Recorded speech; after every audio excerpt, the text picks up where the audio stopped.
Kasi siya ang maririnig. Tapos, pwede po ba mag-open pa ng camera?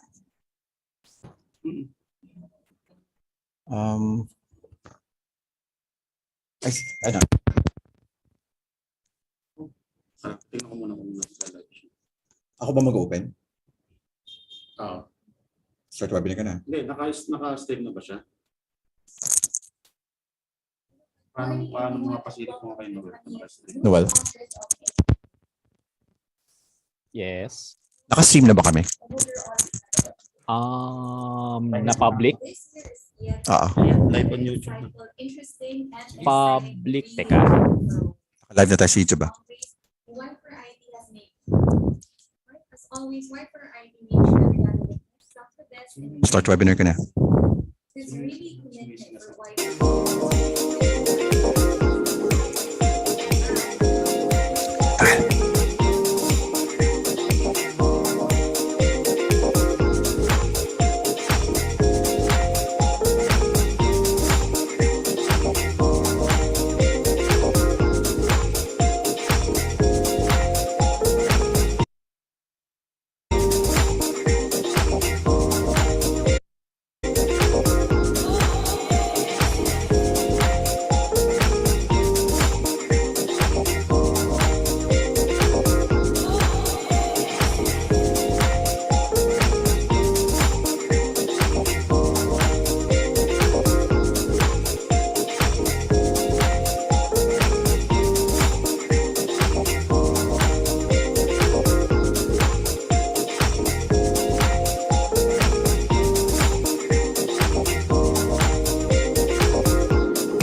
the fastest growing fiber internet got even faster.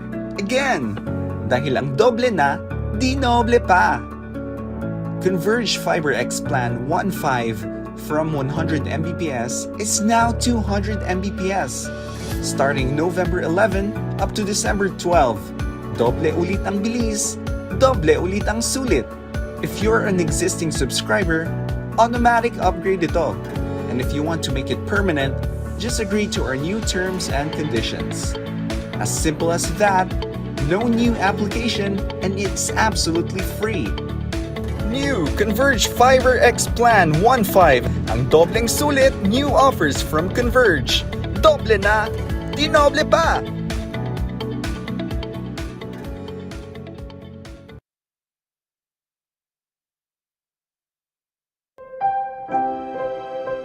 For those who see it, who realize the rules and assumptions, the do's and don'ts, that the order of things are being disrupted, the future called, and said it's hiring.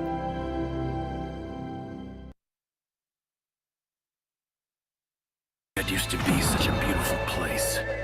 Galaxies full of planets brimming with content.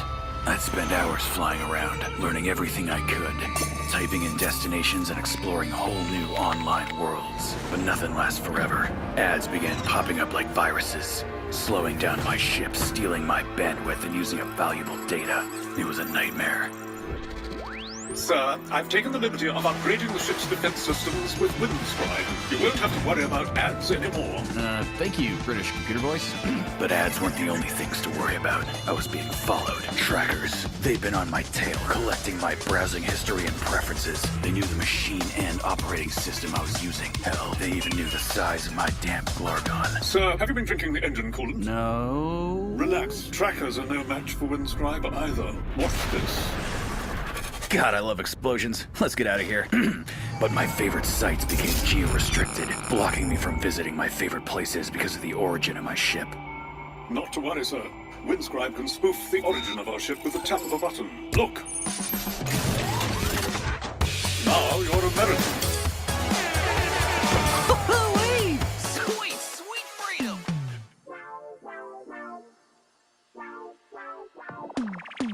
So, what can I get you? I want Windscribe. Will it work on my phone? Of course. It'll work with your Mac, your PC, Linux, Android, iOS, your TV, smart toaster, you name it. And it'll block ads and trackers? Yep. And I can stream content from different countries? Yep. And improve my online privacy? Definitely. Nice. How much do I owe you? You can get 10 gigs of data a month without paying for a thing. But the Pro version's better. You get access to more server locations, unlimited bandwidth, and it only costs you, let's see, divide by 12, multiply by the square root of 69, $4 a month. Can't put a price on freedom. Yeah, you can. It's $4.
mga kababayan, ang pambansang awit ng Pilipinas.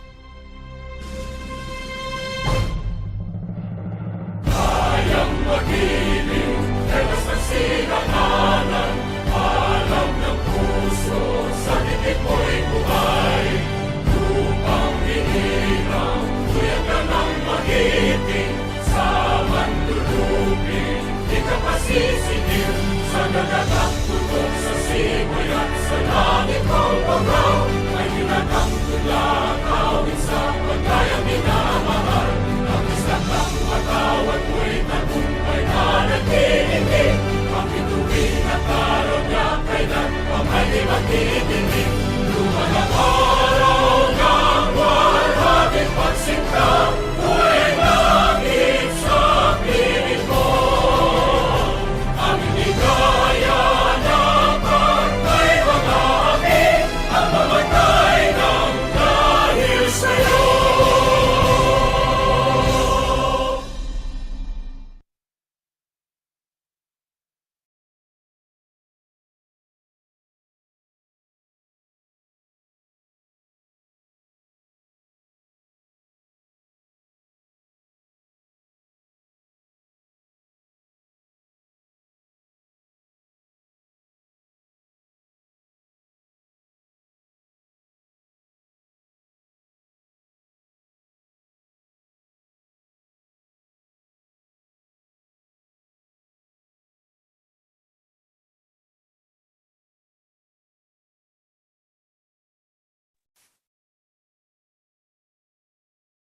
Hello, hi, good morning, everyone.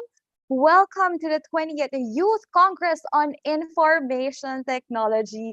Hello, guys. I am Monique, so I will be your host for today. I hope you're all excited as we are because we are sure this year is yet another insightful, interesting, and exciting 3-day journey for all of us. So, as always, guys, Y4IT made sure to gather the best of the best in the IT industry today. So it's really a commitment Y4IT has made for the past year. And now on its 20th year, oh my gosh, guys, 20th year na ng Y4IT. It's just a huge feat. So we can only expect the best yet for Y4IT. Sounds exciting, right, guys? All right, okay. So before we start, I'd like to feel your presence. All right, so can I see your reactions or emoji in the chat box? All right, okay. So if you are here with us today, excited about the program, lined up program, please send a thumbs up emoji. There, thank you, Joshua, Joanne, Carla, Jerome. Yon, ang dami na nag-thumbs up. Hello, hi, everyone. There. Okay, wow, ang dami. Thank you very much. All right, okay. So as I continue, let's continue. So as we celebrate our 20th year, we look back at everyone that has helped shape Y4IT is today. So our success is attributed to the dedication and diligence of all our volunteers, mentors, companies, and participants that made the last 2 decades meaningful and exceptional. So Y4IT, as you all know, has inspired thousands of students and educators alike from across the country, bringing them together for days of discovery and learning. So guys, the Congress runs for 3 days, all right, with 2 sessions per day. So that's a total of 6 sessions. So morning session is 9 to 12 noon and afternoon session is from 1 p.m. to 4 p.m. All right, so I can see marami pa rin nagsisend ang thumbs up sa ating chat box. Hello, guys. All right, okay, ngayon naman, I wanna feel again your presence. So may I ask, before we proceed with our program proper, we would love to see those attendees coming from different schools or coming from different regions. I know there are attendees from Region 1. Okay? Region 1 to Region BARMM or BARM. O, diba? May Bangsamoro ba dito or si Car Cordillera? All right, okay. So here we go. So Now let me, if your school is from region 1, please send a smiling emoji. Smiling emoji if from region 1 ang school mo. Okay, Jasmine, Jody, ayan. Megan, hello. Ang daming from region 1. Kate. All right, okay, ayan. How about if your school is from region 2, please send tears of joy emoji. Is there a tears of joy emoji? There is. Ayun, tears of joy. Yung kanina, crying face naman yun. All right. Thank you very much, Ashley, Patricia, Earl. Hello, everyone. Good morning. How about our schools coming from Region 3, Central Luzon? Please send an upside down face. Upside down face. Yon, ang galing. Upside down face. Ang dami, sunod-sunod. Hello, everyone. Good morning. All right. Okay, next naman, our schools from Region 4, Calabarzon. Please send a winking face. Wow, ayun, ang dami. Hello, hello, guys. Ayun. Hi, Randall, Jaisal, Julian, Harvey. Ayan, ang dami rin from Calabarzon. Now naman from Mimaropa region. School from Mimaropa region, can you send a smiling face with halo? May halo sa taas. Can I see? Ayun, ang dami. Hello, guys. Nice. Thank you very much. Now our schools from Bicol region, Region 5. Region 5, hello. Can you send smiling face with heart eyes? Ayan. Mga in love. In love ba mga taga Bicol region? Ayan, ang dami. Ang ganda tignan. Hello, everyone. Good morning to you. Now, our attendees from Region 6, Western Visayas. Western Visayas, can I see your kissing face? Kissing face. Paano yon? There. Nice. Ang ganda. I hope the weather is fine there in Visayas and in Mindanao. Because here in NCR, ang ganda, sunny, na medyo malamig sa umaga. Ayan. Thank you very much. All right. Now, our participants from Region 7, Central Visayas. Tama ba? Central Visayas na tayo. From Central Visayas, Red Heart naman dyan. Red Heart. There. Si JC, si Andrea, si Keith. Hello, Mark. Mariel. All right. Okay. Hello, everyone. Now, our participants from Region 8, Eastern Visayas. Can you send me an orange heart? Orange heart for you guys.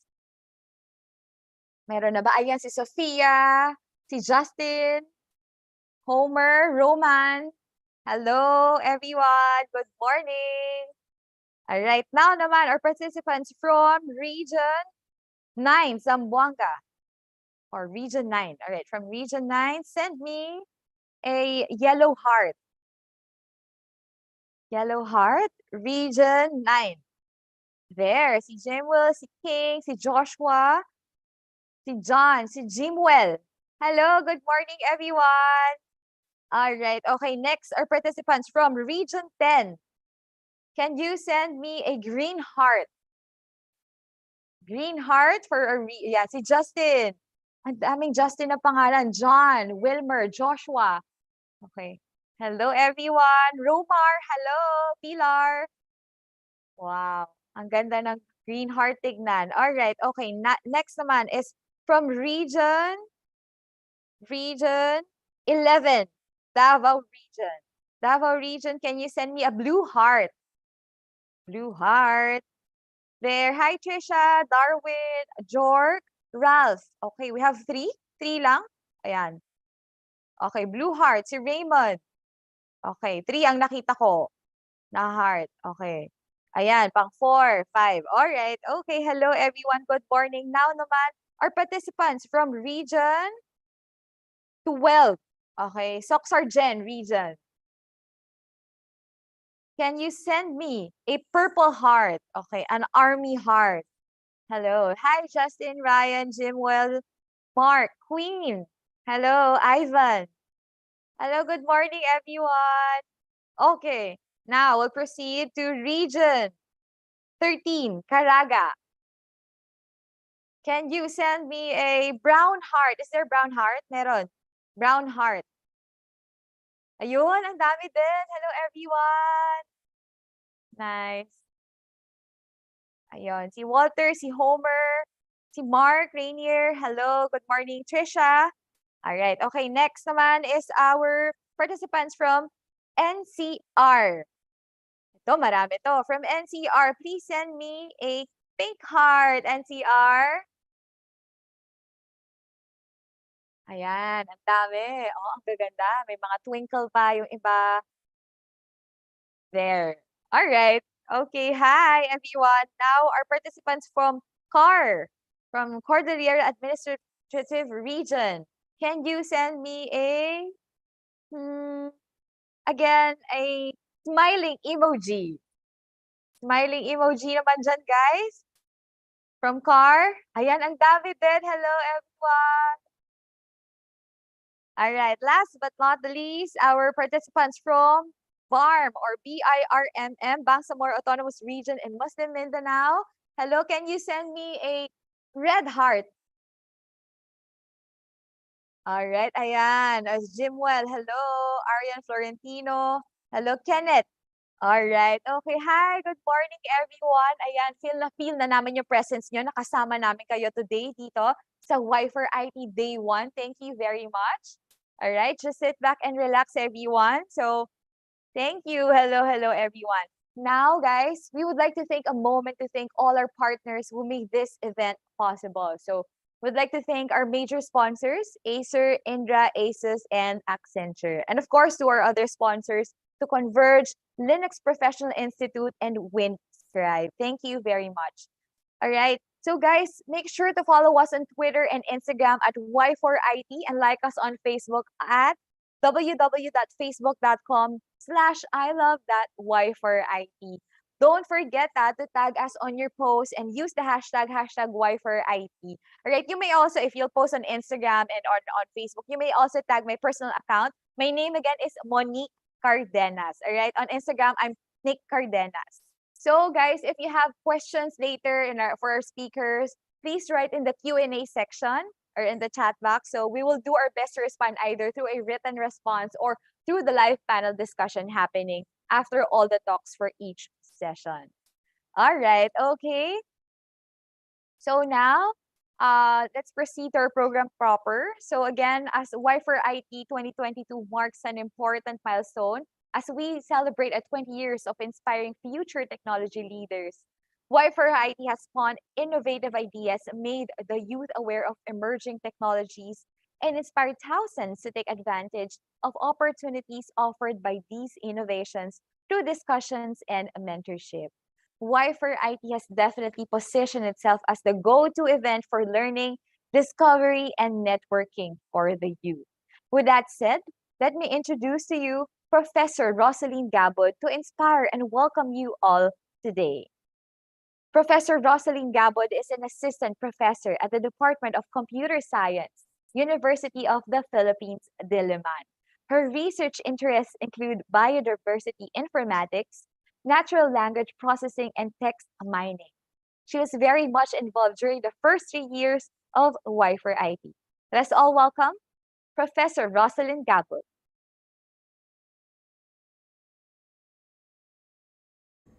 Guests, students, and teachers here with us from all over the country, welcome. I am Rosaline Gabud, and on behalf of the UP System Information Technology Foundation, it is my privilege and pleasure to welcome you all here today. We are thrilled to have you with us to share in this special event, the 20th Youth for IT Conference. Thank you for joining us.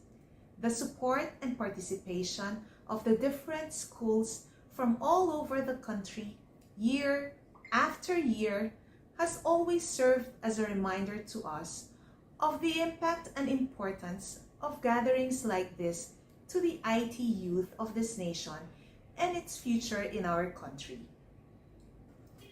Y4IT has always been the biggest IT event in the country since it started. I can remember that I was very much involved during the first 3 years of Y4IT. And I can still remember one of our rallying anthems way back its second or third year. It was a song from Bamboo entitled Noipi. It was repeatedly played during the course of the conference, and it gave a strong message na magaling tayong mga Pinoy. Y4IT began with a message very similar to that the Filipino youth is very much capable of having their place in the forefront of IT, not only here in the Philippines, but all around the world. Now, after almost 20 years, imagine that, 20 years, that song is as relevant as it was back then. The message is the same, and the passion from the beginning remains. This year's topic offerings are aimed to once again enlighten the youth of the latest IT trends and hopefully fan the flame of their creativity and imagination. I am sure that a lot of you are aware of the advancements in our financial systems, especially the different e-banking systems and e-wallets brought about by the competing fintechs, even just in our region of the world. And if you've been reading the news lately, you cannot help but notice the increasing need for stronger and more robust cybersecurity to avoid the damages caused by cybercrimes like ransomwares and more sophisticated social engineering. Finally, and my most favorite, it is difficult to stop the advances in artificial intelligence and machine learning, especially the roles they begin to play in everything we do, every single day of our lives. Indeed, there are a lot of new things to discover and learn. We hope that you would take advantage of these 3 days. Prepare to be challenged and to be inspired. Thank you, and God bless us all. Guests?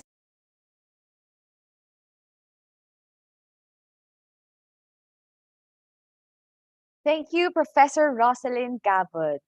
Now, our keynote speaker is Vice President of the UP System IT Foundation, Sir Monchito Ibrahim, whom we fondly call Sir Mon.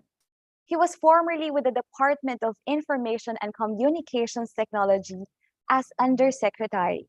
Prior to this, he became an executive consultant to the Secretary and also served as Deputy Executive Director of the Information and Communication Technology Office under the Department of Science and Technology.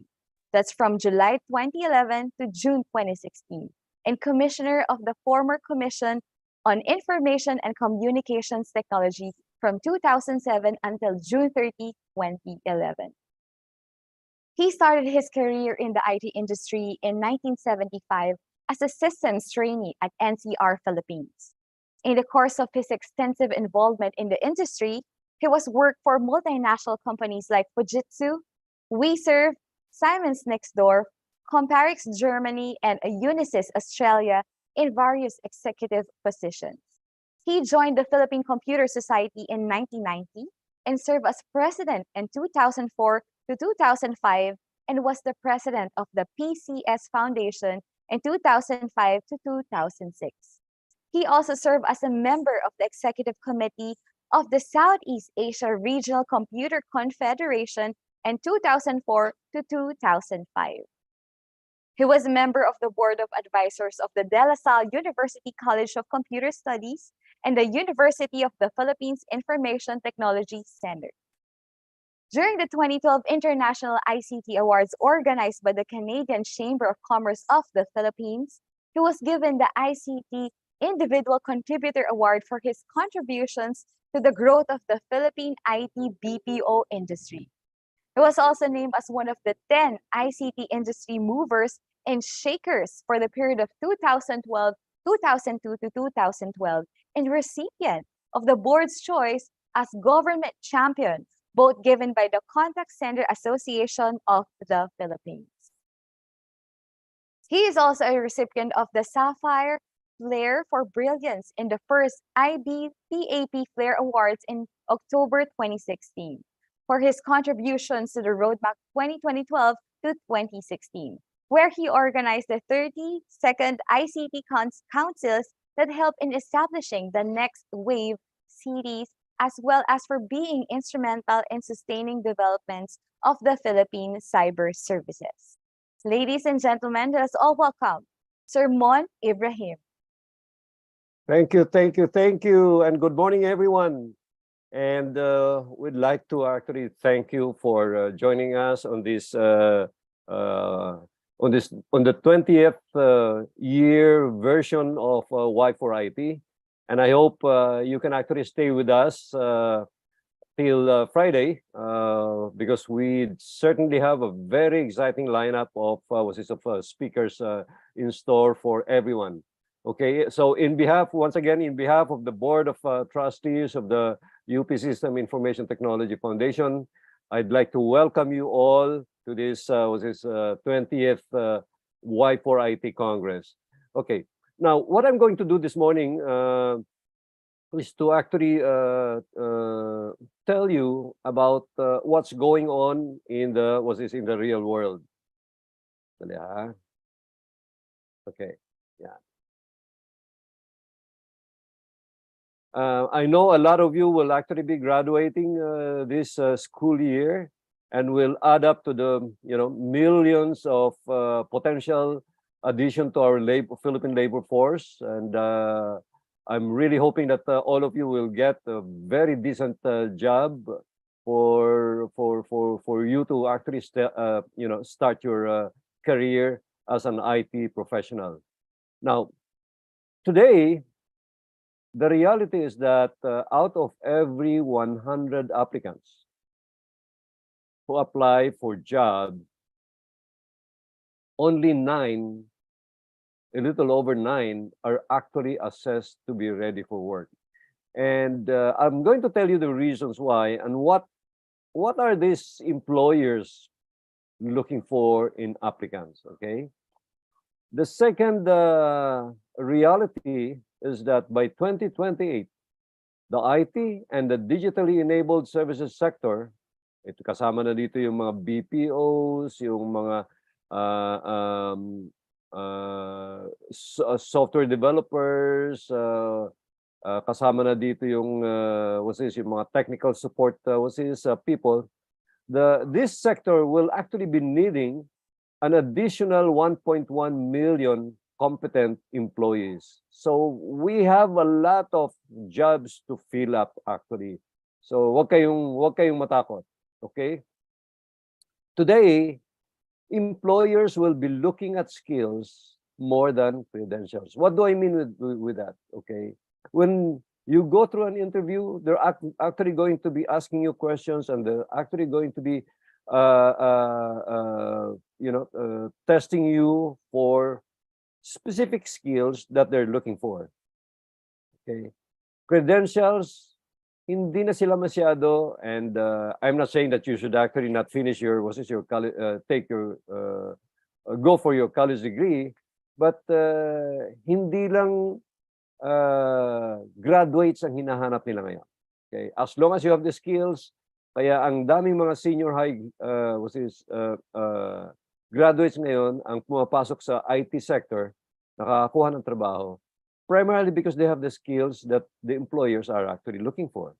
Okay, there is now an increased demand for coders, and other data-related professionals. What do I mean by that? Okay, if you have a background on data science, if you're a data engineer, a financial analyst, ang daming naghahanap ng mga trabahong ganon.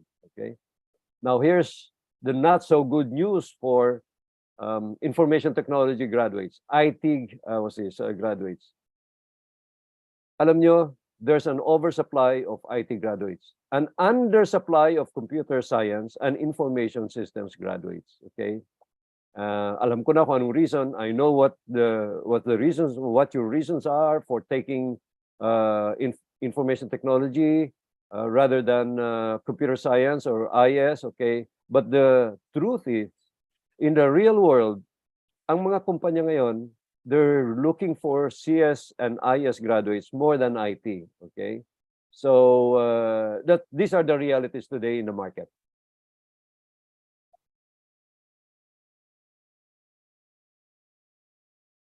So what are the employers looking for? They're actually looking for T-shaped professionals. Alam ko bago ito sa inyo. Okay, T-shaped professionals. Okay. Yung nasa taas, yung vertical, yung vertical block sa taas these are skills that shows your ability to work outside of your core area. When I say core area, okay, if you're a coder, you're a programmer, okay, that's actually your core area. Outside of that, besides that, ano pang alam mo? Okay, yung black, vertical black, okay, that actually represents your core discipline or specialty. Are you a data engineer? Are you a cloud specialist? Are you a coder? Okay. Now let me actually deep dive into what a T-shaped professional is all about. Okay. Yung horizontal bar, diyan nakikita kung meron kayo ng 21st century skills. Ano ba yung mga 21st century skills? Critical thinking skills. And I tell you, doon sa sinabi ko kaninang only 9 out of 100 applicants are actually assessed to be ready for skills. Etong mga nasa horizontal bar na to are actually the reasons why they are assessed not to be ready. So isa-isahin natin. Critical thinking, okay? The ability to actually think through things. Okay? Communication skills. Doon pa lang sa interview, you're actually going to be gauged as to how you're able to communicate in using the business language. And what is the business language? That's English, okay? You have to brush up on that. And, I come from Mindanao. I'm a product of the public school system, okay? And nung dumating ako sa Manila, it was really so difficult for me because I couldn't really speak Tagalog. However, I was so fond of reading when I was still going through my basic education. That's grade school and high school. And that actually prepared me. So doon ako nagkaroon ng edge over the other Luzon-based graduates. Kasi I was able to actually decently speak in English. Sorry. The third 21st century skills is collaboration. Okay. How good are you in teamwork? Hinahanap nila yan. They're going to be asking you questions that would actually indicate to them, itong taon to, okay, he is or she is very, very team-oriented. Creative. Creative could also mean resourcefulness, okay? You can actually think through possible solutions. You can actually think through other ways of doing things. Time management is very, very important. It is for that reason that, yung parating mga nalilate, yung parating mga, hindi lang late sa pagpasok sa trabaho, yung late yung submission ng mga reports, late yung submission ng late yung project na minamanage niya, late yung yung trabahong binigay, yung submission niya ng trabahong binigay sa kanya is very, very critical. Okay?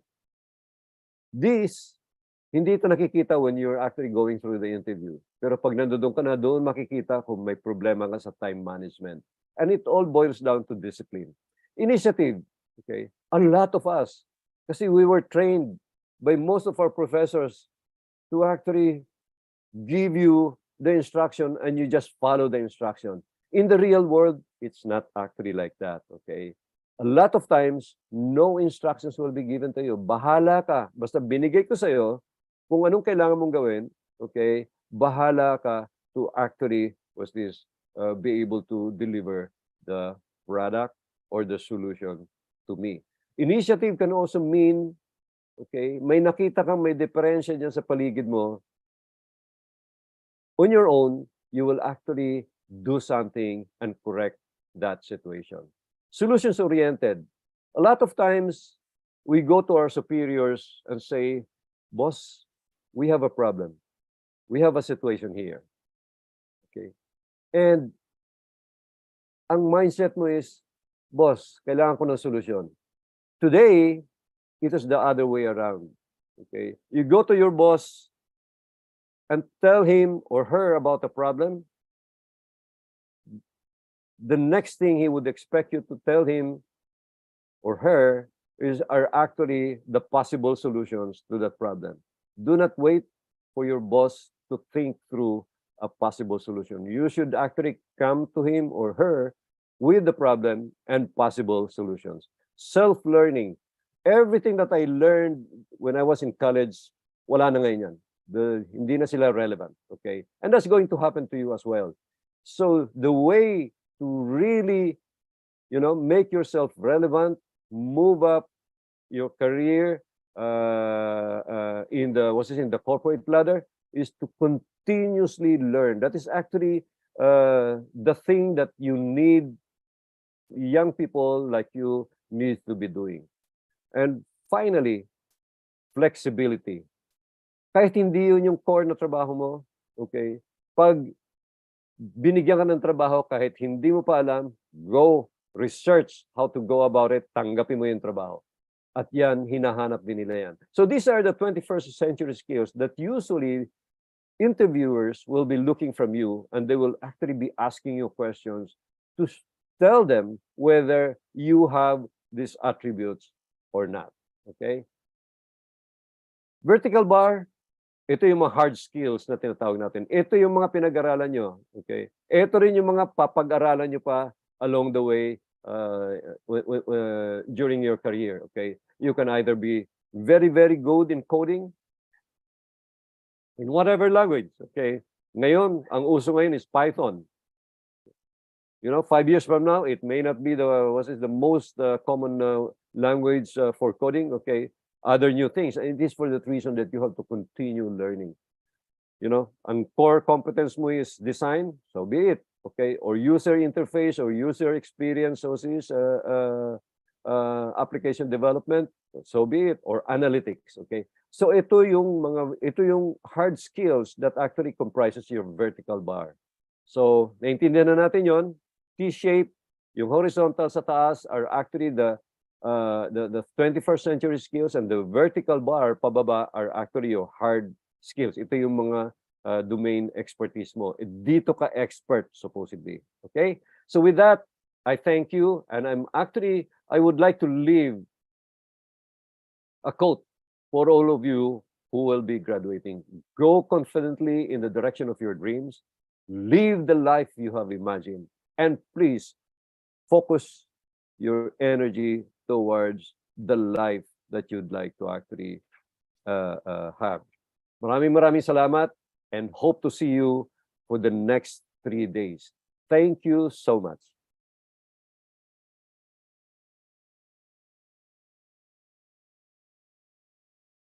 All right, okay. So focus to the life that you'd like to have. Thank you so much, Sir Mon Ibrahim. Alright, okay guys. Start pa lang yan, no? Dami na nating nakuha na wisdom from Sir Mon Ibrahim. So guys, you want this seminar to be interactive and engaging, so please do share your questions, your thoughts, your speakers, okay? And even messages of support to them. So even shout outs to your friends, colleagues, go ahead, guys, send them in. We will greet them for you. Right? Tignan ko nga sa chat box kung meron mga greetings. Meron. Ayan, ang dami.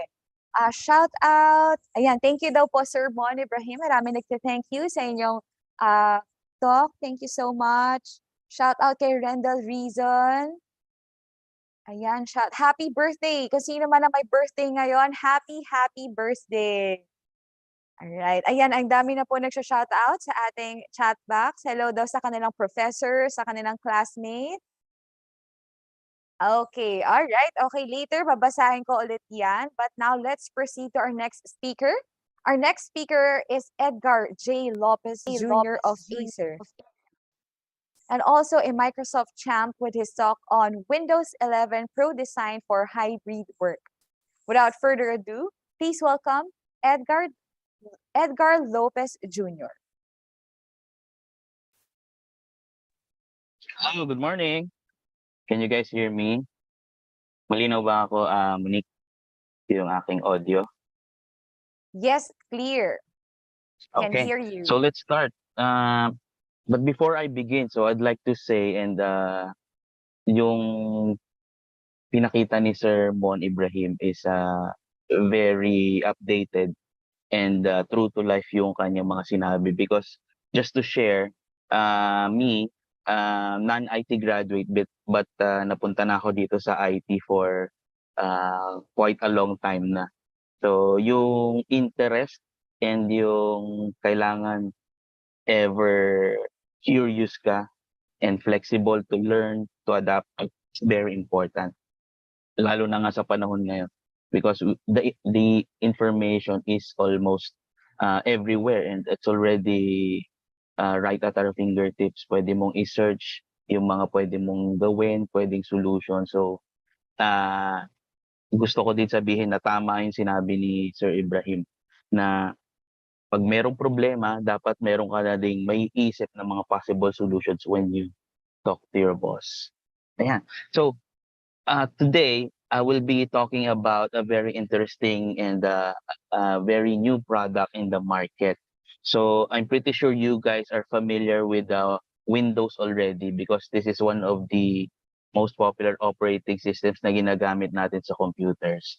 And with our latest product from Microsoft, we have different versions. So yung makikita natin sa retail, sa mga malls, ito yung Windows 11 Home. But when it comes to office, when it comes to learning sa education sector, meron tayong iba't ibang versions din. Nandiyan si Windows 11 Pro para sa education, meron tayong Windows 11 Pro para sa business. And then meron din tayong tinatawag na Windows 11 SE na magagamit din natin para sa mga educational institutions na catering to K-8 levels. So I'll be your presenter for today. I am the Microsoft champ covering Windows and other products of Microsoft for Acer hardware technology. So let me first share with you what happened in the past 2 years. So in the past 2 years, we all experienced a different landscape that has changed dramatically because of the pandemic. So organizations adapt to hybrid work styles and new businesses models. So most employees are now using flexibility in their work. Same goes sa mga estudyante at sa mga teachers natin. Gumagamit din sila ng mga online applications katulad ng Zoom na ginagamit natin ngayon. Meron din tayong Teams at meron din mga Google Meet. So businesses and institutions are also under pressure para ma-deploy at ma-manage yung mga devices na ginagamit remotely while keeping corporate assets and yung data natin secure. Windows 11 is designed for hybrid learning and hybrid working. So this is the next level in our advancement pagdating sa mga computers. So people, students, teachers are working in more places, across devices with more flexibility. So dapat ang technology natin equitable din and connected para ma-embrace yung mga opportunities na available. So in the past 2 years, nung nag-start nga yung pandemic, overnight nagbago yung ating lifestyle, nagbago yung ating work style, nagbago yung ating online style. The way we attend class and the way we work has changed instantly. And maybe most of you remember, si Microsoft nag-announce na before the pandemic that Windows 10 would be the last version of Windows. But we never saw the changes that would happen so fast.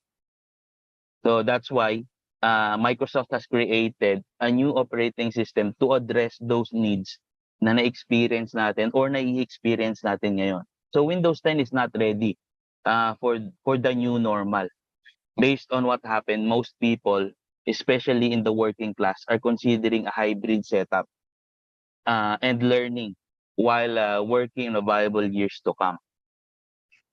So based on the study, so sa trabaho, 52% of the employees are considering hybrid or mobile to stay.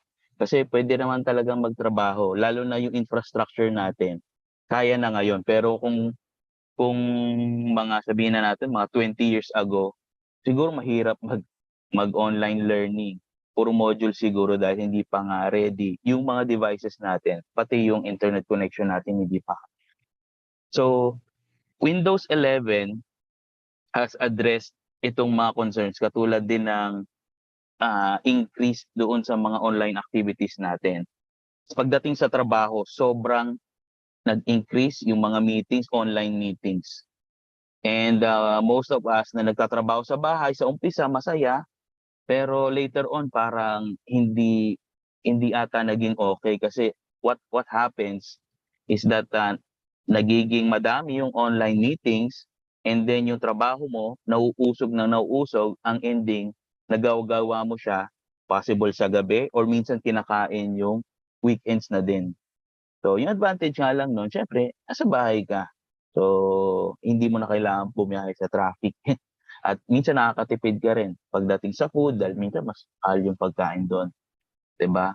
So isa din sa mga naging concerns or mga naging problema with hybrid learning, hybrid work is that yung ibang participants natin minsan ang hirap i-engage. So iba-iba kasi yung factors. Possible na yung device nila is mabagal, low specs, or internet connectivity, maraming factors.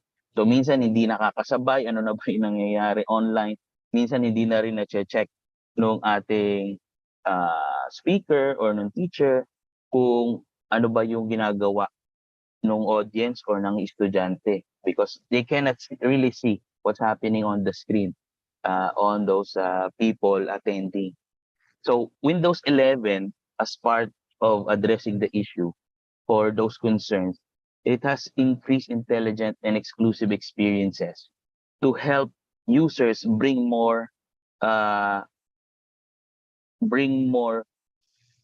better experience and secure data across every job, across every learning style, across every work style.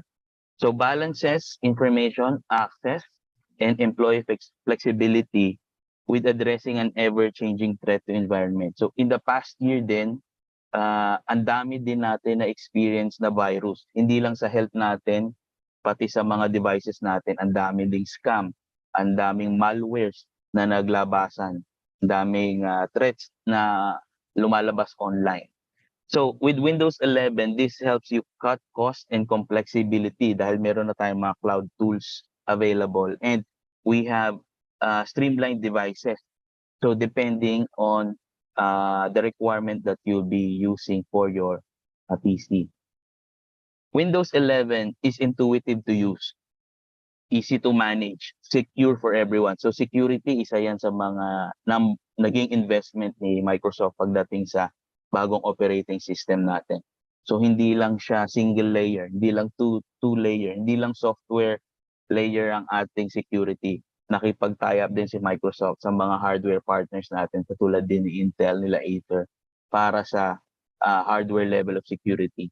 So personalized experiences and smarter video conferencing. helps us create and collaborate much easier.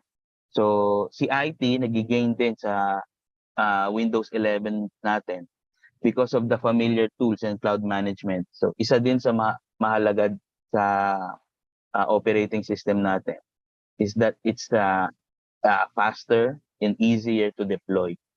So you can work confidently, study, learn confidently anywhere. So protected ka with the most secure Windows na ginawa ni Microsoft. So when you're adapting to hybrid work, upgrading to current devices, simplifying deployment, improving productivity, or ensuring business readiness. So meron tayong Windows 11 Pro para sa iba't ibang segment natin in the industry. So education, business, so K-8, so meron din tayo para sa mga mixed reality. So meron din syempre para sa home. So Windows 11 Pro, so which will be using sa trabaho natin, sa mga schools, is built para sa setup natin ngayon, sa situation natin ngayon. So this comes with a powerful out-of-the-box protection, including enhanced phishing safeguards. So meron din tayong mga passwordless security, so you can have your facial recognition, so biometrics, so pwede natin gamitin yun. So bakit ba natin sinabi na si Windows 11 is designed for the new normal? Ito yung mga reasons. So number one, this is the most secure Windows na ginawa ni Microsoft. So nandiyan na nga, phishing safeguards, and more control over apps and access anywhere. Isa yun dahil dapat cloud ready din yung ating mga devices. So isa din sa magandang features ni Windows 11 Pro is yung easy management. So para sa mga IT administrators natin, napakahalaga to. Dahil when it comes to businesses, kailangan wala tayong downtime. So napaka-importante na continuous yung trabaho or yung ating online learning. Next, we have intuitive productivity. So with this kind of feature, we have Microsoft has placed yung mga features natin like Teams, we've upgraded yung File Explorer, and then yung start menu natin is now on the middle. So much focused and gives us better productivity compared doon sa previous user interface natin. So according to study. So Windows 11 Pro is also business ready. So dahil yung mga features natin, so it comes with the different devices available. So na pwedeng pagpilian ng mga users natin. New features, new security features out of the box. Gaya ng nabanggit natin. So ano ba yung mga example natin dito? So pagdating sa schools, so they are more safeguarded with Windows 11 Pro for education. So IT admins can rest at ease knowing that Windows Defender antivirus na kasama dito sa Windows 11 is helping the students, the user, the teachers detect and block malware, lalo na doon sa mga nada-download natin or nakiklik natin na hindi natin alam na meron na palang mga kasama or may mga libreng malwares na. So meron din tayong updated version ng Windows Hello that allows you to log in using your face, and then kapag umalis ka or meron kang kinuha, tumayo ka sa area mo, iniwan mo yung computer mo, nag-automatic lock siya because meron siyang awareness na yung user ay wala doon sa area niya.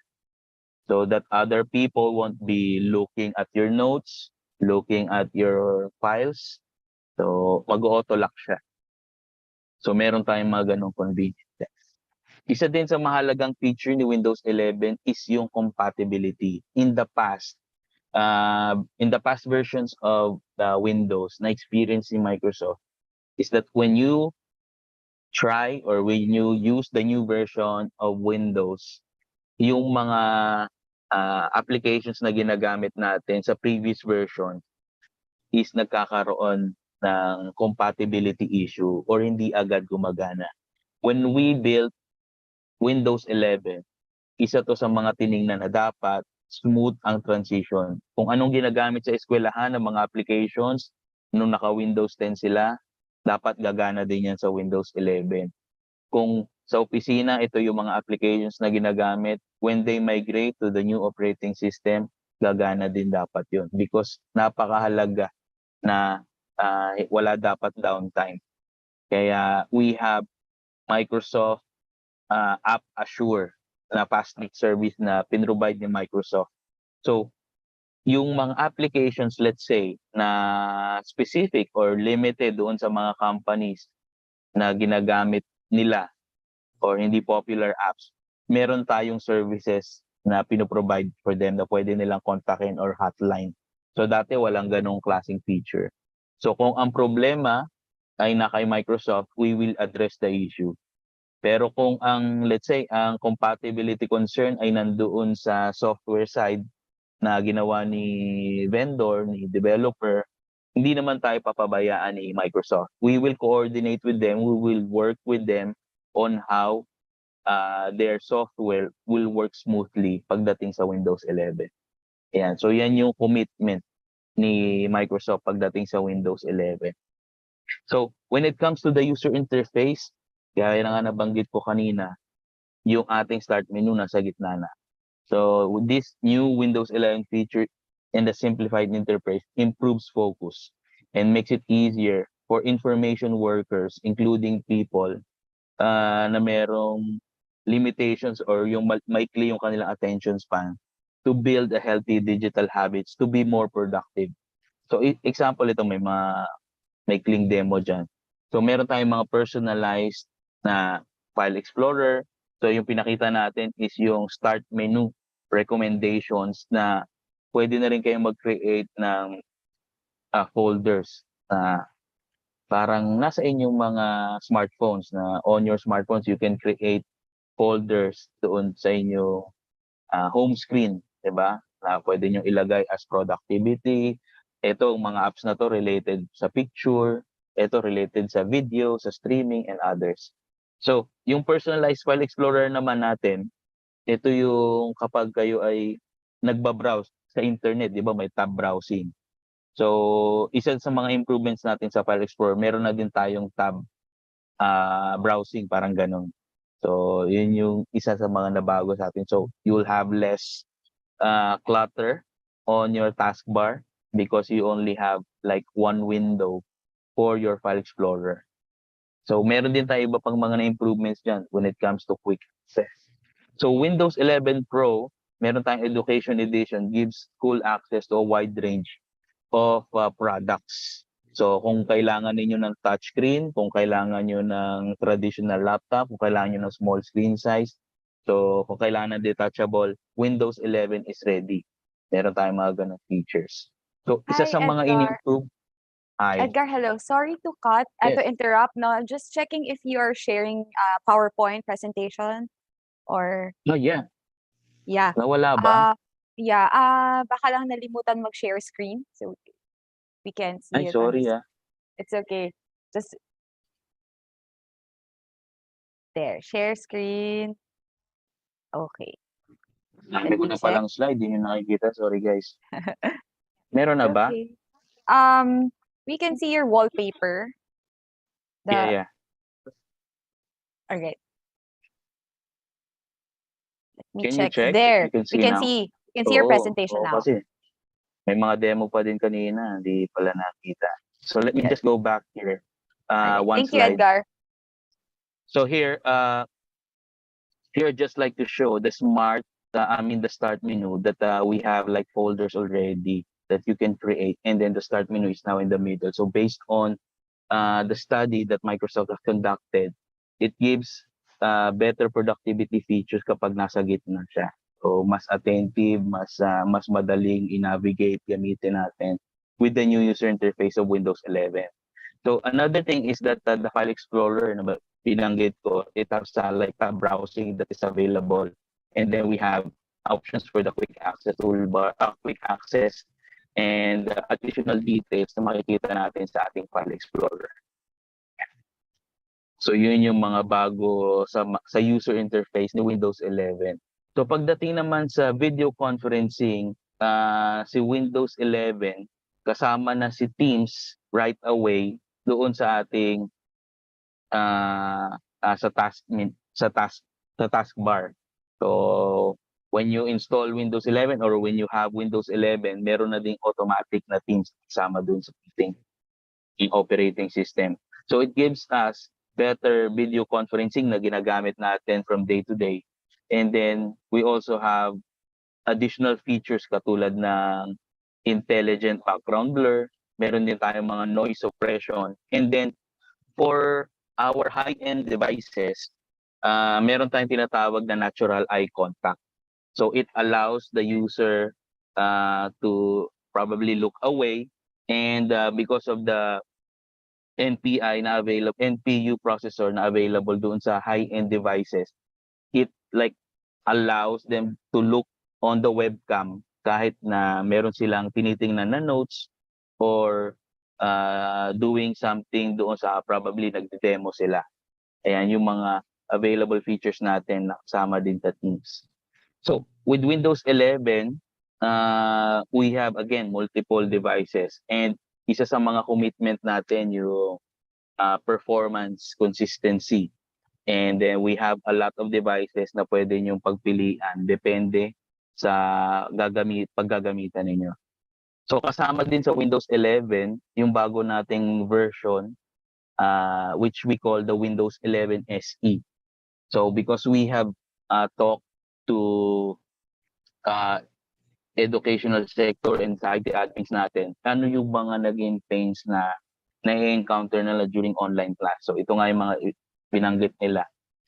Na iba doon, yung gusto nila distraction free, gusto nila easy access, and then gusto din nila yung mga madaling gamitin ng mga estudyante. So pagdating naman sa IT, dahil sila magde-deploy niyan, ito yung mga naging concern nila.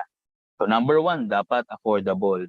Number 1, dapat madaling i-deploy. So sumunod din, dapat long-lasting siya or high-quality products ang gagamitin, lalo na sa school. Siyempre, iba niya kung saan dinadala, pwedeng masagi, mabagsak. So dapat durable. So yung Windows 11 SE, although budget-friendly siya, meron ng mga kasamang applications katulad ng Microsoft Office, meron na din yung Minecraft Education Edition, may mga ganong features na siya. So kahit affordable device siya, yung ginagamit ng estudyante natin is still powered by Windows 11. So Windows 11 SE is also designed to engage again with the user interface.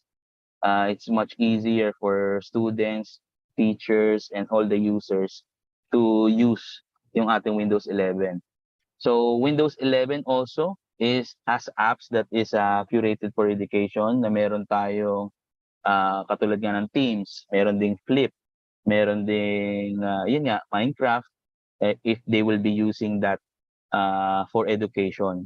Also, we have Snap Assist feature that students can easily open 2 apps side by side. So yun yung kanyang limitation pagdating sa full version ng Windows 11 Pro compared sa SE. So yung side by side feature mo or yung Snap Assist mo can only accommodate up to 2.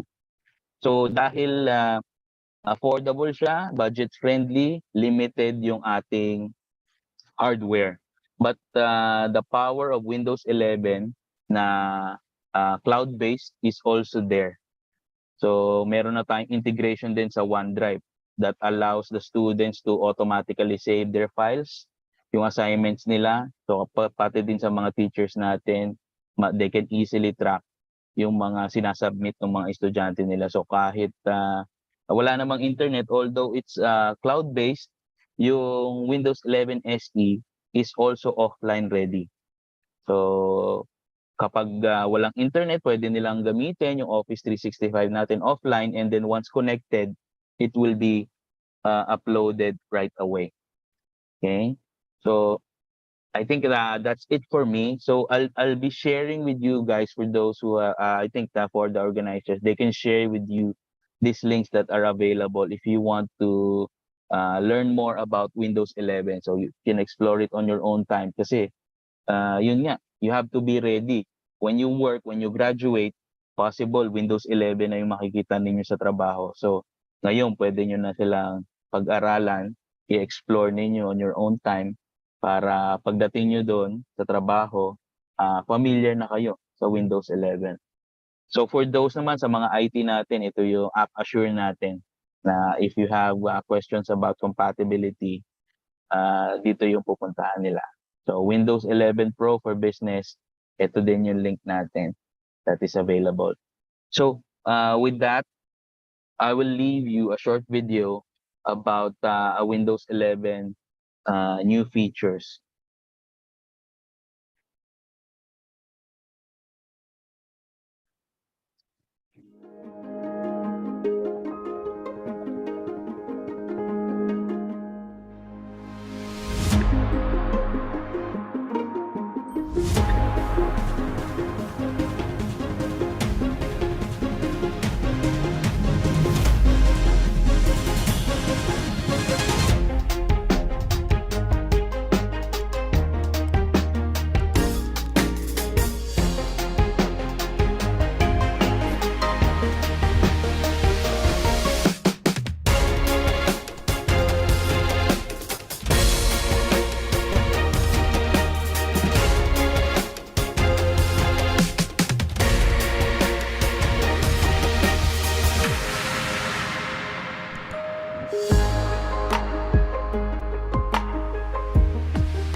All right. Thank you very much, Mr. Edgar Lopez, for your talk on Windows 11 Pro Design for Hybrid Work. Thank you very much. So now, guys, we will open. We are now open for questions to be answered by, of course, Mr. Edgar Lopez. So if you have questions or thoughts, go please send them in the chat box. We'll read them. All right. Or sige, ayan, may mga shout out. So good morning, everyone. Thank you for sharing now, Mr. Edgar. Ayan, ito, may question dito. Okay, from John. All right, Sir Edgar, hello? Ayan, si Sir John nandito pa. Meron siyang question dito, Sir Edgar. Si John.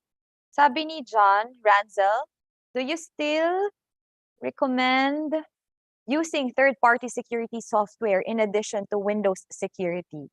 Thank you po.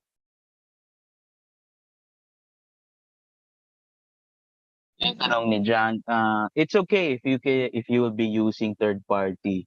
So again, just like I'm saying, compared to the previous versions of Windows, Microsoft has created Windows 11 the most secure Windows yet. So that comparison goes out to the previous versions of Microsoft Windows. So okay lang din na gumamit sila ng additional third party, but of course it comes with the cost already. So with Windows 11 it comes bundled na. So free na po siya. All right, I see. Thank you, Edgar. Now from Elisha Daniel Paderan. Are we still be able to use our existing Power Automate tools after migrating to Windows 11, right? Yes, Power Automate is also available with Windows 11. Actually, it has an enhanced feature when it comes to Windows 11. All right, okay. From Ron Rivera, what is the minimum specs requirement of a machine to install Windows 11? Ang importante kasi meron siyang TPM na 2.0. So it should be at least quad-core CPU. Ayan. So at least 8 gig ang memory. Pero yung pinaka-importante is yung the TPM because other older versions of the CPU, wala silang TPM 2.0 na requirement pagdating sa security ni Windows 11. All right. Okay. For here from Denward Matting, what is the main difference of Windows 11 Home and Windows 11 Pro? Hindi ko kasi nakita yung mga chat. Ano yung tanong po? Main difference between Windows 11 and Home and Windows 11 Pro. Isa dun sa mga key differences niya is pagdating sa networking. So because of the Windows Home, it's a standalone device, so you won't be able to connect it sa mga network, lalo na sa companies or sa mga schools na gumagamit ng Active Directory and networking features. So marami din tayong business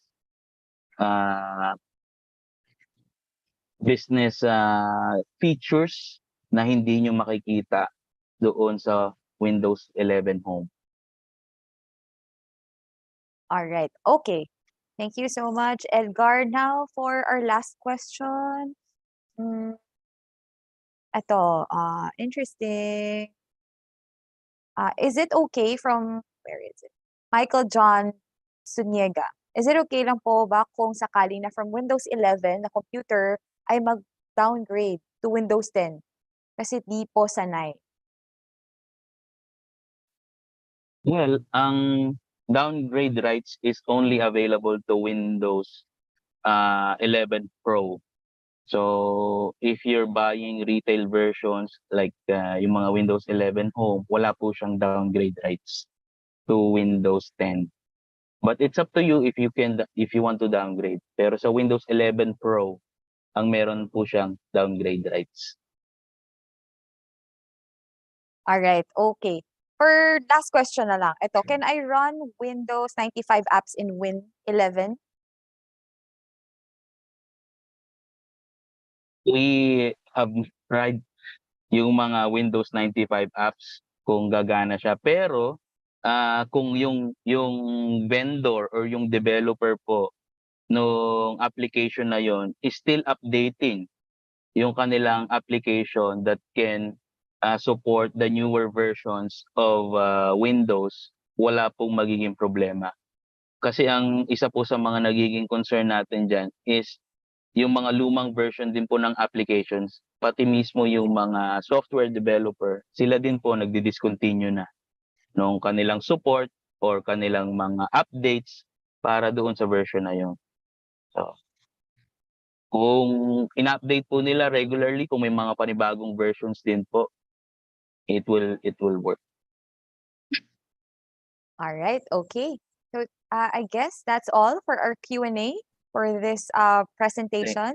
Thank you very much, Edgar. So if you have more questions for Sir Edgar, please send them in our Q&A chat box. So we'll try as much as possible to send it to Edgar.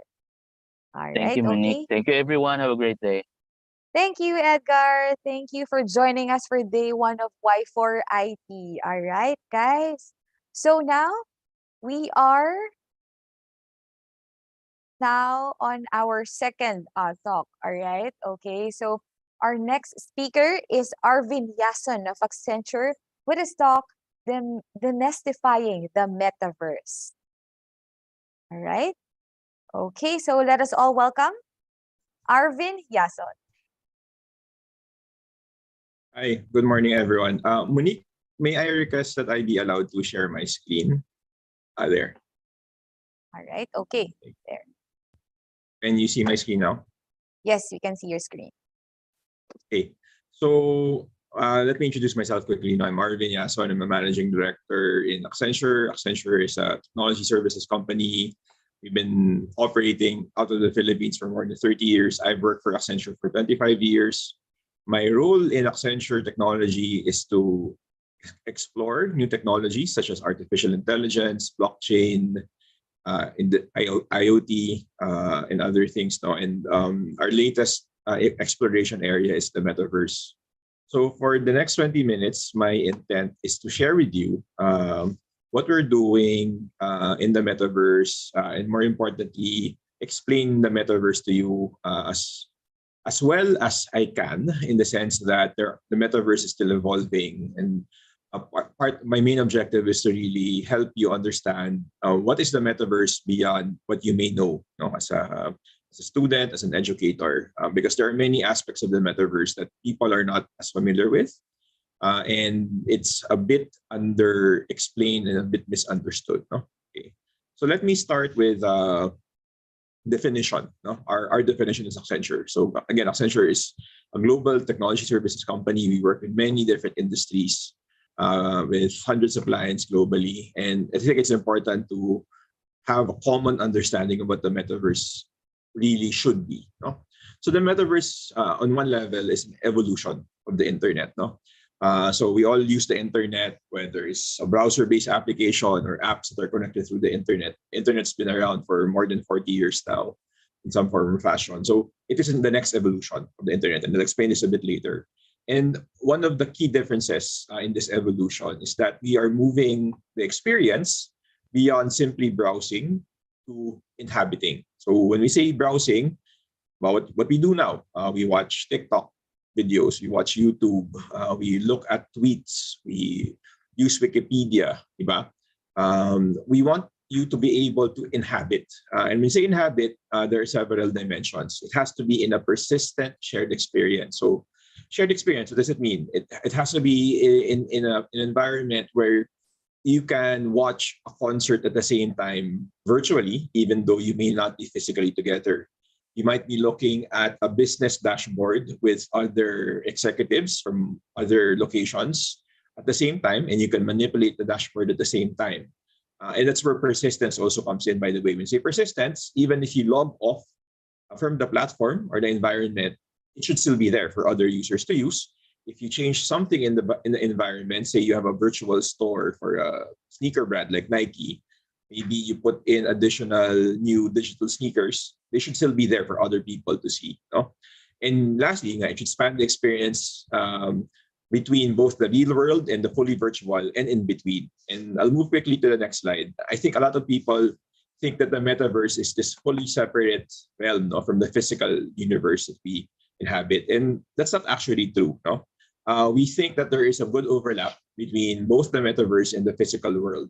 Let's talk about the purely metaverse experiences. A lot of you know metaverse from virtual reality. Students, I assume you guys play games like Roblox or Minecraft or Fortnite. These are all what we call proto-metaverses. These are all platforms that are attempting to create enough user base. They do have the properties of what we said earlier. They're persistent. You can have shared experiences with them. And at some point, they'll probably integrate together. So we will have one metaverse that's connected. The other set of dimensions or properties that we have is there should be the concept of digital assets. Now, when we say digital assets, a lot of people immediately think of NFTs, or non-fungible tokens. NFTs are one type of digital asset, but there are other types of digital assets and properties. Some of you may be familiar with a platform called Decentraland. Decentraland is a virtual platform where you can buy digital land and you can put up digital stores, digital museums, etc. Right? And the concept there is that the land itself has value, and also the NFTs and the other assets that you showcase in your stores also have separate value. No? And then lastly, you have the concept of virtual identities. Virtual identities are, again, available on the proto-metaverses. You have your own avatars in Minecraft, Fortnite, Roblox, etc. But there is no way to carry your identity from one platform to the other. Not yet, at least, no? And yun nga, that's another thing that has to be explored. Now, let's go to the overlap between the physical universe and the metaverse. And again, this is probably where a lot of people are not aware. No? There are such things where you bring in digital or hologram capabilities into the physical world from the metaverse using what we call mixed reality. Now, some of you may have already experienced this to a game like Pokemon Go, for example. Pokemon Go is you, and some of you are young enough that you may not even know that game, even though that game is relatively new. It's only 5 years old or 6 years old at this point. But in that game, you have the game on your mobile phone, you walk around the physical world, and it be overlay different things. No? You can capture a Pokemon if you find them in the right spot. You're going to have virtual battles with other users in the same physical space, but you're going to have them in the virtual space. And that's what mixed reality is. No? Now, there's also this other concept and more used in industries like mining, construction, and manufacturing called digital twins. Digital twins are a somewhat complicated topic, but maybe the short explanation, maybe not simple, not comprehensive, but the short explanation of digital twin is you're taking a physical object, you're putting sensors on that object so that you can see what's happening to the physical object in the digital world. No? For example, a lot of the new cars that are being sold right now have a lot of sensors in them. No? And you can access the information from those sensors, whether it's the fuel-air mixture in the carburetor or in the injector, or the status or the fuel tank, the mileage, the maintenance status, how your brakes are. You can access all of that already through what's called an ODB port, no? Or ODB2 port. Now, some manufacturers are taking it a step further. They're taking the data from the ODB port and streaming it, no? Using 5G or LTE, so you can monitor your car remotely. And some of you probably have seen the YouTube videos where you can monitor your Tesla, for example, the electric car. It has many cameras, so when you park it and something bumps into it or something happens to the car, it will send you an alert and you can turn on and watch what's happening to your car, even if you're not physically there. So that's an early example of a digital twin. So again, the key point is the metaverse and the physical universe are not exactly separate. No? There is an overlap between them. The metaverse is also not just virtual reality. And I think the other key point that I want to emphasize is that there is not one metaverse yet. There will be, maybe in 5 years, maybe in 10 years, but companies are working together to have standards, to talk about security, to talk about how to carry virtual identities forward. And all of these things need to happen to really have one metaverse. No? Now, moving on to a different discussion item. There are 3 pillars, no, in the metaverse. We said there's shared experiences, and talked about that. You already have that in some of the gaming environments that you guys are using right now. And then you have persistence. It has to continue even if you log off. Even if all of the users log off, it has to be there.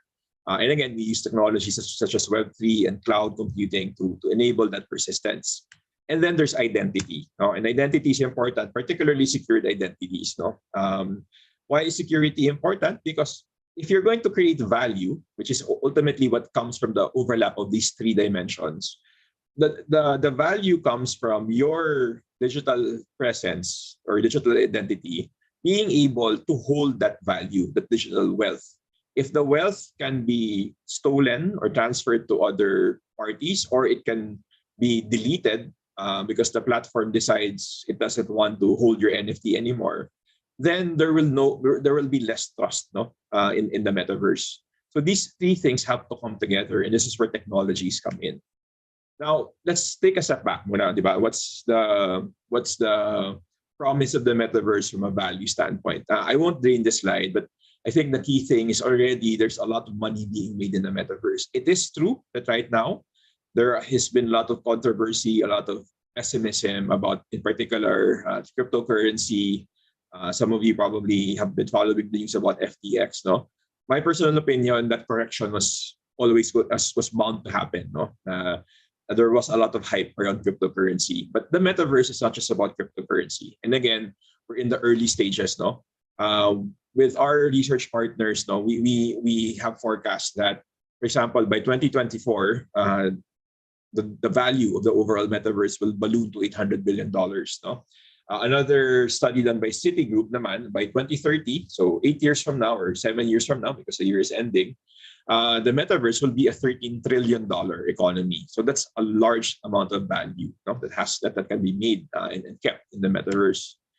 I think I explained this earlier, so I won't train this slide. But again, we just need to look at the metaverse as another evolution of the internet. A lot of the technologies that were being used, particularly by the gaming platforms, were enabled by cloud computing, etc.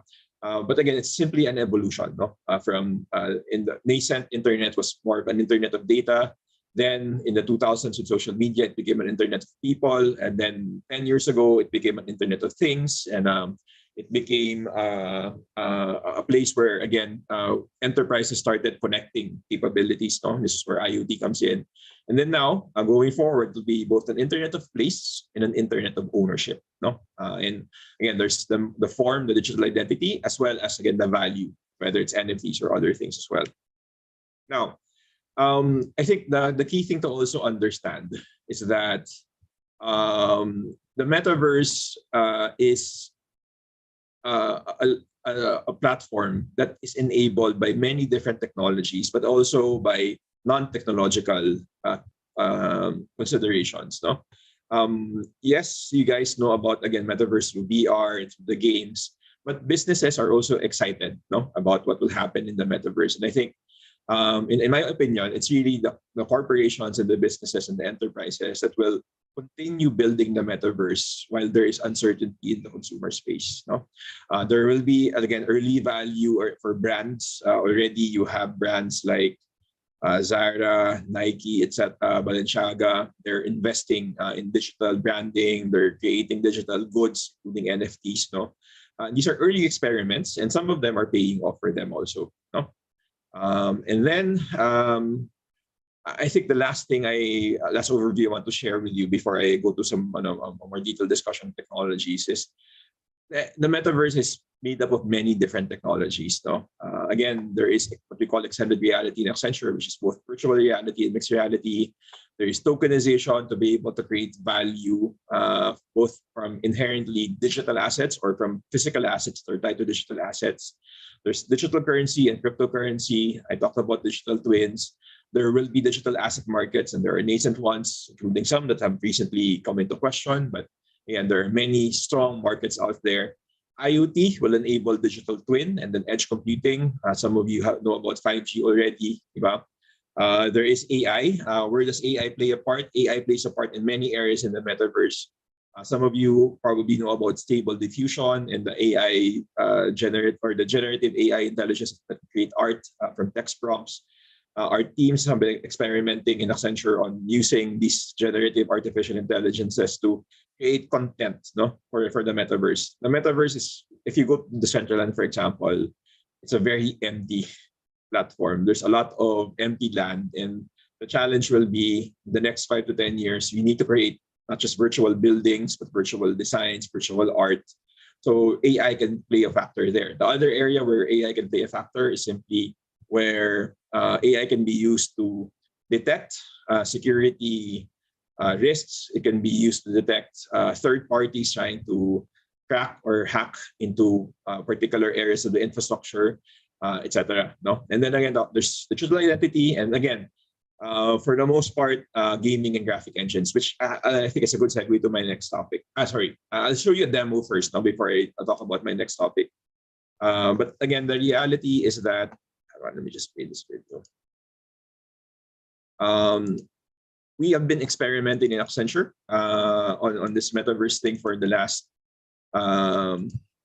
last few years. Last year we hired a number of people, a good number of people globally, and we started using Outspace, which is a metaverse platform, to train our people. No, I'm not sure if you can hear the sound, so I'll just talk over this. No, but this is Outspace. This is one of our many Outspace zones. This one recreates our office in San Francisco. You can see our leaders here. They're all avatars. The guy in the hoodie is Paul Doherty. This is our nth floor in Accenture, which any of our employees can visit. When you're a new joiner, this is the first virtual space that you join. You get to interact with not just other new employees, but other leaders as well. We have a few of our technology demos already in Outspace. And yun, for the past 9 months, our teams globally, including in the Philippines, have been building these zones. No? I'm not sure if you can hear the audio, but some of our clients have also asked us to build their own Outspace zones. When we experience this, you can experience this through a VR headset. You might have seen the news. Last year, Accenture bought thousands of headsets from Meta, one of our major metaverse partners. And we have been using those headsets in both onboarding as well as experiments. No? And these are things that, again, maybe not everyone can experience yet. The other way to experience actually Outspace or any platform, including the Decentraland, is you can install desktop applications or web browser-based applications. So it doesn't always have to be through a VR headset. So it's not naman limited to people who have headsets also. Okay. I have 3 minutes left. Let me just get through the last few slides. No. So again, we started using the metaverse for onboarding new employees. I won't play the video anymore. In terms of technologies, as an example, architecture. No, and I won't drain this, but I think the key thing to understand here is that as evolution of the internet, the technologies involved in building metaverse experiences are not actually very complicated. If you look at the back end, and this one is built on Microsoft. No, it has the same components. You need a database layer, you need a web app layer, right? What is different is the interface. Obviously, you need to build a different front end, and this is where tools like Unity or the Unreal Engine come in. No? So what we've also had to do in Accenture is we've had to hire a different type of profile. In the past, most of our people would be in this area. They would be front-end developers, full-stack developers, database engineers, that type of thing. Over the past year, we've had to hire game developers, 3D artists, etc. Who know Unity, know Unreal, know Blender, and all of these different tools. No? So it's not that different from the typical application. There is, again, obviously a newer layer on top of it. This is for a different application. Sorry, I think this is actually for the same application. Yeah, it's a different application, no? But pretty much the same thing. No? It's about having a front-end layer built on Blender, Unity, or Unreal, and then you build the underlying structure. A lot of the technologies for scripting are still based on Angular. The back end, we still use some Java, etc. No, obviously SQL, etc. So not that different. I have 2 minutes left, maybe some quick demos. This one was a very old asset. If you can see the video, what's happening here is that there is an app that you use. You point your camera at your wrist has a target, and the person here is actually trying a watch. He's styling a watch. No, we've done this for watches. We've done it for shoes. We're doing it for clothes in general, and it's a very early use case now for metaverse. Essentially, you can customize the watch using the app, and you can see how it looks like on your wrist. Essentially, trial it out. This one is a different application naman where we're using, I don't think the video is going to play after it's playing. So the idea here is that we're using a mixed reality application to help maintenance engineers, people out in the field. No? So the idea here is you don't have to carry manuals anymore or repair booklets. No, you can just have a mobile phone. You point the phone at the object you need to fix, in this case a car engine, and then a 3D representation will come out. No? And you can see it. You can animate it if it's working properly. You can also see data coming from the sensors in the engine, and you don't have to open the ODB or connect to the ODB port anymore, essentially. This is some other use cases. This is something we built recently for a global beverage manufacturing company. The idea is, again, you point it at the bottle of wine, whiskey, brandy, whatever, and it'll give you instructions on how to mix cocktails using that particular ingredient. No? Technology-wise, again, very similar. You're using Android or iOS SDK for the actual app, but there again is a layer, no? Obviously of Unity on top of it. Okay. 20 seconds left, so I will not drain this. I think the key thing here is that it's not just about the technology. There is that element of governance. No, as a global platform, there is a need for government also and society to decide what is acceptable and what's not acceptable. There is obviously other dimensions beyond tech. There's creative design, there's expertise, and a strategy overall. And I'm at time, so I will just end on my last slide. No, end my timer. The metaverse is many things, and everyone has a role. It can be a canvas for content, it can be a center for community, and an engine for commerce. No, it has a lot of promise. I think your generation will be the one to help really build many aspects of the metaverse. But I think the key thing is that a lot of the story is yet to be written. We're still in very early days. There is some pessimism right now, which I think is appropriate also. But I would say in the midterm to long term, the metaverse is here to stay. It's for us not to really help build it and build it in the proper way.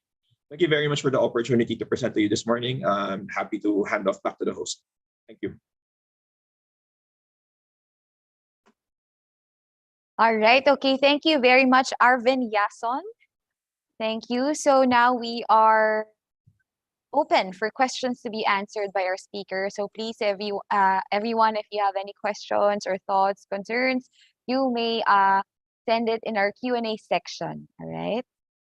So let me start. Let's see. So we have here question from Gabriel Sorensen. All right. Tanong niya, what programming language is in high demand in metaverse development? So like I said earlier, it's pretty much the same full stack technologies. No, so you talk about the Angular, React, derivatives, and everything else. No, there is again a new set of skills that we need around 3D modeling, game development. So if you have an opportunity to learn Unity, which is used a lot in mobile apps, mobile games, and even PC games, and the Unreal Engine, and then Blender for 3D modeling. These are good to have skills also. And I would say, as a Filipino, as a proud Filipino, I think one of the key things we need to appreciate is that creative talent is one way to differentiate us compared to other countries in the world. No? So I will say that I've seen that firsthand over the past few months. When it comes to designing these new experiences, Filipinos actually have a positive differentiator. We are good at aligning ourselves with Western culture. We are good at the creative side.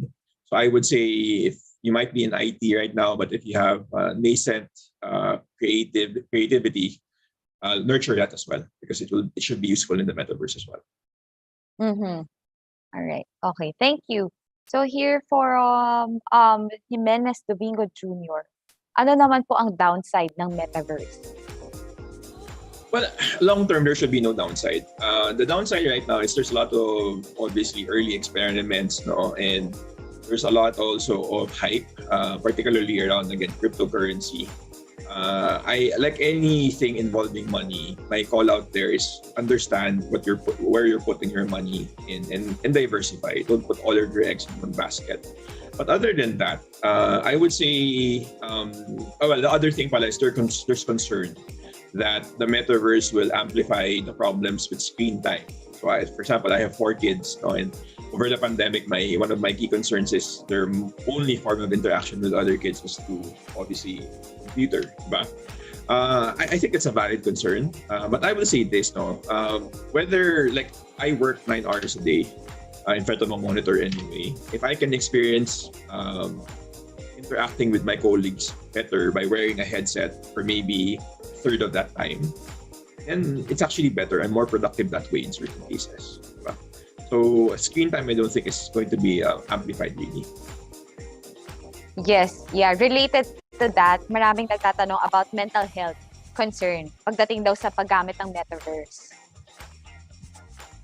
Well, sure, I'm not. Can they elaborate? Because it's actually my first time hearing about mental health concerns with regards to the metaverse. I can guess. Is it about bullying, diba, that type of thing? But I would argue bullying happens right now on the internet, diba, whether it's on Reddit or on other forums, diba, or on social media. So I think if you're actually, I would also say the metaverse can help address mental health issues, no? Because there are already early experiments where an AI and a human therapist interact with the patient. And we use AI techniques such as facial recognition, sentiment recognition. We measure eye contact. We measure the speed of the person's speech, diba, to diagnose, diba, does this person have anxiety or depression? So I will say that technology such as metaverse, yes, there's always a potential downside, but there are also positive applications. And I think, again, the key thing, it's early days. I think the more people use these technologies, the more we'll discover both the pitfalls and the positives as well.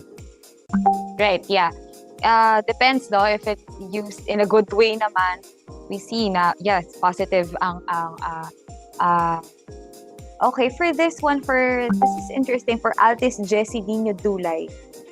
Okay.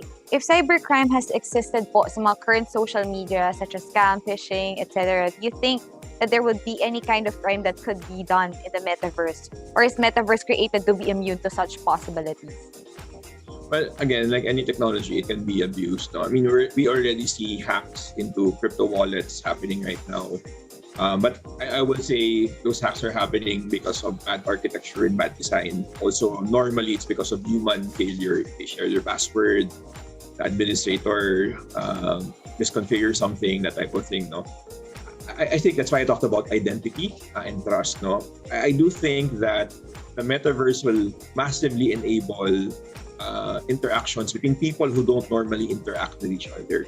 Right, you can drop into a virtual art gallery, for example, and you can interact with art sellers from other countries easier in the metaverse. No, now by creating those additional opportunities, you also create proportionally an additional opportunity for bad things to happen potentially. But that's where proper architecture and proper education should help prevent the absolute number of the increase of in absolute terms of crime. And again, there is a need also, by the way, I won't totally ignore it. Governments need to catch up. They need to be able to put into law, not just controls and guidance, but also penalties.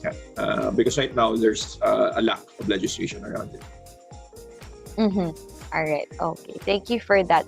From John Silverio, what is the estimated year do you think metaverse will be completely implemented in the Philippines? Well, I think again, it depends on how you our definition of metaverse, single metaverse, persistence, etc. Not just for the Philippines, but I think globally we'll start seeing it in the next 5 to 10 years. But like the internet, it will continue to evolve. The internet is never done, never finished, diba?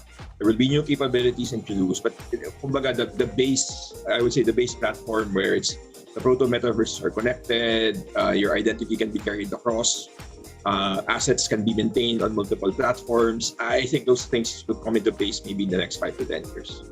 All right, okay. For Mary Joy Valdez, what are the fundamentals and importance of metaverse in our industry so that the inspiring IT, CS professional will be able to adapt it in the near future? Sorry, I want to make sure. What are the inspiring things about the metaverse? Ano yung mga fundamentals and importance of metaverse in our industry so that our inspiring professionals will be able to adapt in the near future? In the IT industry specifically, or all industries? In our industry, yeah. In the IT industry, yeah. I guess the fundamental thing is that the metaverse will again introduce a new way to interact with users. It will introduce a new way to create value. The technologies are not that far off. Yes, you need to learn things such as 3D design, and you also need to learn blockchain. I forgot to mention blockchain kanina, but blockchain and blockchain-related technologies are also important because Web3 will enable the persistence of value, the ability to transfer value. So these things will come whether we invest time or not, because the rest of the world is very much interested. Businesses are very much interested to start using metaverse technologies for their own use cases because they see the value, again, of connecting things, both physical and digital, creating digital goods, etc. They really see that. So up to us to actually stay ahead, because if we don't stay ahead, guess what? Other countries will just defrag us. We have, again, a unique differentiator. Like I said earlier, we have great creative talent in the Philippines. We're very much in the early adopter stage, pretty much on all technology. So we should ride on those things, no, and maintain, if not create a lead compared to other countries. All right, thank you for that. Maybe we'll entertain last question from our participants from Nixon Coronado. What makes the metaverse a better platform than VR chat that has been operating for more than 8 years now? And people have already implemented better inclusive features such as more accurate sign language features, live closed captioning for live closed captioning for hard of hearing people, and speech to text. Yeah. So VR chat is an example of a existing VR platform. I agree, diba? There are many users on VR chat. There is a need to connect that to the broader metaverse. It has a lot of great features like sign language support, etc. I agree. However, again, the problem with VR chat is it's a closed loop. It's only people who are in that system that can connect and interact with each other. So there is a need to expand those capabilities to allow it to connect to other platforms, allow people who may not have access to VR chat, maybe because of regulatory considerations, geographic considerations, etc. Right? But again, it's a great example. But again, the metaverse is not just VR, by the way. There are other things. Like, can you, for example, in VR chat, bring in maybe the status of your car that you're trying to sell to someone? Right now, if you want to sell a car, you have to show it to someone. They have to inspect it. They have to test drive. I mean, those things still have to happen. But potentially, if you're selling a second-hand car or even a second-hand house, it would be good to give a virtual tour of your house. And that you can't do that right now in VR chat. What you can do in VR chat is simply communicate, but you can't bring in other things or other experiences easily. All right, okay, so that's it, guys. So if you have more questions, go ahead, please send them in our chat box or Q&A section, all right? Okay, and then we'll try as much as possible to send it to Arvin Yason, all right? So there you go. Thank you so much, Arvin Yason, for joining us today. Thank you. Thank you. And of course, thank you to everyone for your participation. Now, for some announcements for our Y4IT 2022 feedback and e-certificate requests. So for all our participants, please fill out the feedback form and online request for e-certificate. All right. So as you can see in your screen, nakita na ba sa ating screen ang ating ayan, all right. Okay, ang ating link for the feedback and e-certificate request form. All right. So the e-certificate will be sent via email as soon as we have verified your participation, and an e-copy of your payment receipt has been uploaded via the request form. An e-certificate will be provided to you for a fee of 150 pesos per session attended, for a total of 900 pesos if you will join all 6 sessions. All right? So the payment instructions via GCash, PayMaya, Landbank, and BPI are provided in the online request form. Okay. So guys, nandyan pa ba kayo? Kasama pa ba namin kayo? I wanna feel your presence. All right? Okay, can you send me a smiling emoji? Yes, hello Jade. Hello Joshua, John, Trisha. All right, kung may mga pabati kayo sa mga professors nyo, classmates nyo, crush nyo na classmates nyo or teachers nyo, go ahead. Okay? But please, ang request lang namin is refrain from using inappropriate words or offensive language in the chat box, alright? We will not tolerate them. Happy lang tayo. Okay?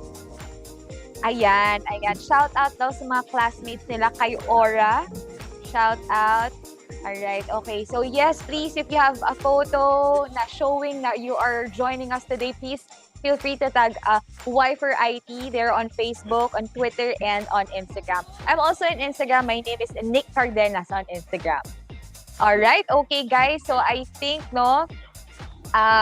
we will have a morning break.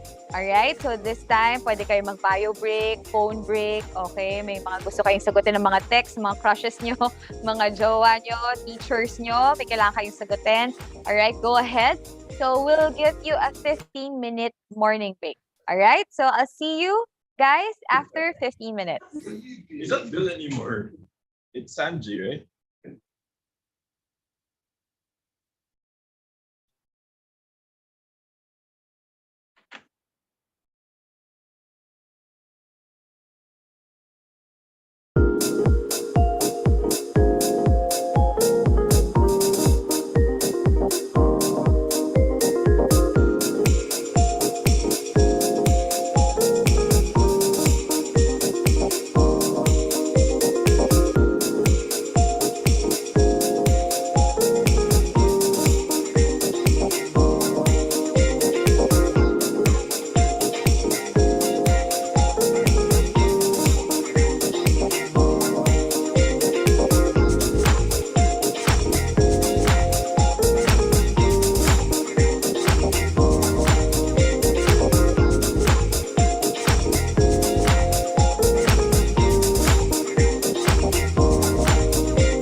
Hello, hi. Hello, everyone. Ladies and gentlemen, welcome back to day 1 of Y4IT.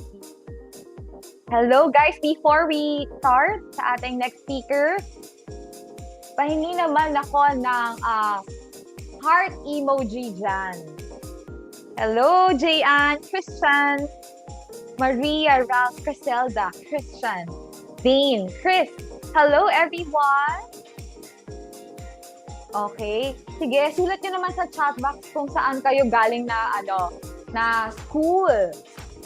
Mag-shoutout ako sa mga schools nyo. SPU. Ayan. SMC. Teka lang. Sige, i-hold ko para makita ko ang bilis ng chat box. Gordon University. Lyceum. Hello, SMC. Ang dami. Okay, dito actually meron akong list ng schools eh. Ayan, tignan ko. University of Eastern Pangasinan. Polytechnic College of La Union. Olivares College, Tagaytay. St. Louis University. Taguig City University. Cavite State University. Hello, guys! Greenview Montessori School. University of Eastern Pangasinan. Wow, hello, hello! Hi, everyone! Wow, ayun, dami. Nagpa-participate sa chat box natin. Thank you very much, guys! Hello, ayan. Ang daming energy ng day 1 participants natin. Thank you so much. Alright, so now, we move on to our next speaker. Okay? Let us all welcome Margarita Baula, our vertical account sales for ASUS Education, for her talk entitled New Methods of Learning, the Future of Education. Good morning. Good morning, everyone. Can everybody hear me? Good morning. Hello. Hello. Yes, good morning. We can hear you. All right. Just share this.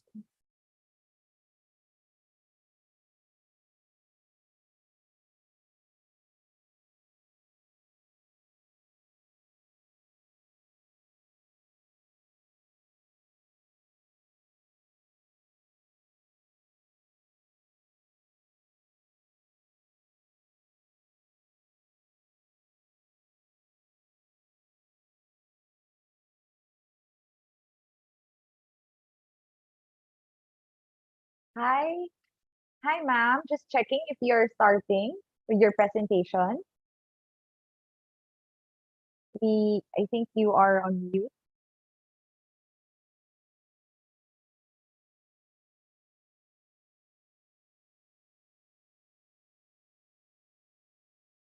Okay, so as of now, we can't hear anything from your end.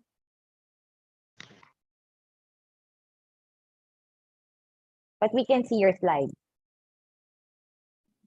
Okay.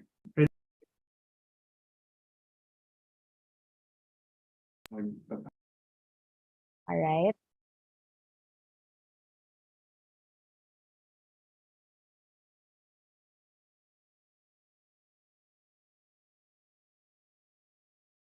Hello, Miss Margarita. Can you hear us? We're just having technical. Yeah, good morning. Thank you for waiting. We're just having technical difficulties. All right, Just okay. 8 minutes. All right. Okay. So while we wait for Miss Margarita, may I ask our participants, kamusta naman kayo dyan? Kamusta ang weather dyan sa inyo? Okay, good. O chill, medyo mainit. Ang hot daw niya, ang hot ko. Yung weather po, hindi po kayo. O medyo maulan sa Baguio. Yes, kamusta sa Baguio? Is it, malamig na ba? Okay, malamig daw. Sunny weather dito sa Baguio. Okay, sabi niya.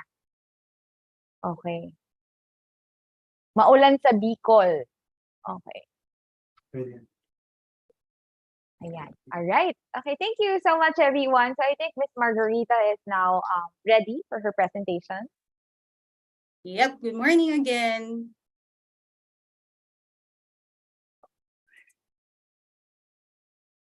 A pleasant afternoon. Good morning, everyone. I'm Marge Bowler from ASUS Business, and I'd like to share some insights on new methods of learning.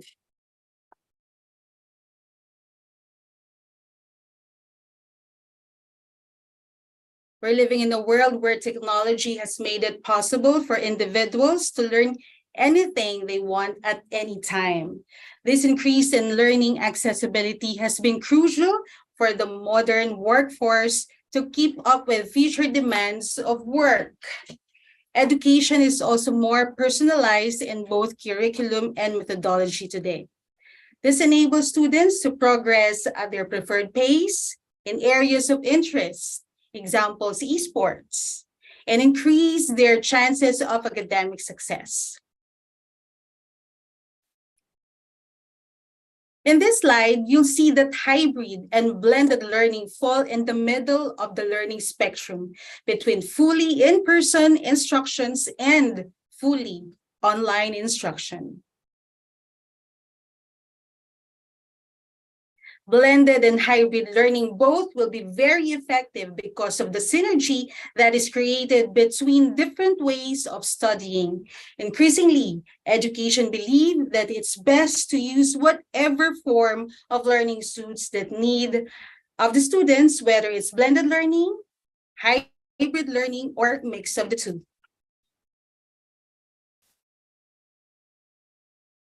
Blended learning utilizes the best online tools to support a teacher-led classroom.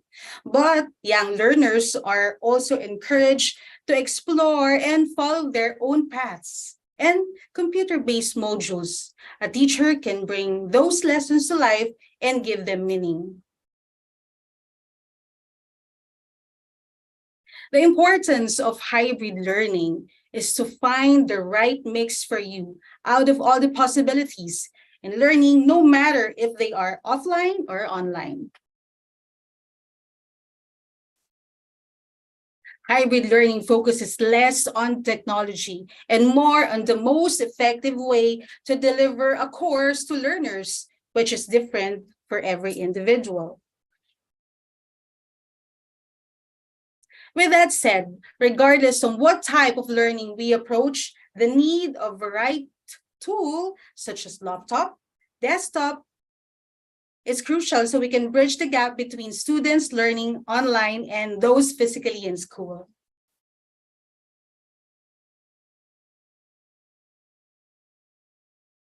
ASUS continue to create solutions of innovative technologies to address the evolving challenges facing the education community. Together, we are exploring the possibilities to empower students to become tomorrow's learners, whether their classroom may be. We are ASUS Education. With that said, we are dedicated to solving the unique challenges facing students and educators today. Our comprehensive student-centered product portfolio includes laptops, desktops, and all-in-one PCs, enabling progressive learning in a fast-paced world. Let me show you a video of one of our products.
So that is our ASUS Expert Book. Apologies, I guess it doesn't have any audio.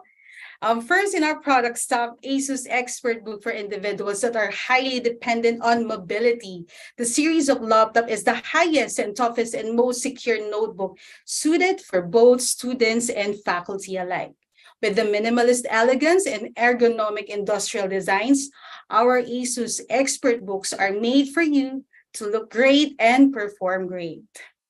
Now, we usually offer to schools, directors, and administrators our Expert Book B9. This is the world's lightest 14-inch business laptop.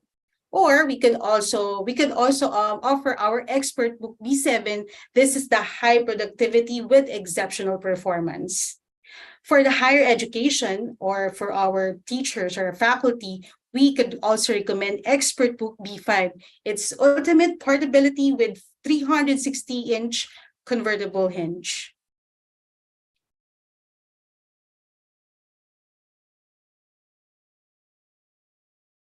Showing our next video, please.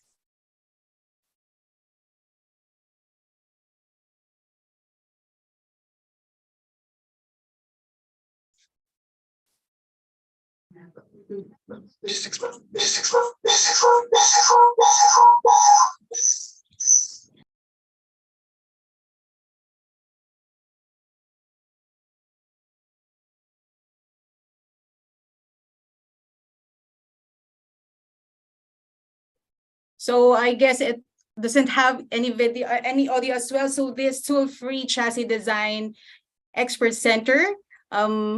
Yeah, it's professional grade graphics. And it also has two-way AI noise canceling technology. And it comes with an optimized thermal solution. It's also versatile and comprehensive connectivity that supports, yeah, so it fits anywhere.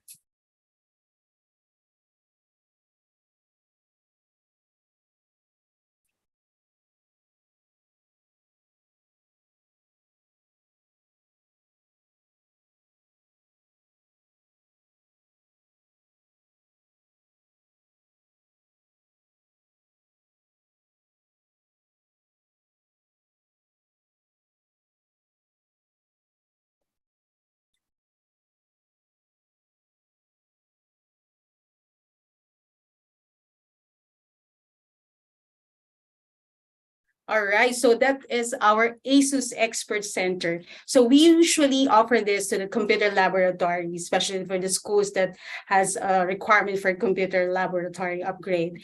We offer Expert Center D7 small form factor. It has ultra compact powerhouse with easy upgrade design. And another one is our Expert Center D7 mini tower. It is built to last with reliability and sustainability. Expert Center all-in-one E5 it's also our impressive performance with slim and elegant design.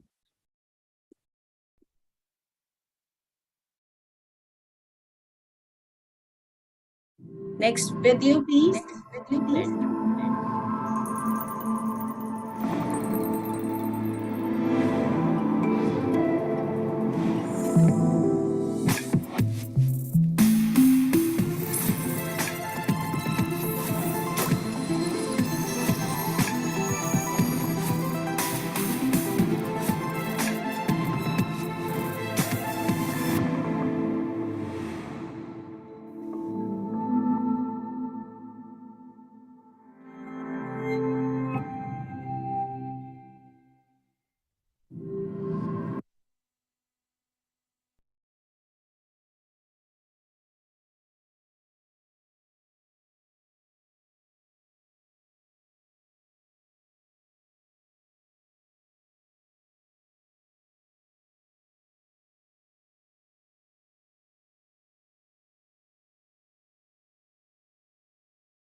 Again, this is our studio book for creative students who are looking for the best in everything. We have the ASUS Pro Art Studio book. It promises creatives out there the performance and accuracy they need, no matter what program they run.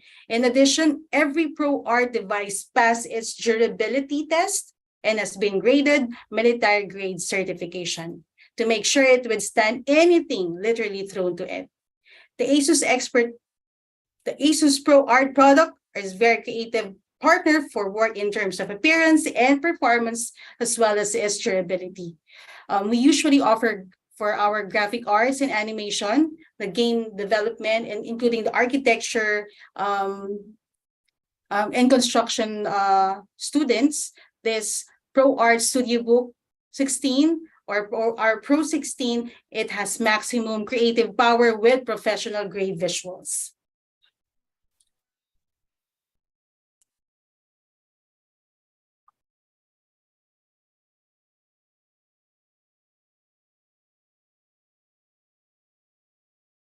All right, so aside from the products that ASUS offers, we recognize that the education sector is one of the foundation in our country.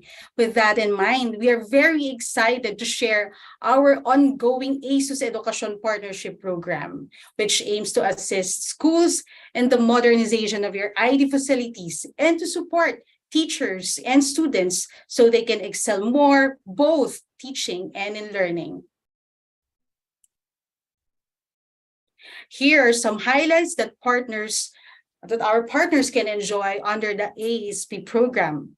Schools and educational institution programs, which aims to provide yearly developmental funds, computer laboratory decoration, even learning seminars, to name a few.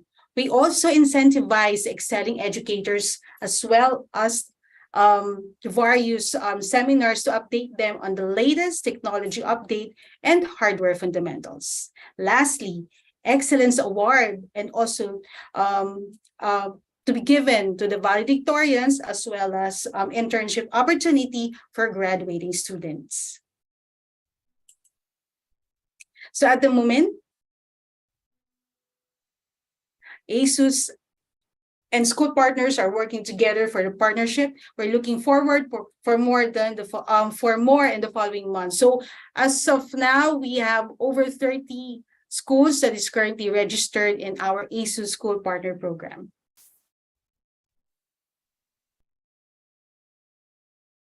So I guess that's it for me.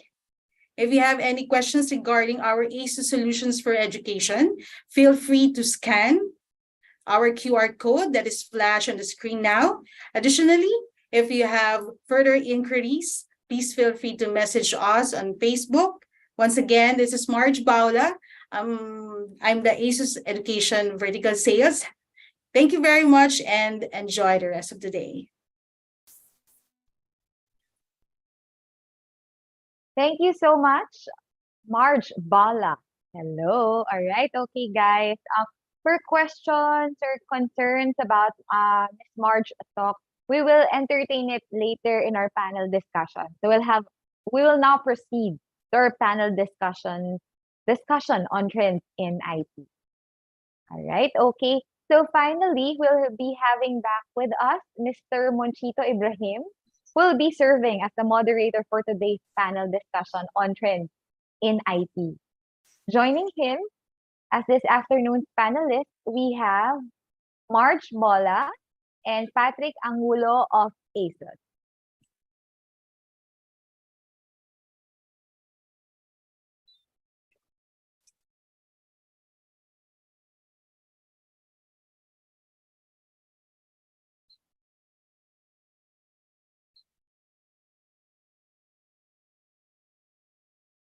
Hi, Monique.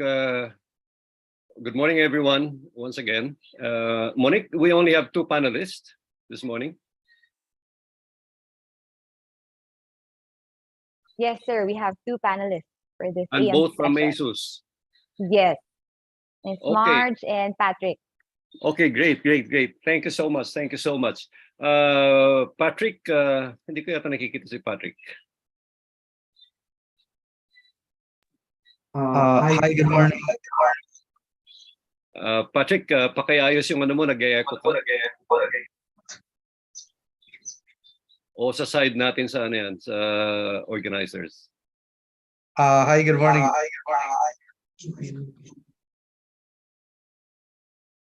Hi, hello. Kalian para speaker. I don't think okay, something's wrong with my. Good morning, Sir Monch, Ibrahim. Sir Patrick Just is call me not part Mon. of Just call me the Mon. list. Sorry. Okay. Patrick, can we have you again, please? Good morning, Sir Manchito Ibrahim. I'm sorry, I Mon na think lang, Mon. Patrick is not part of the panelists, sir. Also, bakit natin i-introduce?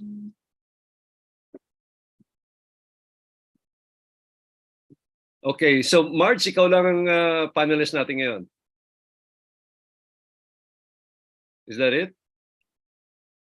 Yes, sir. Okay, so it's not going to be a panel. This is going to actually be an interview with our presenter, Marge. Once again, good morning, everyone.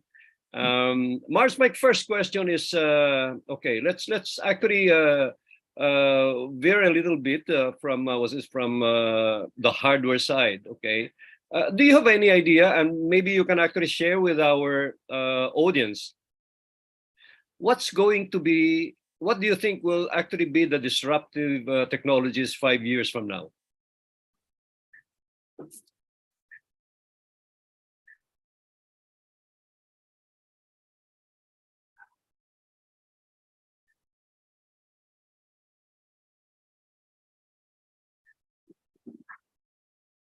Hello, mukhang nawala yata ang ASUS.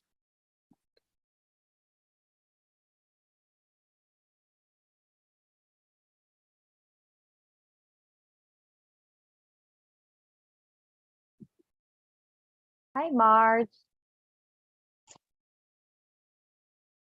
There, Marge is back, or there, you're back, Marge.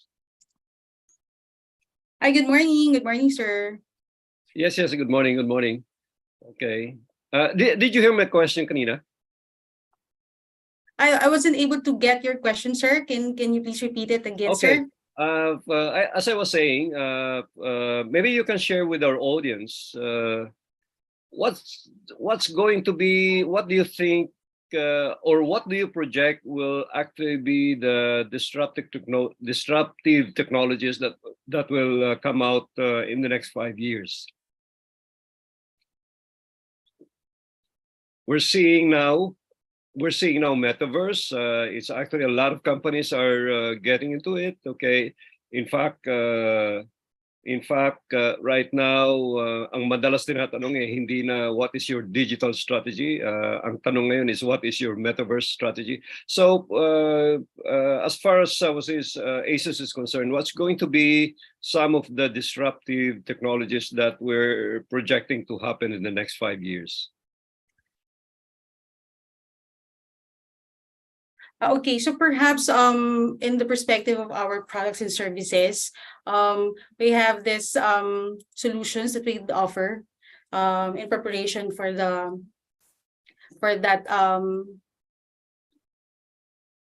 we have this network problems in our remote regions. So with that, we could perhaps offer our products and services that could address in the next few years, sir. Okay. So, for example, how is ASUS getting ready for the metaverse world?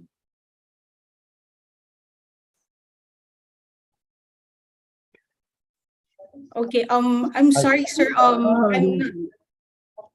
Okay, sige, palitan na lang natin yung question. Okay. Sige. So perhaps our product manager, Mr. Brainard C, could assist me on that. Okay, Bernard, how are you? Hello, hi Sir Mon. Yeah, good morning everyone. So Yes, good morning. I think Gusto mong i-share yung video mo? Sorry, for that I think it's really good. I think I should answer your question first regarding po sa Yeah.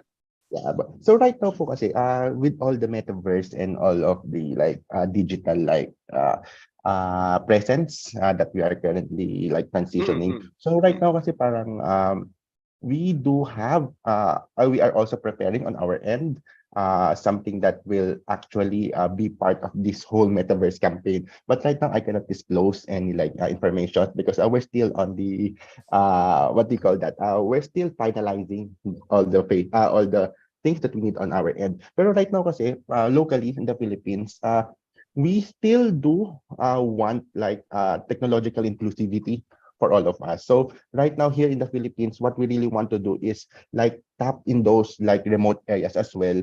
So parang while everyone is like for example busy with the shifting to those metaverse, we still want everyone in the Philippines to have access first with those technological solutions and devices. So right now na kasi talaga parang ASUS is really campaigning on our CSR activities. So yeah, so ayun talaga ang pinaka-focus namin on here in the on our end. Okay. So ganito na lang. Maybe in the next 5 years, I know matindi ang research and development na ano ng ASUS. Okay. I know the guys was running was ASUS in the Philippines. What can we expect in the next 5 years in terms of not specific, alam ko yung iba dyan confidential pa. What can we expect from ASUS regarding new technologies that will be coming up? Are we going to actually see virtual laptops coming from ASUS? Something like that? Ano ba meron? Ano meron? Right now kasi po for ASUS, we're really campaigning on our OLED technology. So I'm not too sure for other brands, pero right now kasi most of our like consumer and laptops are really pushing with OLED. So we are like exploring more more like what do you call it, advancement in terms of this display because actually parang lahat tayo ngayon nag-shift using devices, laptops, smartphones. Pero parang we also need to consider yung everyday natin nakita, so which is the display. So right now ang initial namin is to have OLED displays in most of in all of our laptops. And number two, we want to revolve more on since parang OLED technology while it's already like matagal in the industry, ngayon lang tayo nag-shift to the consumer end. So we are still on that stage that exploring what we can do more to like innovate and enhance the user experience. So parang hindi ko po madi-disclose na if we're gonna be having those like for example virtual reality like for example laptops that like wearables na lang siya, pero right now talaga yun lang ang pinaka like goal namin for ASUS. Okay, so the focus of ASUS then is actually making technology very, very democratic, so to speak, para sa ating mga estudyante. Okay, yes, and most especially our schools, no, our schools. And nakikita ko kayo sa presentation ni Mars. You've actually been coming out with with very, very robust models that's intended for game development. Yung grabe talaga yung graphics yung graphics capabilities na kakailanganin, and that's actually going to encourage more people to make use of the platform siguro. For developing apps that's going to be ready for the metaverse. Siguro yun yung nakikita kong from ASUS. Yes. Meron ka ba may dadagdag dyan, Bernard? Yeah, on top of that, actually I think na-present ka ni Ms. Marge kanina yung studio book lineup namin. So right now po like if you will check for me, we have the ASUS dial. So actually those are those small innovations that we are incorporating. So as you mentioned po, we are also targeting the creator segment. So this includes our game developers. So right now po, we have like a powerful hard kasi before po parang if we're looking for like a powerful hardware laptops, I think ang go-to natin is always the gaming laptops because or full-fledged desktops kasi parang those are the powerful ones and pero kasi parang again meron tayong lacking in terms of on certain aspects. So for this one is the display. So with the Studio Book, we also pack like powerful hardwares combined with like very good display. So yeah, as you mentioned po sa mga game dev po natin, so example po internal testing tayo, our like Studio Book is capable of running like 4K display. So if ever po wala tayong problema in terms of like testings of our like for our mga game designs natin kasi parang we have that capability in terms of hardware pero makikita rin natin yung ano yung actual na makikita niyo for example post process ng game development because the display is also like very rich and like you can actually see what you are really creating as well. Okay, great. Okay. What other was this? You know, you don't actually have to mention specifics here because of confidentiality was these issues. What other enhancements, especially to technologies that are meant or designed for students? Okay, can we expect pretty soon from your research and development work? Oh, right now po, as much as I want to share, we will be having like our latest product that's really catered not only to our students but also to everyone. That is really like the peak of innovation for 2022. So most likely it's gonna be like on the end of month. So I think everyone should be stay tuned as well for this announcement. Okay.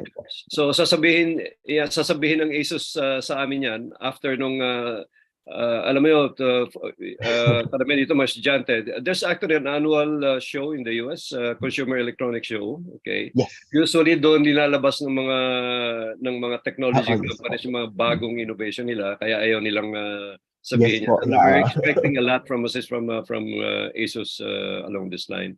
So any other Bernard, any other thing that you'd like to share to our students as well as the schools present this morning? Yeah, for my closing remarks na lang po siguro for everyone po. Yeah, I think we're really in this age na that we should be like be well versed not only with what's happening the current and the technological, but we also need to consider the hardware and the software side. So parang ayun nga, as mentioned before, we really need to have that technological inclusivity not only to us but as well as to our peers. Kasi parang yun talaga yung moving forward natin. Yun talaga dapat ang we really should be focusing on that and already. Okay, great. At this point, I'd like to solicit questions from our participants. Meron ba mga questions from our participants aside from paano kumuha ng e-certificate for attending the session? Meron ba?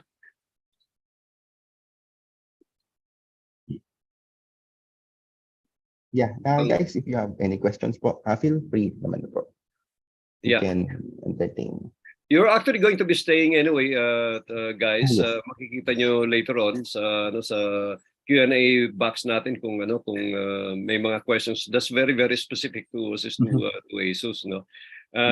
At this point, in behalf of our board of trustees of the UP System Information Technology Foundation, okay, I'd like to thank ASUS for continuously supporting this Y4IT Congress program, and we're very that is much appreciated, Bernard, and you can actually extend that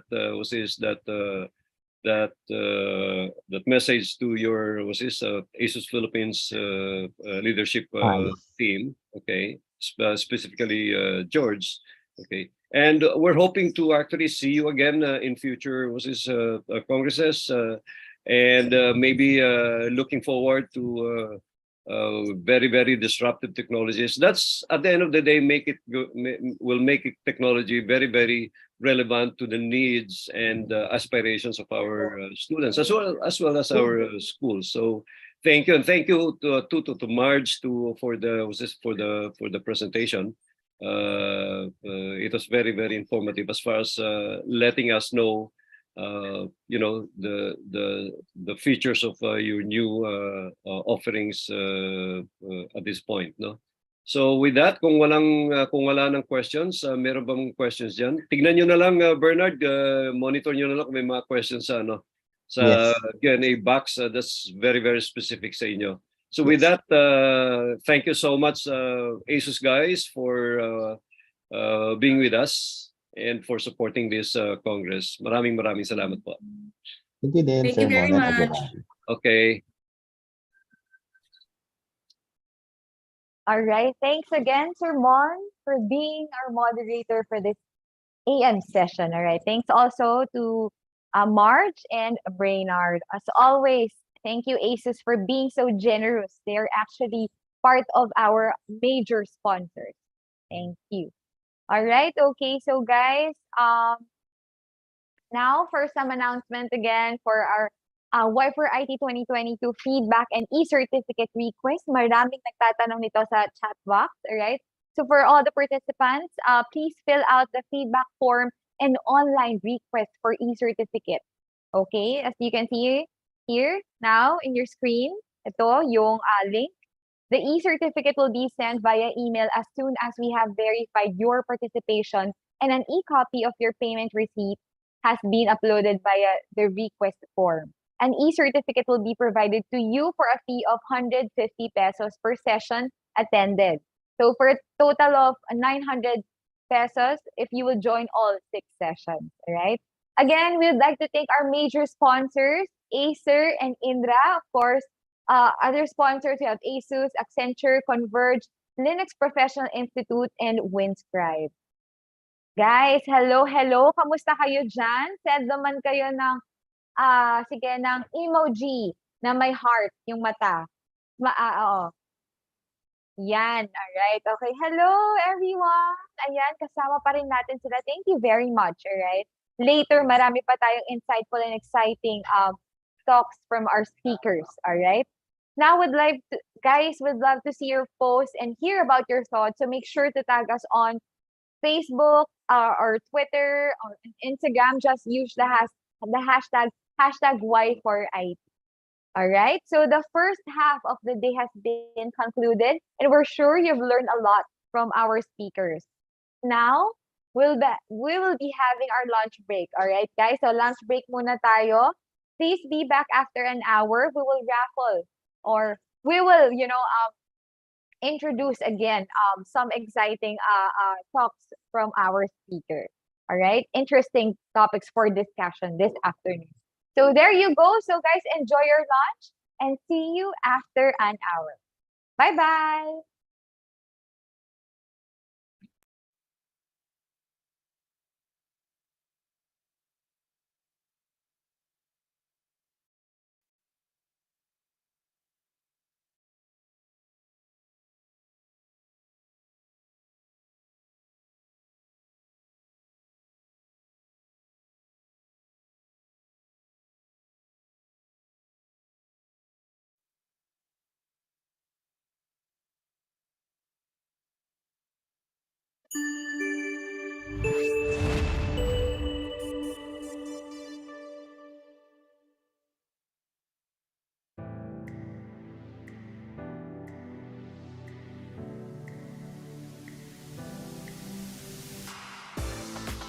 The Make Your Green Mark campaign is the biggest and one of the most critical aspect of the Acer brand's commitment towards ESG initiatives. Year after year, we come back here for tree planting because of the green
The Make Your Green Mark campaign is the biggest and one of the most critical aspect of the Acer brand's commitment towards ESG initiatives.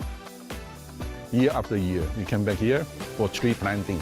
Because of the Green Heritage Foundation, the advocacy is to grow and plant more trees to help the environment and, more importantly, help the people here for their livelihood.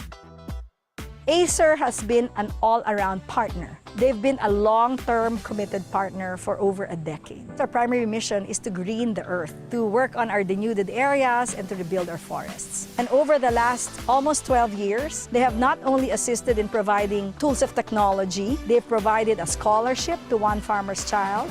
They have provided tree planting budgets. This is running into the thousands of trees already over a decade. They help in every aspect of our mission.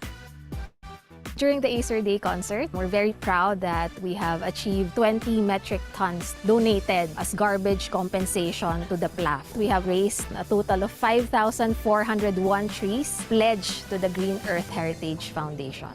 We all know, pag nabawasan ng carbon emission, makakatulong to sa climate change na sa problem natin ngayon.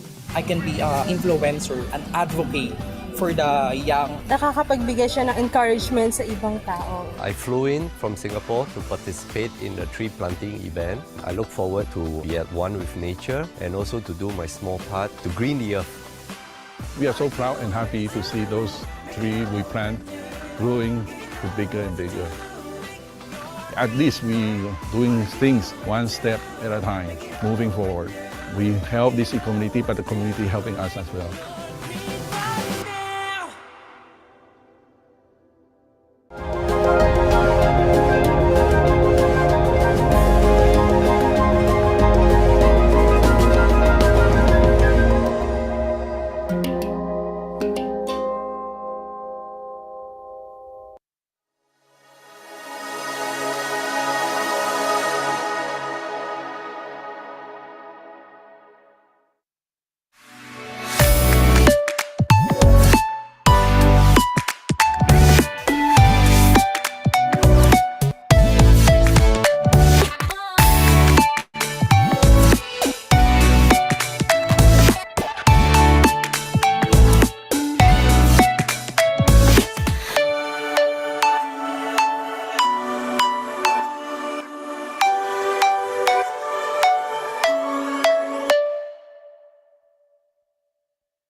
The fastest growing fiber internet got even faster. Again! Dahil ang doble na, di noble pa! Converge Fiber X Plan 1.5 from 100 Mbps is now 200 Mbps. Starting November 11 up to December 12. Doble ulit ang bilis, doble ulit ang sulit. If you're an existing subscriber, automatic upgrade ito. And if you want to make it permanent, just agree to our new terms and conditions. As simple as that, no new application, and it's absolutely free. New Converge Fiber X Plan 1.5. Ang dobleng sulit, new offers from Converge. Doble na, di noble pa!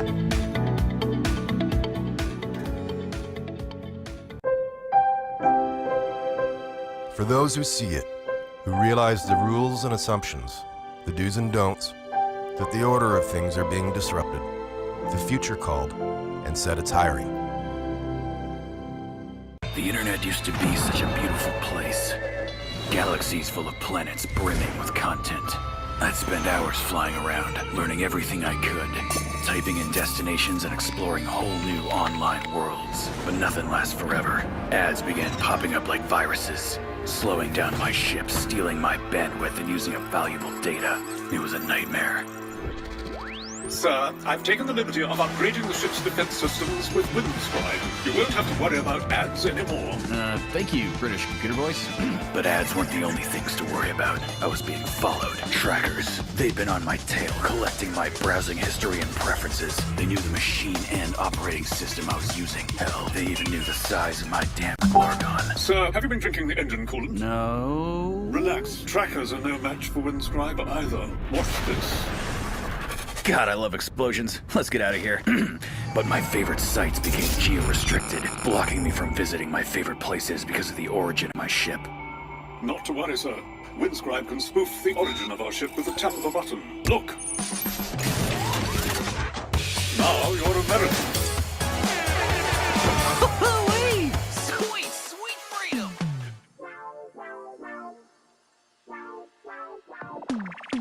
So, what can I get you? I want Windscribe. Will it work on my phone? Of course. It'll work with your Mac, your PC, Linux, Android, iOS, your TV, smart toaster, you name it. And it'll block ads and trackers? Yep. And I can stream content from different countries? Yep. And improve my online privacy? Definitely. Nice. How much do I owe you? You can get 10 gigs of data a month without paying for a thing. But the Pro version's better. You get access to more server locations, unlimited bandwidth, and it only costs you, let's see, divide by 12, multiply by the square root of 69, $4 a month. Can't put a price on freedom.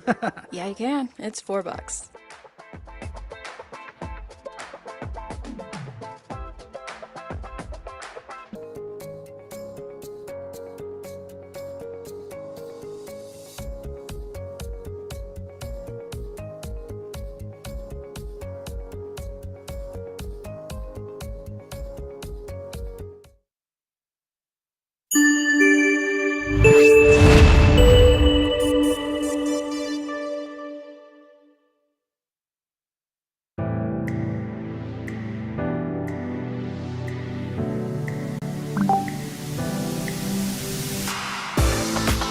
The Make Your Green Mark campaign is the biggest and one of the most critical aspect of the Acer brand's commitment towards ESG initiatives.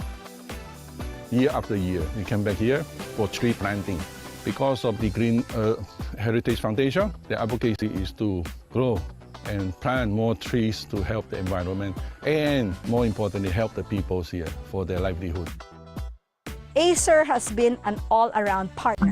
They've been a long-term committed partner for over a decade. Our primary mission is to green the earth, to work on our denuded areas and to rebuild our forests. And over the last almost 12 years, they have not only assisted in providing tools of technology, they've provided a scholarship to one farmer's child. They have provided tree planting budgets. This is running into the thousands of trees already over a decade. They help in every aspect of our mission.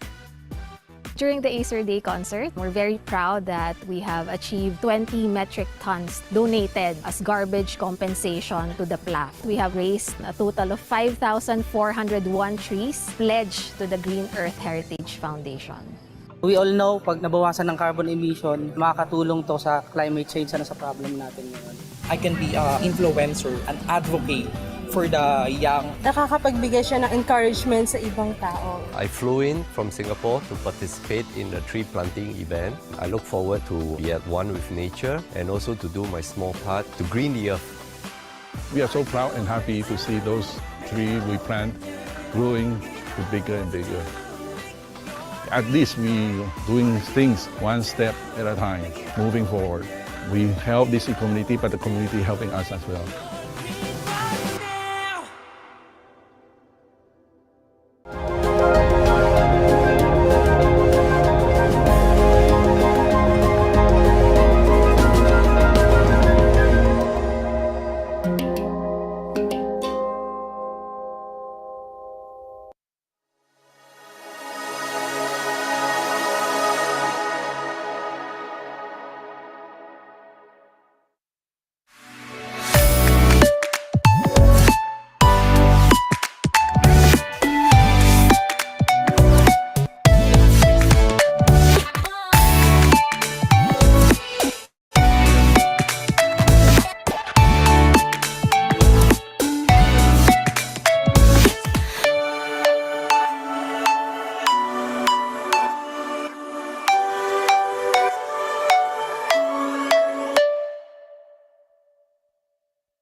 The fastest growing fiber internet got even faster. Again! Dahil ang doble na, di noble pa! Converge Fiber X Plan 1.5 from 100 Mbps is now 200 Mbps. Starting November 11 up to December 12. Doble ulit ang bilis, doble ulit ang sulit. If you're an existing subscriber, automatic upgrade ito. And if you want to make it permanent, just agree to our new terms and conditions. As simple as that, no new application, and it's absolutely free. New Converge Fiber X Plan 1.5. Ang dobleng sulit, new offers from Converge. Doble na, di noble pa!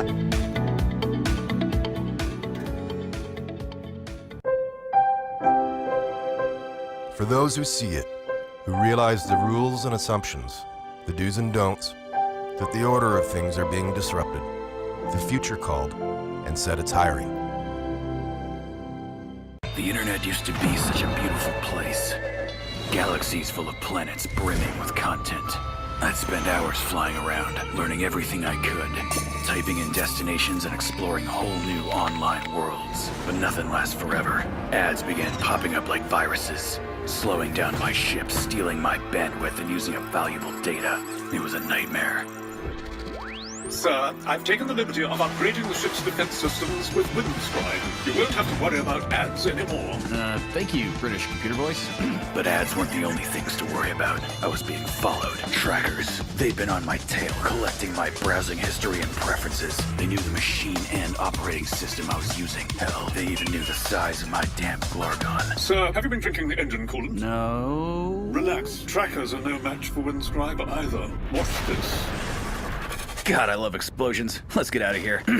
But my favorite sites became geo-restricted, blocking me from visiting my favorite places because of the origin of my ship. Not to worry, sir. Windscribe can spoof the origin of our ship with the tap of a button. Look! Now you're American. Sweet, sweet freedom!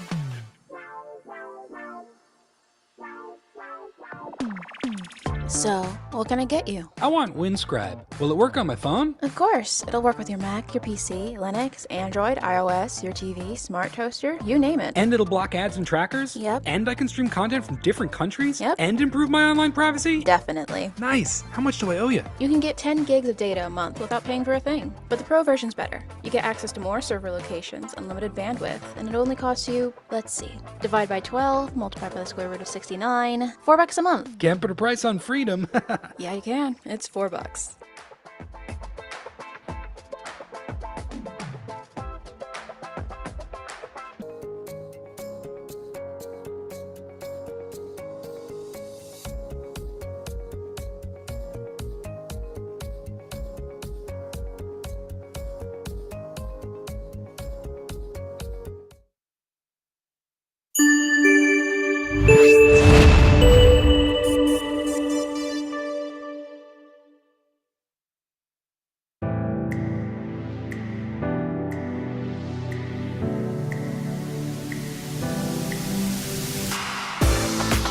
The Make Your Green Mark campaign is the biggest and one of the most critical aspects of the Acer brand's commitment towards ESG initiatives.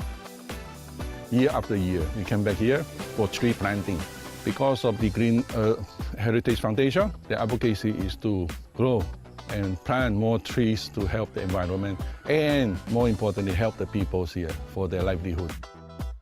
Acer has been an all-around partner. They've been a long-term committed partner for over a decade. Our primary mission is to green the earth, to work on our denuded areas and to rebuild our forests. And over the last almost 12 years, they have not only assisted in providing tools of technology, they've provided a scholarship to one farmer's child. They have provided tree planting budgets. This is running into the thousands of trees already over a decade. They help in every aspect of our mission. During the Acer Day concert, we're very proud that we have achieved 20 metric tons donated as garbage compensation to the PLAF. We have raised a total of 5,401 trees pledged to the Green Earth Heritage Foundation. We all know, pag nabawasan ng carbon emission, makakatulong to sa climate change na sa problem natin ngayon. I can be an influencer, an advocate for the young. Nakakapagbigay siya ng encouragement sa ibang tao. I flew in from Singapore to participate in the tree planting event. I look forward to be at one with nature and also to do my small part to green the earth. We are so proud and happy to see those trees we plant growing to bigger and bigger. At least we doing things one step at a time, moving forward. We help this community, but the community helping us as well.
The fastest growing fiber internet got even faster. Again! Dahil ang doble na, di noble pa!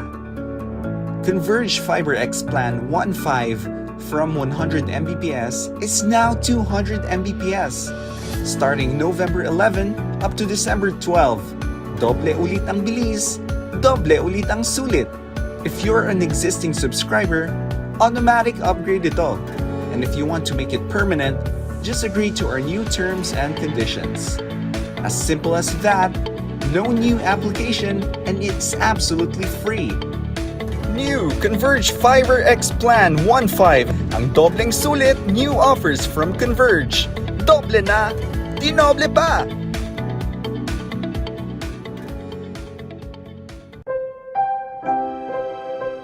For those who see it, who realize the rules and assumptions, the do's and don'ts, that the order of things are being disrupted, the future called, and said it's hiring.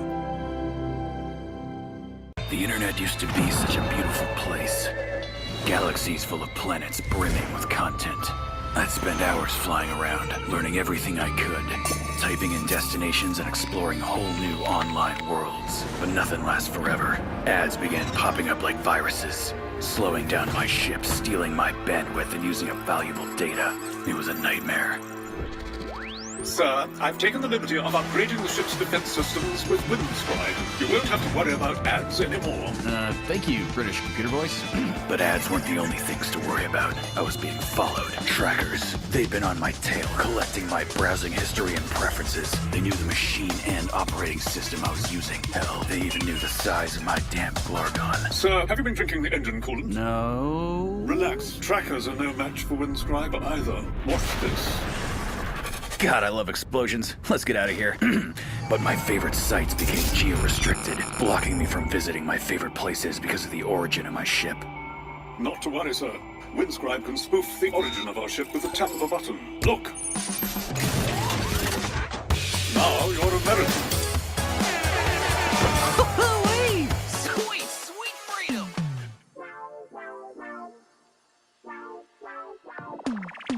So, what can I get you? I want Windscribe. Will it work on my phone? Of course, it'll work with your Mac, your PC, Linux, Android, iOS, your TV, smart toaster, you name it. And it'll block ads and trackers? Yep. And I can stream content from different countries? Yep. And improve my online privacy? Definitely. Nice. How much do I owe you? You can get 10 gigs of data a month without paying for a thing. But the Pro version's better. You get access to more server locations, unlimited bandwidth, and it only costs you, let's see, divide by 12, multiply by the square root of 69, $4 a month. Can't put a price on freedom. Yeah, you can. It's $4.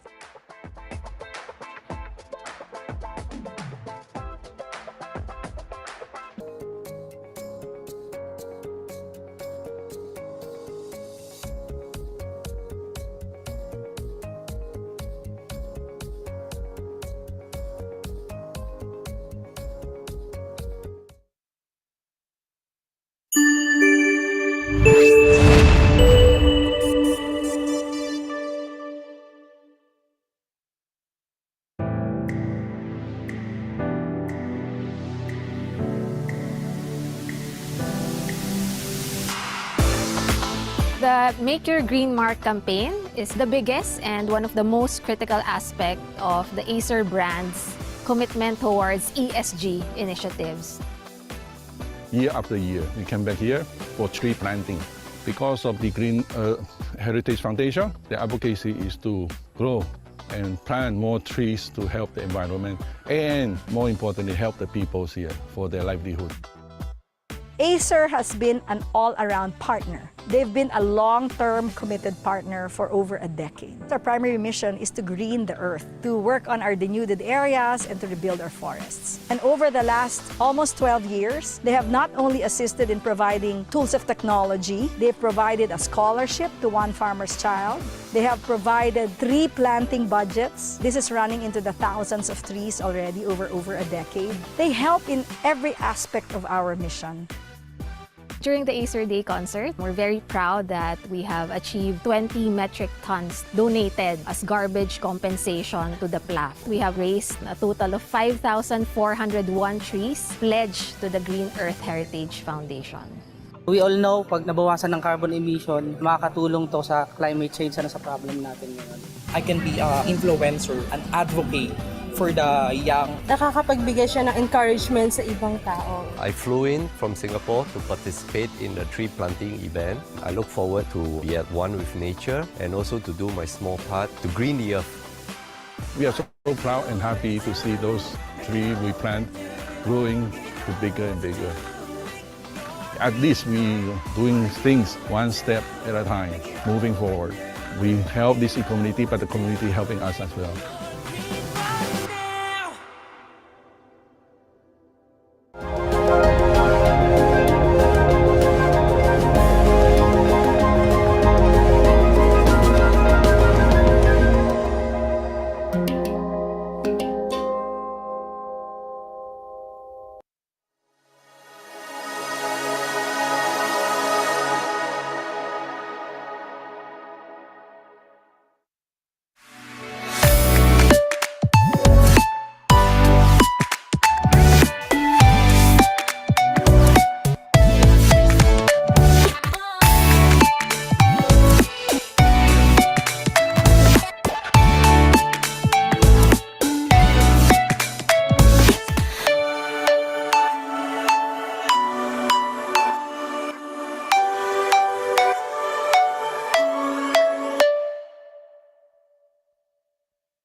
The fastest growing fiber internet got even faster. Again! Dahil ang doble na, di noble pa! Converge Fiber X Plan 1.5 from 100 Mbps is now 200 Mbps. Starting November 11 up to December 12. Doble ulit ang bilis, doble ulit ang sulit. If you're an existing subscriber, automatic upgrade ito. And if you want to make it permanent, just agree to our new terms and conditions. As simple as that, no new application, and it's absolutely free. New Converge Fiber X Plan 1.5. Ang dobleng sulit, new offers from Converge. Doble na, di noble pa!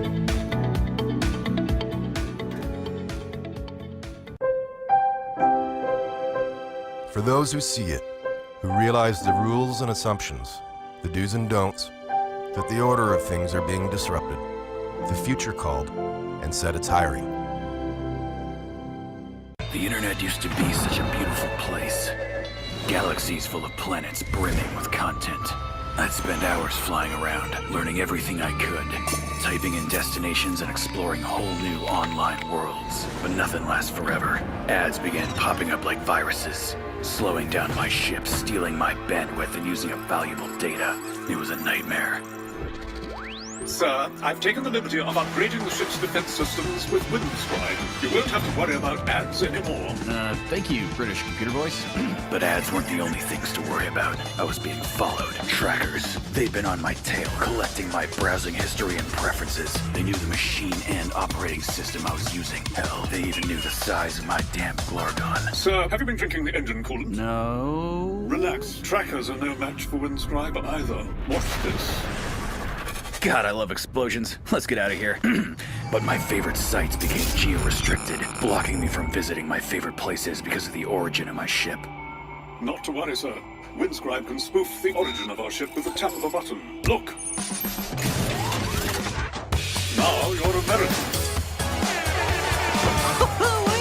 Sweet, sweet freedom!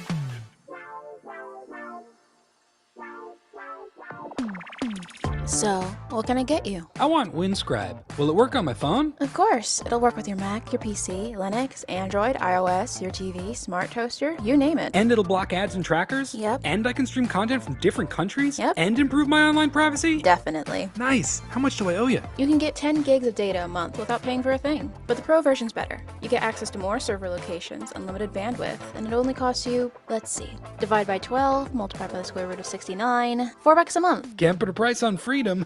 Yeah, you can. It's $4.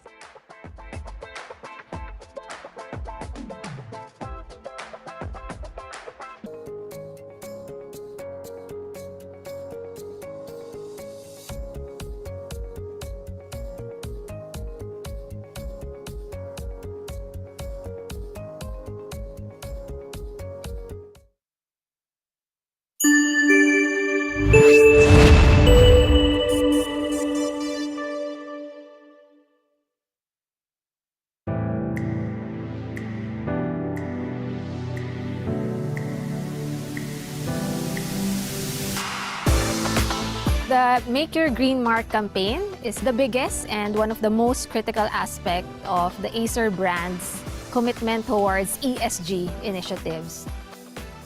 Year after year, we come back here for tree planting. Because of the Green Heritage Foundation, the advocacy is to grow and plant more trees to help the environment and, more importantly, help the people here for their livelihood. Acer has been an all-around partner. They've been a long-term committed partner for over a decade. Our primary mission is to green the earth, to work on our denuded areas and to rebuild our forests. And over the last almost 12 years, they have not only assisted in providing tools of technology, they've provided a scholarship to one farmer's child. They have provided tree planting budgets. This is running into the thousands of trees already over a decade. They help in every aspect of our mission. During the Acer Day concert, we're very proud that we have achieved 20 metric tons donated as garbage compensation to the PLAF. We have raised a total of 5,401 trees pledged to the Green Earth Heritage Foundation. We all know, pag nabawasan ng carbon emission, makakatulong to sa climate change na sa problem natin ngayon. I can be an influencer, an advocate for the young. Nakakapagbigay siya ng encouragement sa ibang tao. I flew in from Singapore to participate in the tree planting event. I look forward to be at one with nature and also to do my small part to green the earth. We are so proud and happy to see those trees we plant growing to bigger and bigger. At least we doing things one step at a time, moving forward. We help this community, but the community helping us as well.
the fastest growing fiber internet got even faster.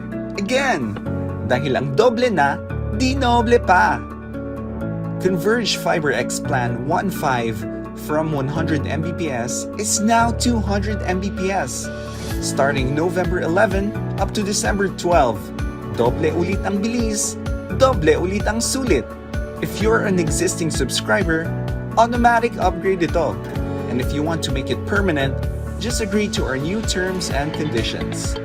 As simple as that, no new application, and it's absolutely free. New Converge Fiber X Plan 1.5, ang dobleng sulit new offers from Converge. Doble na, di noble pa!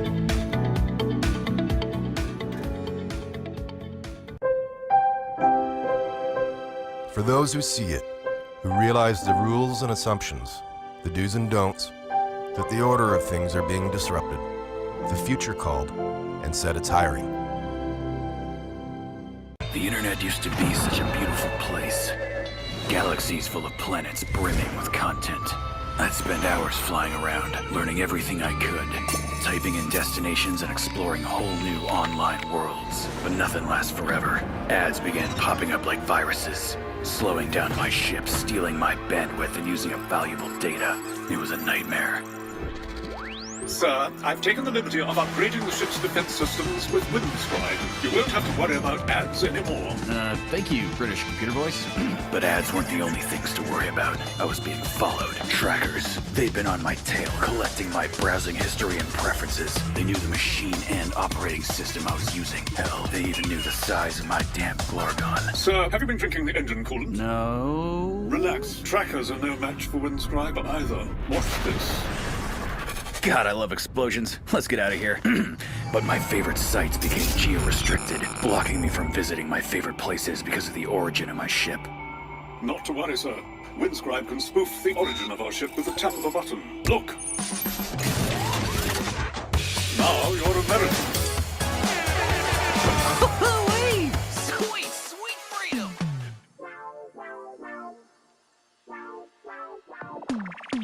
So, what can I get you? I want Windscribe. Will it work on my phone? Of course. It'll work with your Mac, your PC, Linux, Android, iOS, your TV, smart toaster, you name it. And it'll block ads and trackers? Yep. And I can stream content from different countries? Yep. And improve my online privacy? Definitely. Nice. How much do I owe you? You can get 10 gigs of data a month without paying for a thing. But the Pro version's better. You get access to more server locations, unlimited bandwidth, and it only costs you, let's see, divide by 12, multiply by the square root of 69, $4 a month. Can't put a price on freedom. Yeah, you can. It's $4.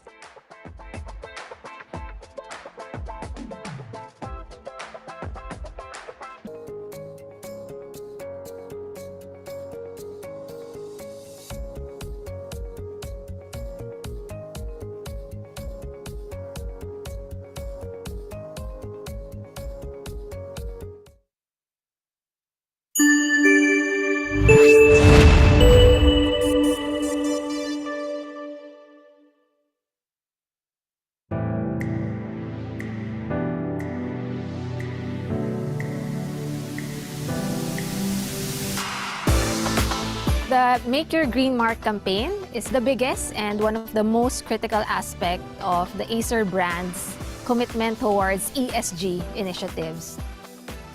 Year after year, we come back here for tree planting.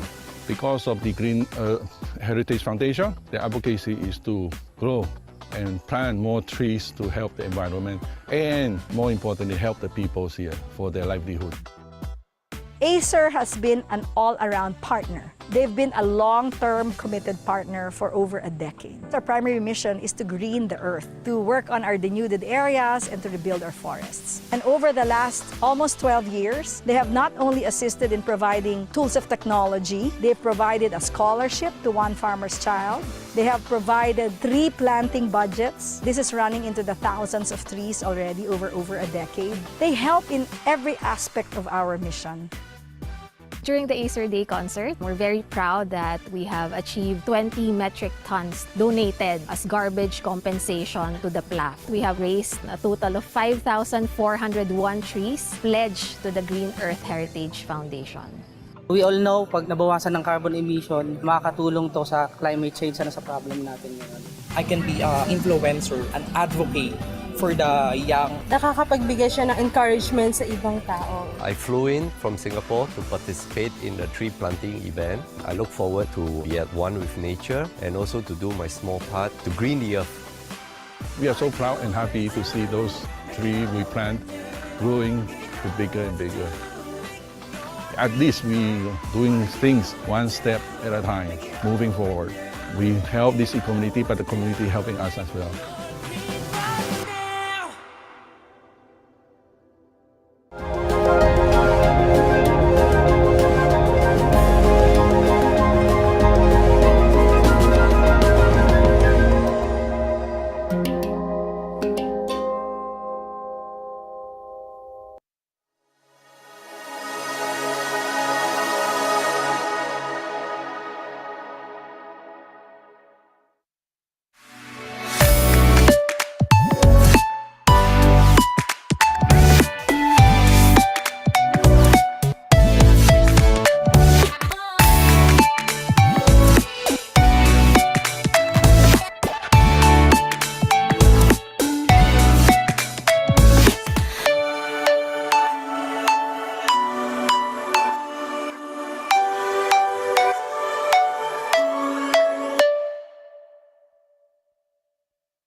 The fastest growing fiber internet got even faster. Again! Dahil ang doble na, di noble pa! Converge Fiber X Plan 1.5 from 100 Mbps is now 200 Mbps. Starting November 11 up to December 12. Doble ulit ang bilis, doble ulit ang sulit. If you're an existing subscriber, automatic upgrade ito. And if you want to make it permanent, just agree to our new terms and conditions. As simple as that, no new application, and it's absolutely free. New Converge Fiber X Plan 1.5, ang dobleng sulit, new offers from Converge. Doble na, di noble pa!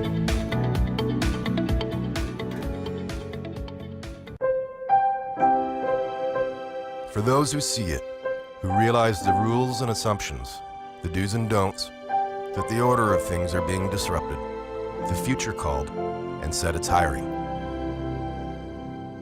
The internet used to be such a beautiful place. Galaxies full of planets brimming with content. I'd spend hours flying around, learning everything I could, typing in destinations and exploring whole new online worlds. But nothing lasts forever. Ads began popping up like viruses, slowing down my ship, stealing my bandwidth, and using up valuable data. It was a nightmare. Sir, I've taken the liberty of upgrading the ship's defense systems with Windscribe. You won't have to worry about ads anymore. Thank you, British computer voice. But ads weren't the only things to worry about. I was being followed. Trackers. They'd been on my tail, collecting my browsing history and preferences. They knew the machine and operating system I was using. Hell, they even knew the size of my damn Glorgon. Sir, have you been drinking the engine coolant? No. Relax. Trackers are no match for Windscribe either. Watch this. God, I love explosions. Let's get out of here. But my favorite sites became geo-restricted, blocking me from visiting my favorite places because of the origin of my ship. Not to worry, sir. Windscribe can spoof the origin of our ship with the tap of a button. Look! Now you're American. Sweet, sweet freedom!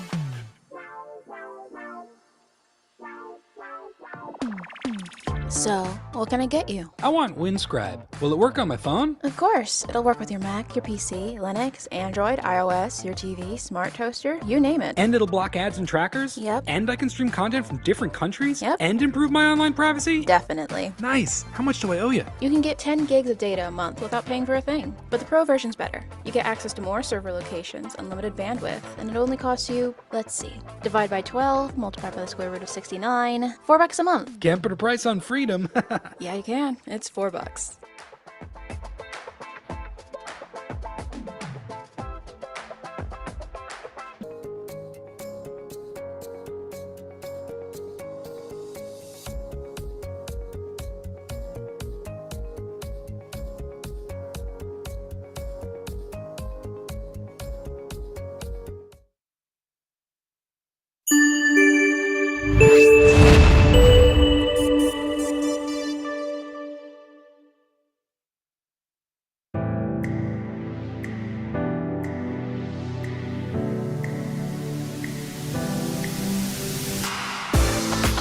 The Make Your Green Mark campaign is the biggest and one of the most critical aspect of the Acer brand's commitment towards ESG initiatives. Year after year, we come back here for tree planting. Because of the Green Heritage Foundation, the advocacy is to grow and plant more trees to help the environment and, more importantly, help the people here for their livelihood. Acer has been an all-around partner. They've been a long-term committed partner for over a decade. Our primary mission is to green the earth, to work on our denuded areas and to rebuild our forests. And over the last almost 12 years, they have not only assisted in providing tools of technology, they've provided a scholarship to one farmer's child. They have provided tree planting budgets. This is running into the thousands of trees already over a decade. They help in every aspect of our mission. During the Acer Day concert, we're very proud that we have achieved 20 metric tons donated as garbage compensation to the PLAF. We have raised a total of 5,401 trees pledged to the Green Earth Heritage Foundation. We all know, pag nabawasan ng carbon emission, makakatulong to sa climate change na sa problem natin ngayon. I can be an influencer, an advocate for the young. Nakakapagbigay siya ng encouragement sa ibang tao. I flew in from Singapore to participate in the tree planting event. I look forward to be at one with nature and also to do my small part to green the earth. We are so proud and happy to see those trees we plant growing to bigger and bigger. At least we doing things one step at a time, moving forward. We help this community, but the community helping us as well.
The fastest growing fiber internet got even faster.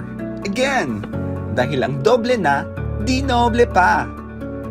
Converge Fiber X Plan 1.5 from 100 Mbps is now 200 Mbps. Starting November 11 up to December 12. Doble ulit ang bilis, doble ulit ang sulit. If you're an existing subscriber, automatic upgrade ito. And if you want to make it permanent, just agree to our new terms and conditions. As simple as that, no new application, and it's absolutely free. New Converge Fiber X Plan 1.5. Ang dobleng sulit, new offers from Converge. Doble na, di noble pa!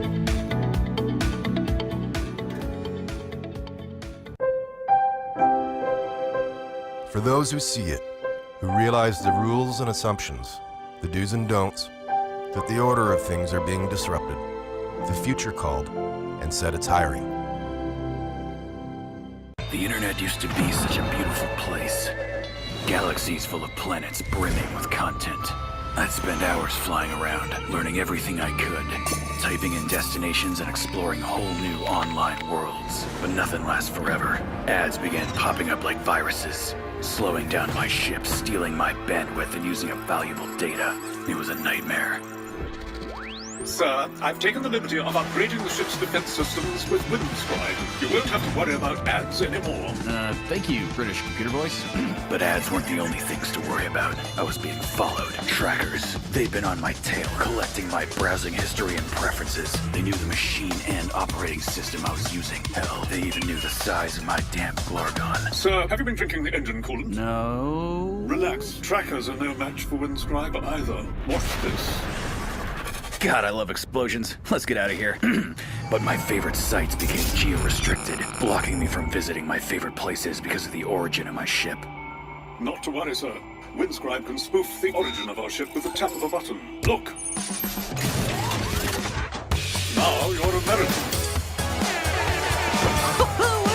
Sweet, sweet freedom!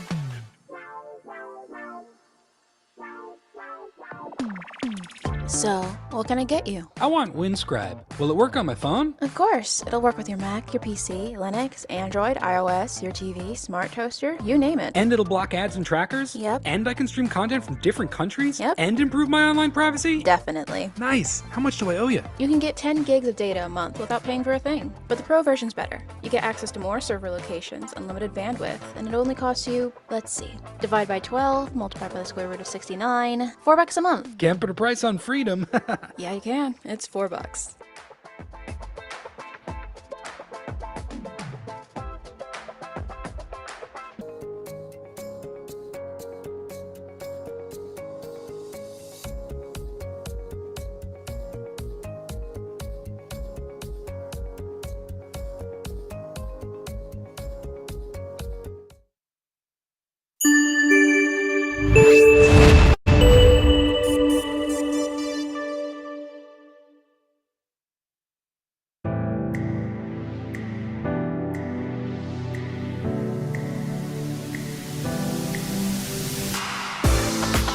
The Make Your Green Mark campaign is the biggest and one of the most critical aspect of the Acer brand's commitment towards ESG initiatives. Year after year, we come back here for tree planting. Because of the Green Heritage Foundation, the advocacy is to grow and plant more trees to help the environment and, more importantly, help the people here for their livelihood. Acer has been an all-around partner. They've been a long-term committed partner for over a decade. Our primary mission is to green the earth, to work on our denuded areas and to rebuild our forests. And over the last almost 12 years, they have not only assisted in providing tools of technology, they've provided a scholarship to one farmer's child. They have provided tree planting budgets. This is running into the thousands of trees already over a decade. They help in every aspect of our mission. During the Acer Day concert, we're very proud that we have achieved 20 metric tons donated as garbage compensation to the PLAF. We have raised a total of 5,401 trees pledged to the Green Earth Heritage Foundation. We all know, pag nabawasan ng carbon emission, makakatulong to sa climate change na sa problem natin ngayon. I can be an influencer, an advocate for the young. Nakakapagbigay siya ng encouragement sa ibang tao. I flew in from Singapore to participate in the tree planting event. I look forward to be at one with nature and also to do my small part to green the earth. We are so proud and happy to see those trees we plant growing bigger and bigger. At least we doing things one step at a time, moving forward. We help this community, but the community helping us as well.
the fastest growing fiber internet got even faster.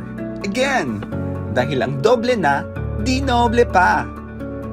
Converge FiberX Plan 1.5 from 100 Mbps is now 200 Mbps. Starting November 11 up to December 12, doble ulit ang bilis, doble ulit ang sulit. If you're an existing subscriber, automatic upgrade ito. And if you want to make it permanent, just agree to our new terms and conditions. As simple as that, no new application, and it's absolutely free. New Converge FiberX Plan 1.5, ang dobleng sulit new offers from Converge. Doble na, di noble pa!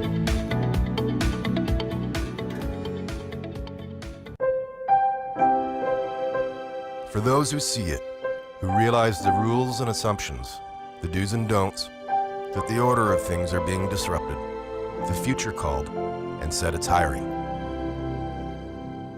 The internet used to be such a beautiful place. Galaxies full of planets brimming with content. I'd spend hours flying around, learning everything I could, typing in destinations and exploring whole new online worlds. But nothing lasts forever. Ads began popping up like viruses, slowing down my ship, stealing my bandwidth, and using up valuable data. It was a nightmare. Sir, I've taken the liberty of upgrading the ship's defense systems with Windscribe. You won't have to worry about ads anymore. Thank you, British computer voice. But ads weren't the only things to worry about. I was being followed. Trackers. They'd been on my tail, collecting my browsing history and preferences. They knew the machine and operating system I was using. Hell, they even knew the size of my damn Glargon. Sir, have you been drinking the engine coolant? No. Relax. Trackers are no match for Windscribe either. Watch this. God, I love explosions. Let's get out of here. But my favorite sites became geo-restricted, blocking me from visiting my favorite places because of the origin of my ship. Not to worry, sir. Windscribe can spoof the origin of our ship with the tap of a button. Look. Now you're American. Sweet, sweet freedom!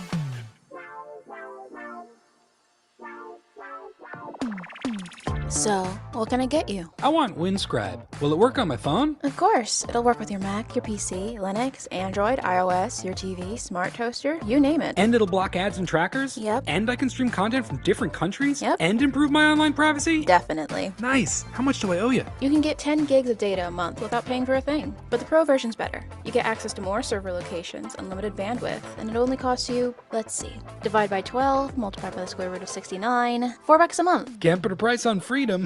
Yeah, you can. It's $4.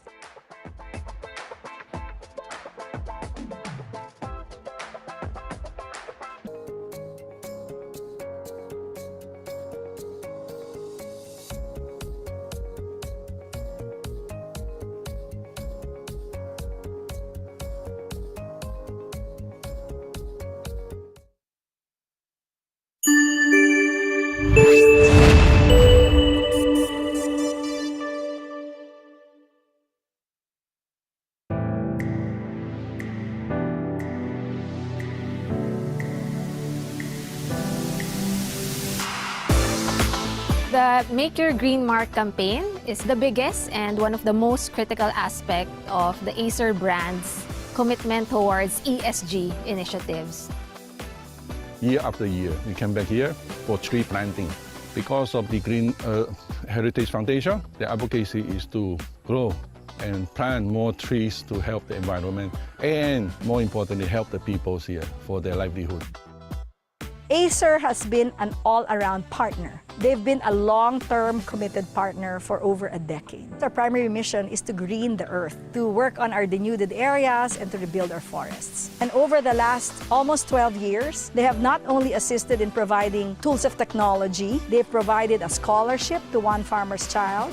They have provided tree planting budgets. This is running into the thousands of trees already over a decade. They help in every aspect of our mission. During the Acer Day concert, we're very proud that we have achieved 20 metric tons donated as garbage compensation to the PLAF. We have raised a total of 5,401 trees pledged to the Green Earth Heritage Foundation. We all know, pag nabawasan ng carbon emission, makakatulong to sa climate change na sa problem natin ngayon. I can be an influencer, an advocate for the young. Nakakapagbigay siya ng encouragement sa ibang tao. I flew in from Singapore to participate in the tree planting event. I look forward to be at one with nature and also to do my small part to green the earth. We are so proud and happy to see those trees we plant growing to bigger and bigger. At least we doing things one step at a time, moving forward. We help this community, but the community helping us as well.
The fastest growing fiber internet got even faster.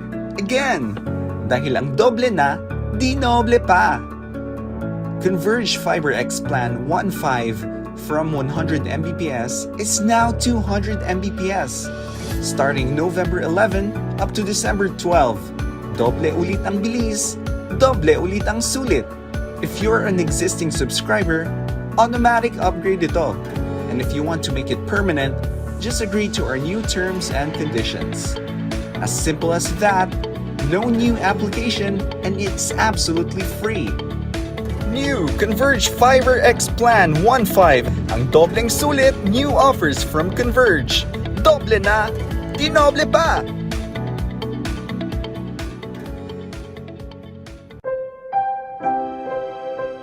For those who see it, who realize the rules and assumptions, the do's and don'ts, that the order of things are being disrupted, the future called, and said it's hiring. The internet used to be such a beautiful place. Galaxies full of planets brimming with content. I'd spend hours flying around, learning everything I could, typing in destinations and exploring whole new online worlds. But nothing lasts forever. Ads began popping up like viruses, slowing down my ship, stealing my bandwidth, and using up valuable data. It was a nightmare. Sir, I've taken the liberty of upgrading the ship's defense systems with Windscribe. You won't have to worry about ads anymore. Thank you, British computer voice. But ads weren't the only things to worry about. I was being followed. Trackers. They'd been on my tail, collecting my browsing history and preferences. They knew the machine and operating system I was using. Hell, they even knew the size of my damn Glargon. Sir, have you been drinking the engine coolant? No. Relax. Trackers are no match for Windscribe either. Watch this. God, I love explosions. Let's get out of here. But my favorite sites became geo-restricted, blocking me from visiting my favorite places because of the origin of my ship. Not to worry, sir. Windscribe can spoof the origin of our ship with the tap of a button. Look! Now you're American. Sweet, sweet freedom!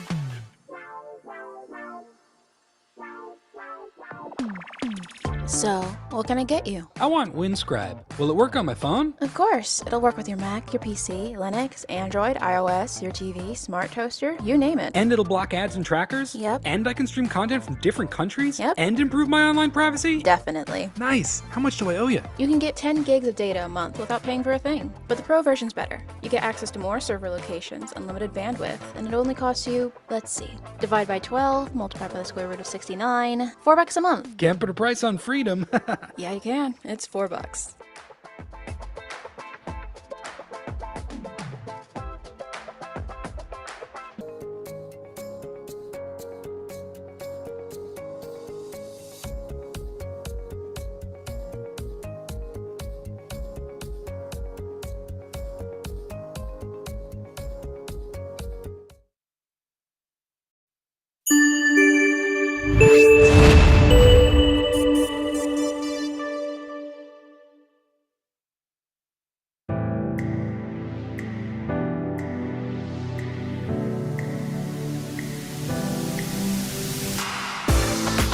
The Make Your Green Mark campaign is the biggest and one of the most critical aspect of the Acer brand's commitment towards ESG initiatives.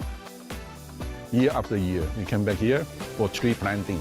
Because of the Green Heritage Foundation, the advocacy is to grow and plant more trees to help the environment and, more importantly, help the people here for their livelihood.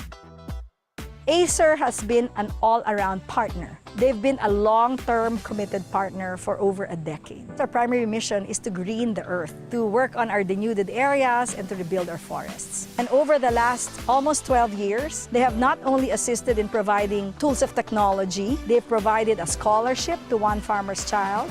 They have provided tree planting budgets. This is running into the thousands of trees already over a decade. They help in every aspect of our mission. During the Acer Day concert, we're very proud that we have achieved 20 metric tons donated as garbage compensation to the PLAF. We have raised a total of 5,401 trees pledged to the Green Earth Heritage Foundation. We all know, pag nabawasan ng carbon emission, makakatulong to sa climate change na sa problem natin ngayon. I can be an influencer, an advocate for the young. Nakakapagbigay siya ng encouragement sa ibang tao. I flew in from Singapore to participate in the tree planting event. I look forward to be at one with nature and also to do my small part to green the earth. We are so proud and happy to see those trees we plant growing to bigger and bigger. At least we doing things one step at a time, moving forward. We help this community, but the community helping us as well.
Hello, hi, good afternoon, everyone. Hello, good afternoon. Welcome back to Y4IT 2022. Hello, John Palawan. Hello, hi, good afternoon. All right, I hope you all had a great lunch. Kamusta ang mga lunch nyo? Good afternoon. Bitin daw ang lunch niya. Okay. Good afternoon. Hello. Masarap ang ulam. Blessed afternoon to everyone. Hello. Thank you, Martina. Frederick, hello. Good afternoon. All right. Okay. So I'm sure no, inaabangan nyo na yung mga next speakers natin and set of discussions. But I'd like to know ba yung mga nilook forward nyo, the discussions and topics na you'd like to hear later and for the next 2 days of Y4IT? Meron ba? Ayan. Sige. Hello, Brita from St. Mary College of Mikawayan. I hope may talk about UI design. Sabi nila. Ayan. What else? Meron pa ba kayong gusto or inaabangan na topic? Alright. Maraming shout out. Shout out sa kanilang mga teachers, sa kanilang mga classmates. Alright, from Christian College, Apalit, Pampanga. Hello, everyone! Ayan, mula Luzon, Visayas, hanggang Mindanao. Nandyan ang Y4IT. Alright, okay, so guys, I am sure you're all ready for the next part of our program. So, now for the next set of lectures and discussions, please allow me to present our first speaker this afternoon. All right, so our first speaker for this afternoon is Earl Valencia, the co-founder and chief business officer of Plantina Inc. Earl is currently the co-founder, again, of Plantina, an AI and fintech startup headquartered in Silicon Valley. He was previously a managing director for digital transformation at Charles Schwab, a broker leader managing over $3 trillion in assets headquartered in San Francisco. He was also in the tech and innovation teams at Bridgewater, the world's largest hedge fund in Silicon Valley tech firms, Cisco, VMware, and Dell EMC.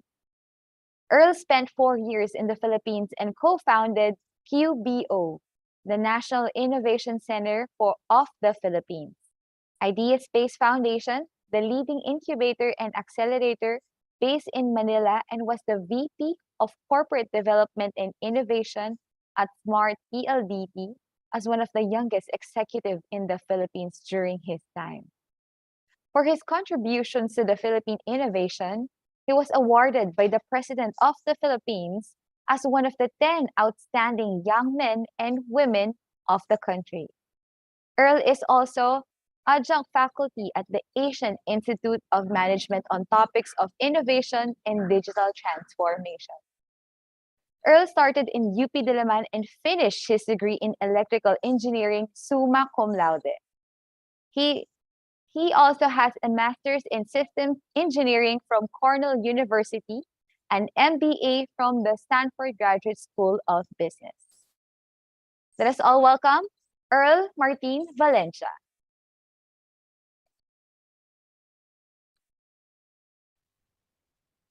Hello, this is Earl Valencia, and I'm co-founder and president of Plantina. Plantina is one of the leading, what they call as fintech companies in the Philippines, startup companies in the Philippines. And, first message really is I want to congratulate all of you because you made the commitment in careers to go into IT, into technology. And one thing that I wanted to say is that you will be an important piece in the future of this country, especially that, the way that we build this country up is maybe not just to highways or to build bridges, but actually is to build the digital side of the country, right?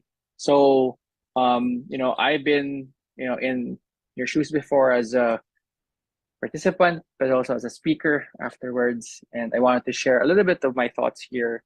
And I'll take it a little bit of a different angle where I'm not going to talk about maybe fintech or AI, which is the core of our business in Plantina. Maybe not even building up companies, but really it's about all of you listening here on regards to, how do you accelerate your career before your 20s? And I guess for the people that are 20 and above, it still applies to you, but I wanted to just have a talk specific, especially I know that a lot of you are in college still, right? So I was reflecting on what are the things that I wish I had or someone told me, especially speakers, what I should think about when I was in that stage, when I was in your seat, right? So the first thing that I'm thinking about is, what is my journey, right? What is my journey? And here's kind of my journey. So, I went to UP Diliman, and then I went to undergrad and grad school of engineering abroad. So electrical engineering, systems engineering, aerospace, and then went to business school. And I went kind of all through the innovation side. So I was VP of innovation at Smart, and then I worked at Wall Street, which is technology, in finance and technology, and then I'm pretty lucky that I saw all the different facets and ended up getting a couple of awards. One of them was the it's called a TOYM award, which is the then Outstanding Young Men Award for the Philippines, and focused on entrepreneurship. So really my background really is intersection of technology and entrepreneurship or startups, and also a little bit of the connection with large companies. So I've seen all the different facets of technology development and cutting edge technologies. And here's maybe a little bit of the thoughts I had, right? So as I mentioned, I work and co-founded or started, I guess, a company called Plantina, and we're a Silicon Valley headquartered fintech. And our goal really is how do we unlock or democratize financial services in emerging markets like the Philippines. So there's a couple of things that we do. We build scores. We do this thing called Buy Now Pay Later and other services as well. And it's Philippine Startup Week right now. So Plantina is one of the top 100 startups in the Philippines, as I've mentioned. And our product currently is a Buy Now Pay Later app. So you can go to your most loved brands and you can buy things on credit, even without a credit card, and you can pay later, right? So you can buy something now and pay it later. And we've been trusted by some of the top brands in the Philippines, if not all, from SM, Robinsons, here's McDonald's, Lazada, National Bookstore, Smart. So we have all the different top brands in the Philippines that's part of the Plantina platform, right? So feel free, maybe that's my plug, download Plantina in Google or Apple Play Store. It's something that we're proud of, and it's really there because we built it for everyone like you. So looking at my life as a technologist, what are the big reflections I had? And these are maybe the top 3 questions that maybe changed my life and gives you a little bit of my own background as well. So the first question that I thought about, and I forgot who asked me this. I think my boss at Cisco. So I don't know, a lot of you are in IT. So I used to be in the R&D innovation team of Cisco in headquarters in Silicon Valley. And my boss there, who runs our business incubation side, said, if someone would introduce you when you're 50 years old during a graduation speech, what's your bio, right? Like, how will they introduce you, and will you be proud of that introduction? So you have to think, what does it really mean? Like, you have to think, like all of you here, project yourself that you will come back again to Y4IT, and then like what I was now, what I am now, And if someone introduces your bio, what will they say about you, right? So maybe that's an exercise that I think all of you hopefully will do over the next, maybe day or so, is to write down what are the maybe top 5 accomplishments you've done by 50. And 50 seems long, but that's why it's so awesome, because you can literally make up anything, right? So, for me, I'm pretty lucky. I wanted, schools, good schools to be part of my bio. I was focused on, how can I get certain levels of corporate, and then maybe how do I actually start a company someday and have that bio all together for me. This is a question that was asked to me by Stanford, which is a school in California, one of the top innovation schools in the world. And to get admitted to the school, they ask this one question, which is, what matters to you and why? Obviously one of the big things I wrote there was, what matters to me is how to help the Philippines and how to build a strong country together with all of you. It's one of the answers I have, but I think all of you have to think of like what matters to you. What is your core values, things that you will not compromise. And also generally, like, what is the dream that you have for yourself and your family, and why, right? And no one can actually answer this question but you, which is pretty awesome, right? Yeah, this is a question that was asked to me when I was 28, by a guy with initials MVP. He's one of the, he ran PLDT, and he sponsored a number of PBA teams and also the Gilas team as well. But the question that was posed really to us is, what do you really want to do if someone funded your dream? So a lot of times we have this big dream: start a company, go to PhD, be an executive, be an OFW, come back to the Philippines. A lot of us have dreams. But we always say, napakasing pera, right? I always think about that. But if there is a chance that someone says, what if someone funded you? What would you do? So imagine now that, some companies can get funded or invested in because of prototypes, right? Or potential. Or maybe you can get grants to go to PhD, right? Or maybe you could, work in a company that will give you some good training. So there's always a way, if you want it, on finding out if someone can potentially fund those dreams of yours. So that's something to reflect on, right? So I'll go now with that context. What is the top 5 challenge I want all of you listening today to do? In your seats, without a piece of, without your notebook or a piece of paper, and think about these practical challenges that I'm giving you today. As a technologist, as a college student, as a potential college grad, and maybe in the future, how to again be part of the digital revolution in the Philippines. First challenge is understanding what is the meaning of happiness and wealth for you. Again, it kind of relates to what my thought was a while ago. Is like, what is your general dream? But how do you measure success for yourself, right? Is it money? Is it physical health, mental health? Is it financial freedom? Is it traveling? Is it going places? Is it studying more? What is it, maybe the things that will really make you happy? And I have here just like, what is, maybe a practical question is like, what does living your best life mean for you? So write it down. Write down what that vision, happiness and wealth means for you, right? Relates to that.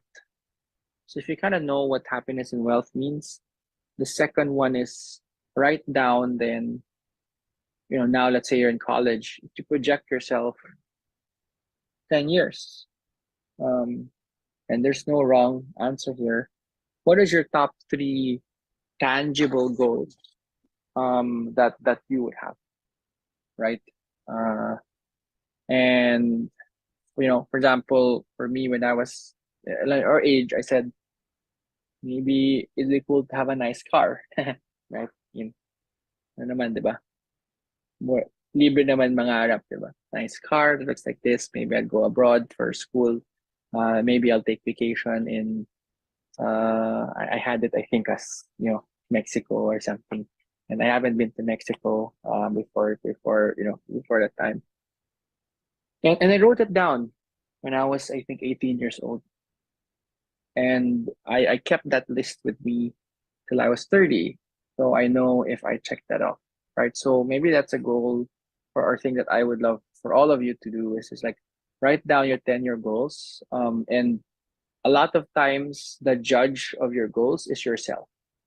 So stop judging yourself, just write it down. And even if it sounds funny, it's your top 3 goals, right? Your 10-year goals. So so write it down, like what are things that you do when you turn 30.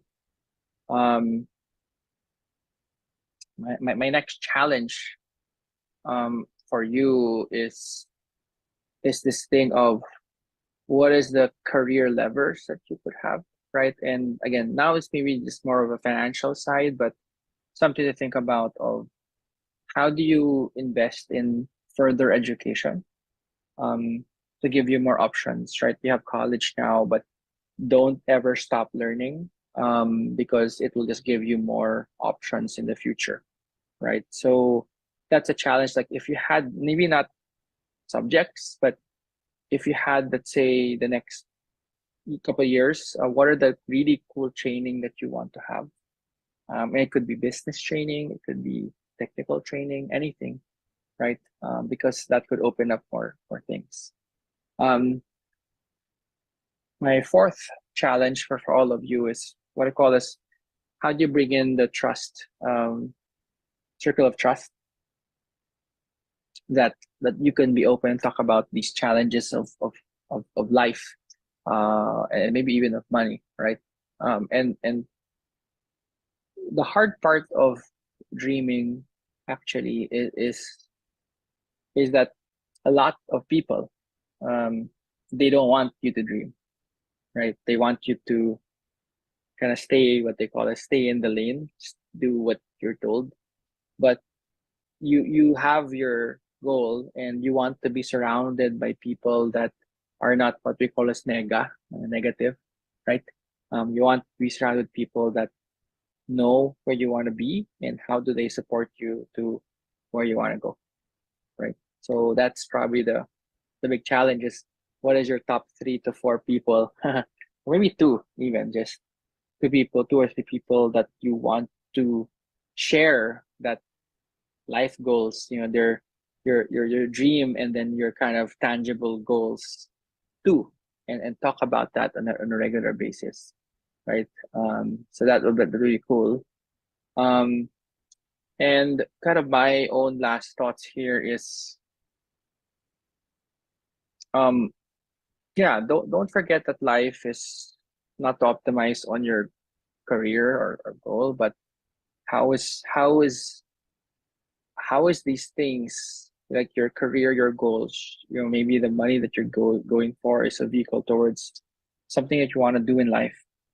So you have to think of how do you kind of mirror your passion and also things that you want to do and having the capability to do it, right?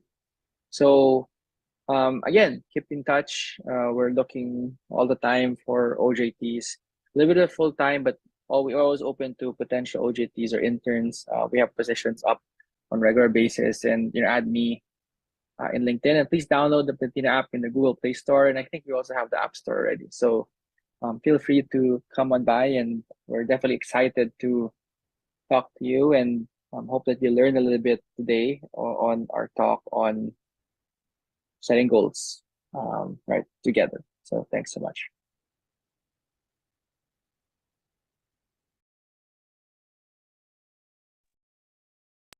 All right. Thank you very much, Earl. All right. Thank you. So now we are opening our Q&A section for any questions, thoughts about the talk of Earl, first speaker? Yeah, any questions, clarifications on that? Obviously we can also have questions related to, you know, engineering, aerospace, fintech, startups, venture. So it's also there, but I think the talk specifically I wanted to, you know, kind of hopefully give a little bit of different perspective for everyone listening. So yeah, but you know, feel free to ask any question. Again, any questions? Mostly here in our webinar chat, we'd like to say thank you for your talk. Ayan, meron si Nice Navarro. Sabi ni Nice Navarro, is it hard to become a software engineer? What should I learn to become a software engineer? Yeah. Very specific. Yeah, no, it's I mean, definitely, right? Like, so software engineering is definitely one of the most high demand skills, I guess, especially in the Philippines, but from the Philippines to the world. But the key really ultimately is like what, you know, what type of software stack are you gonna be good at, right? Like, or let's say what specialization are you gonna be in the front end, back end, you know, iOS developer, Android. Are you gonna go more the data, you know, data science layer, right? The key there is to not necessarily do everything, but be good at one thing, right? So, for example, our head of mobile engineering in Plantina, Kurt, you know, he went to the University of Baguio, so I don't know if he hears University of Baguio, but one thing that he told me was, you know, how do I just be like the world's best in mobile engineering? So he took literally every, in Google in particular, so Android mobile engineering. So he took every Google developer certification that related to that. And now he's probably one of the, probably less than 5 Google developer experts in mobile in the entire Philippines, right? But he kept on doing this continuous learning. I think that was one of my main points, to be kind of the best, probably not in the Philippines, probably one of the best in the world, because he just kept on doing it. And he kind of, I don't say specialized, but he kind of knew where his you know, he was very interested in. So that's like my main advice. But you know, that's the cool thing about now, you know, you have Coursera, you have everything. You can literally find your track or what you're super interested in. You know, that's my big advice. So All right, okay. Thanks, Earl. How about naman sa mga attendees natin na they'd like to, you know, to be a jack of all trades? Ano bang ano doon? In IT industry, does it work as well? Or better if you yeah, I master mean, one? so you know, in my engineering school, they said that, you know, the best engineers, they call the T-shape, diba? So it's like you're kind of good in many different things, but you're actually very deep and good in one thing. All right. Right. So you kind of have to be the T-shape. Now you kind of know a lot. I mean, you have to be like the, you know, jack of all trades, but you have to be a master of one also, right?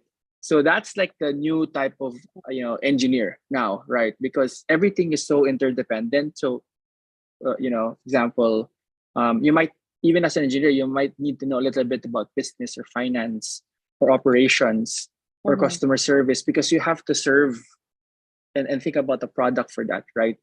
So that once you start developing, you understand and empathize, because else you'll just be beholden to what, you know, I guess project manager will tell you to do, which sometimes you have no context. Then pala iba pala yung interpretation ng project manager, diba? So might as well have an appreciation of all the parts of the Tama. business. Yep. Thank you, Earl. Now we are going to entertain another question from our Q&A section from Maria Camille Rosario. How did you overcome the how did you overcome the challenges in your startup? Yeah, so I don't know here. It's good that people even ask questions about startups, because I think the first Y4IT that I became a speaker, nobody even knew what the startup was. So the talk was like Startup 101. I think now hopefully people understand what startups are, and you know, some of you have used it. You know, say Facebook was a startup before. TikTok was a startup before. Obviously, Philippines-wise, Kumu was a startup before.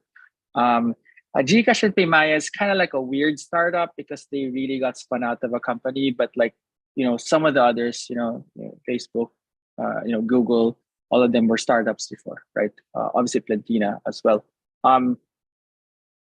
But with regards to overcoming kind of the ups and downs of a startup, number one, you just have to be comfortable with uncertainty. And the only way you can be comfortable with uncertainty is to look of why you're doing this thing, right?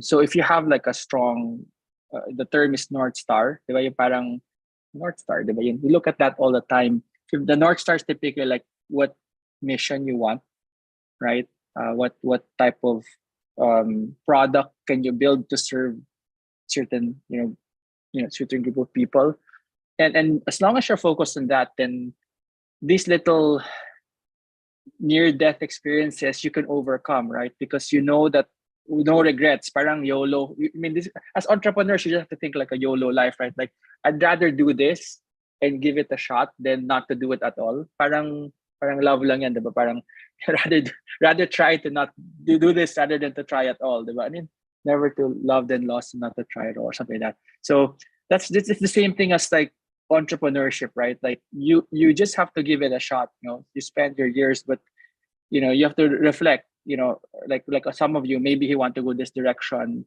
or maybe you want to do like a big career move. You just have, or actually, this is the same question I asked when I proposed to my wife, right? Like I just asked, like, will I regret not acting on this decision, right, the rest of my life? So same for entrepreneurship, right? Like if I don't try to solve this problem now, will I regret this, when I'm about to die? And that's just how you think about it. So that's parang you just have to be a YOLO life basically, right? So. All right. Oh, I hope Maria, that inspires you. Yeah, and it's very practical, right? It's not just entrepreneurship, but other personal stuff too. So. Mhm. There. Ito kay Ralph. Ralph of SMCM. Sabi niya, what if we can't find any sponsor who will support our project if ever we will, venture into a startup? So, there's the idealistic side, there's the practical side of startups and entrepreneurship, right? And you're correct, right? There are times that you might not get a sponsor. There are times that you might not get a funder.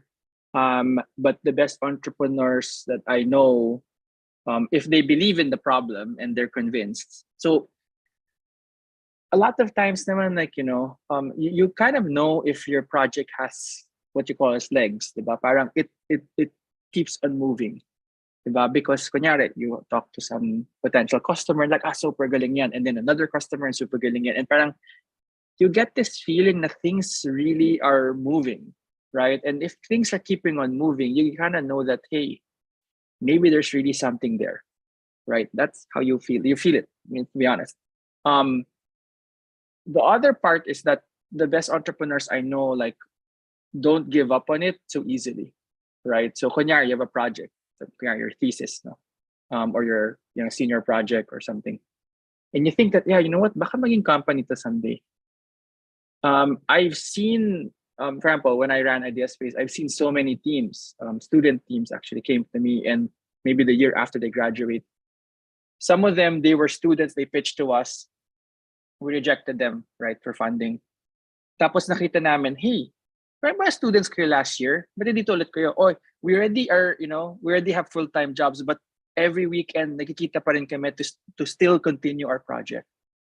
And like, oh, interesting, right? So I think I funded them. I think they're from Zamboanga, right? So the time for you guys, if people know. So parang, that's the type of conviction that you want to have, because again, the once you get funding, the problem is that the investors will most likely expect you to be full-time in the company. So it's not free, right? So you're like, oh shucks, like kala ko ba side project lang to? No. So that's why even you yourself, kailangan medyo convinced ka na ito talaga, and that's why these little wins you get to to see, like, Apple for Plantina, like, we grew our, our downloads. I think now we're 500,000 in like less than 2 years, right? 500,000 downloads in less than 2 years. And, the first, if your download count now was only 500, then I might doubt myself, right? But like the growth is like happening like every month. We don't advertise and we get 10 to 15, 20,000 downloads a month, right? And we're like, wow, like, so you feel that there's something there. So your projects, you'll know it, right? If you get something. So, but don't quit. So that's the only thing is if you really believe, right? Like you make it work, right? That's how I see it, right? Yeah, all right. So conviction and never quit. All right. Okay. All right. Here, there's an interesting question here from Jesirie. Jesirie, yeah. Jesirie Era Solicito. Ayan. Sabi niya, Yes.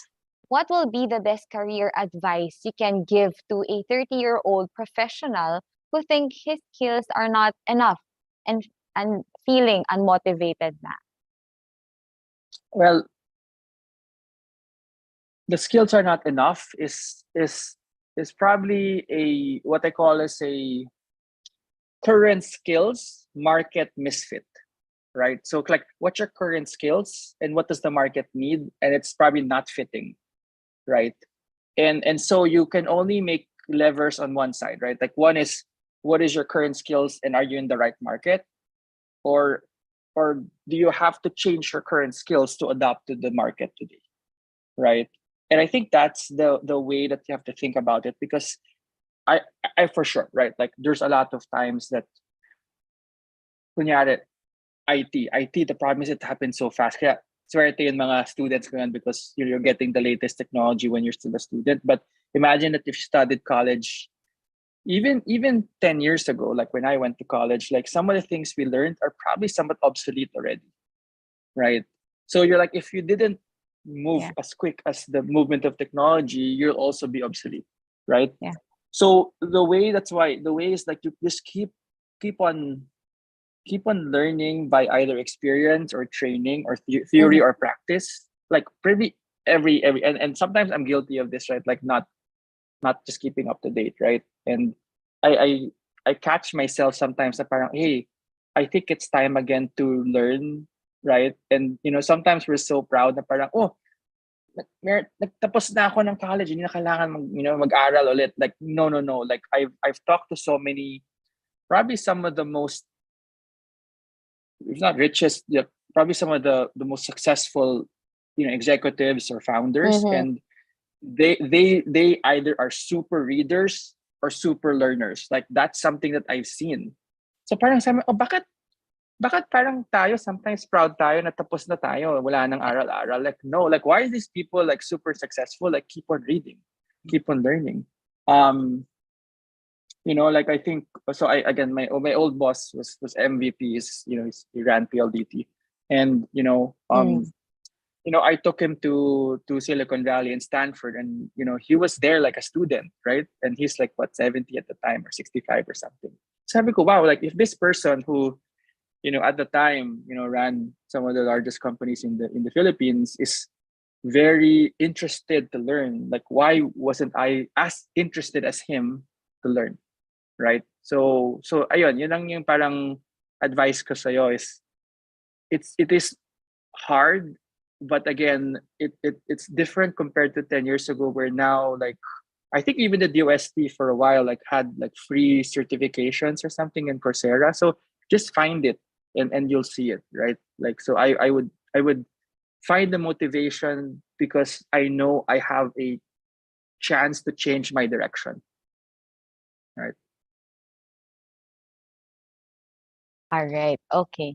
Thanks for that. Ang dami nating questions, Earl, no? Go lang, go. Yeah, lahat sila magaganda yung Buti question lang nila. short, buti pala short yung talk ko para madami tayong Q&A. Yes, maganda talaga yung ganito, no? Interactive. Oo. Sige, ganito. From Sofia Jopa Villafania.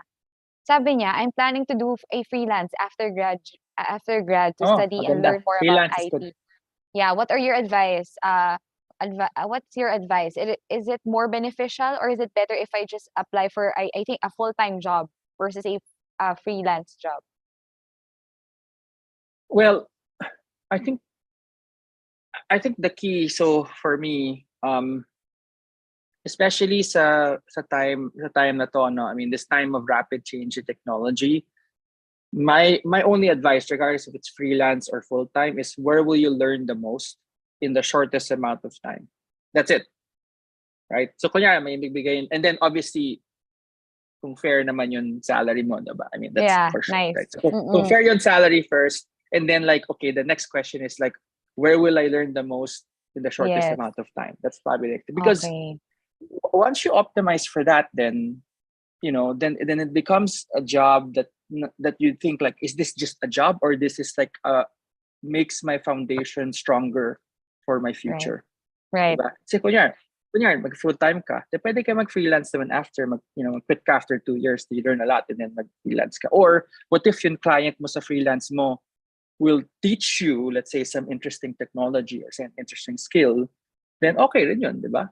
So for me, that's how I would view it. Again, easier said than done, because sometimes you don't really know, but that's why you have to ask sometimes questions. Pag, medyo, actually, sometimes I don't ask questions kasi pag nasa interview process ako masyado na gano'n. But pagka-bigay ng offer, then I'll ask na, what will I really learn here? Ganun na ako. Parang, ganun yung style ko, right? But and each one is different, so.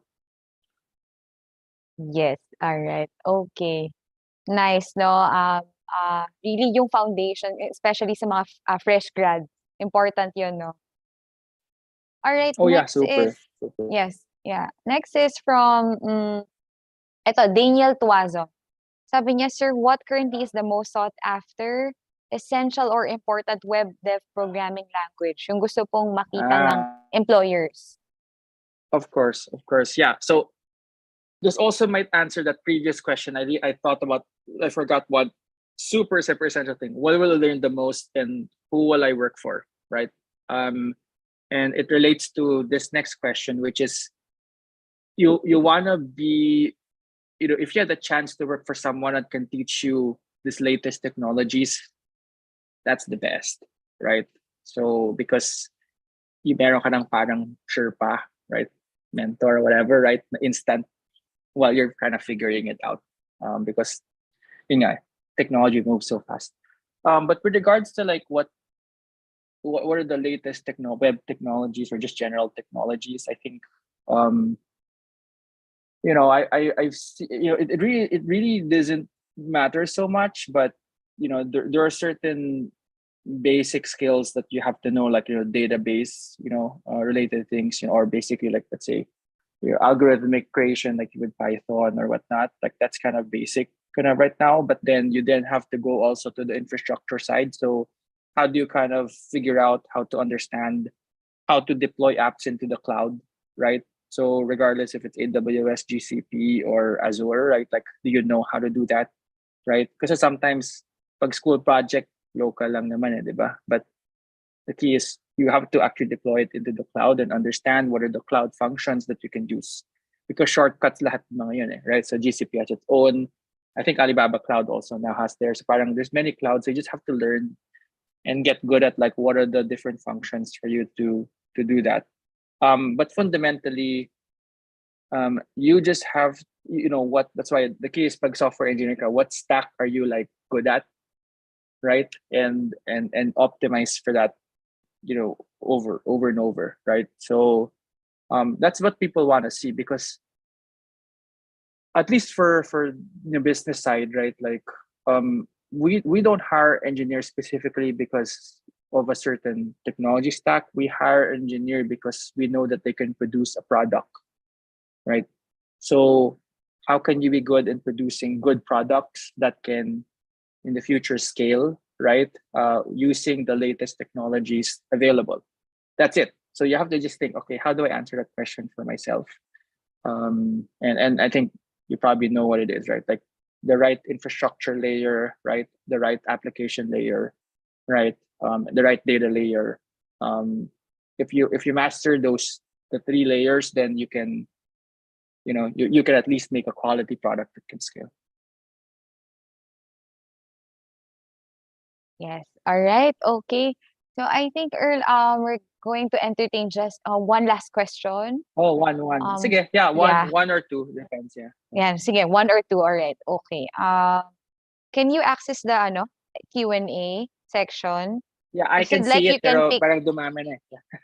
Dumawa na. You can pick, let me know, ano yung pinaka gusto mong sagutin dito. Yeah,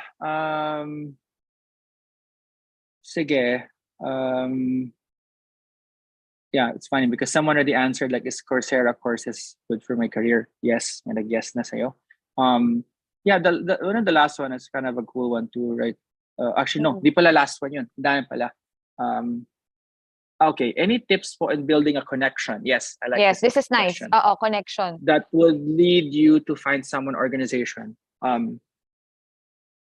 So, again, in life, it's who you know and it's what you know and who you know, and that combination is important, right? But the what I say is, who you know is about putting yourself in a situation to get to know someone, right? And what does it mean by that? So, there's organizations, there's technology meetups, right? There's working at certain companies, right? There's going to certain academies or schools, right? Like, all of these things are related to who you know, right? Because why is what is a network, right? So maybe let's look at that. I mean, even from a fundamental, I used to work in Cisco, so network is how do you, it's a pipe, right? Like, how do you connect one to another, right? Then that's a network, and then it's interconnectivity of that. So how you build a network is really like, can you build a strong personal and professional connection with someone that could last over time? That's it, right? So your boss most likely is your network. That's why people say never burn bridges. What if you meet someone in a conference like this? Can you keep in touch, right? They have things like LinkedIn, obviously sometimes Facebook, can keep in touch. And one thing that I've learned over time is, you have to keep on cultivating friendships and network, because it might not matter now, but this will matter 5-10 years now, because I'd rather trust someone that knew me when I was nobody than I am somebody, right?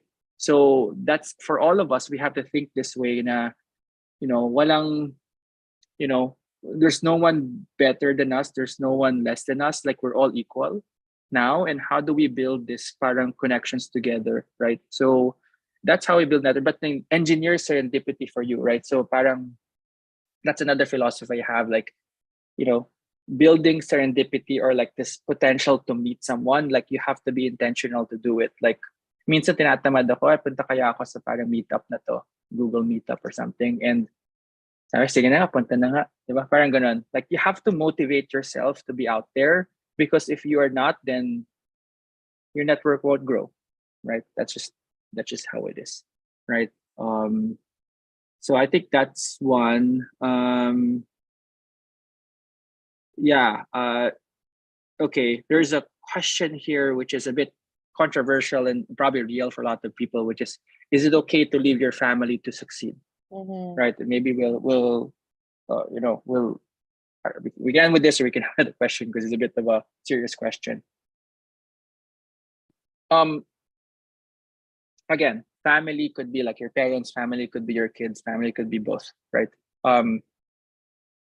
My philosophy here is, if you know where you're going, and if you know this is good for you, and if you know if this is good for you, it will positively impact your family, then it's not hard to make that decision, right? So that's how I put that frame of mind where, if you have to go, let's say somewhere else, right, to get an opportunity, your family will be happy for you if they know that that's what you want, and they know that you because of you're going what you want, then you'll basically give back, right? So that's the same. This is the philosophy. But the problem is, if you don't know, you don't think that that's what you want, and then you do it, then your family will smell right away that there's something that's not right, and and they don't want that for you, right? So so all of these things are all there, right? And again, it might be not as simple, right? I mean, obviously a lot of us might have to leave the country, might have to leave our provinces to go to certain places. But if you have this philosophy again of, like, for example, we talked about that first question, like learning, being in an environment for you to engineer serendipity. If you are intentionally leaving, let's say, your province to go to even the hubs in the Philippines, like in Manila or something, and say, you know what, because for a certain amount of years, I want to be where I can learn the most. That's a good response to your parents or your siblings, right? Like, oh, I'm gonna leave this place because I'm gonna be there. But if you say like, because walang choice, it's also obviously a lot of people, including myself, sometimes say walang choice. But if you have another like layer of reasoning, then it becomes a good conversation, right? So that's like the thing. And yeah, I mean, I think overall,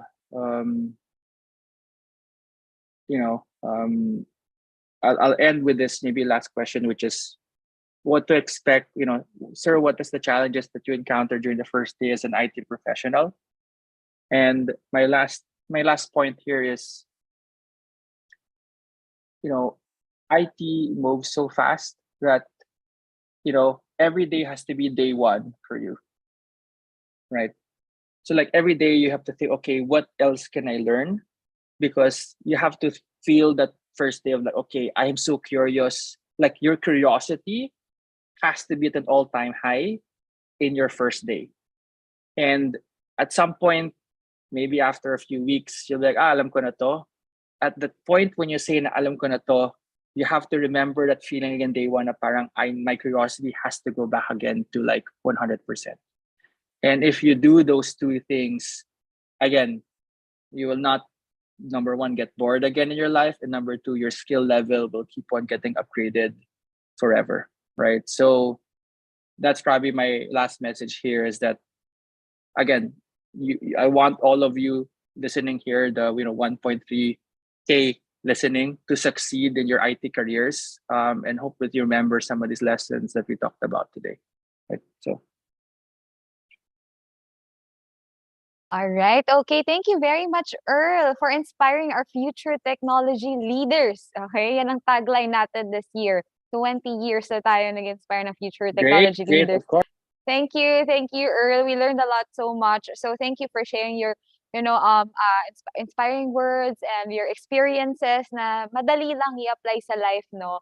Thank you very much again, Earl.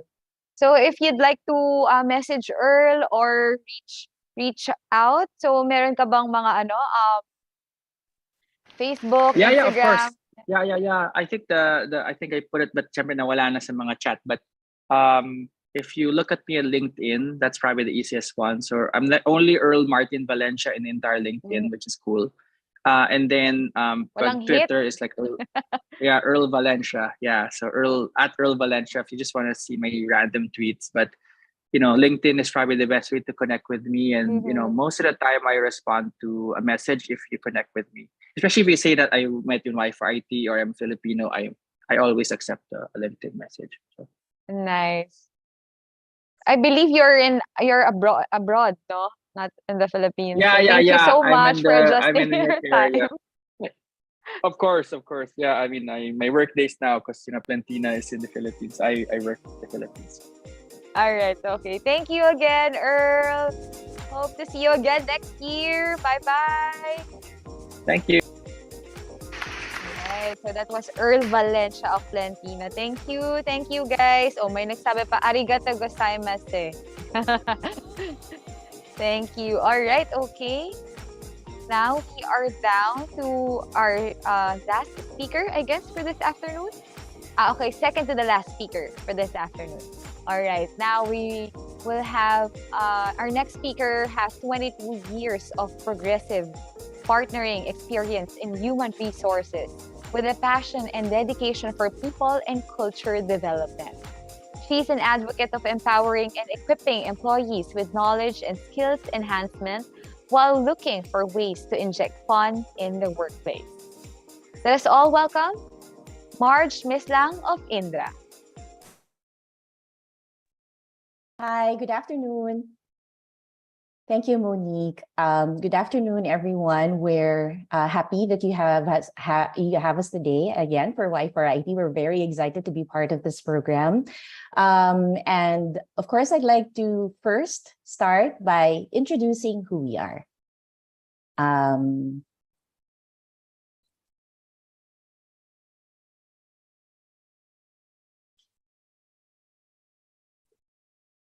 All right, so we are a global consulting and technology company.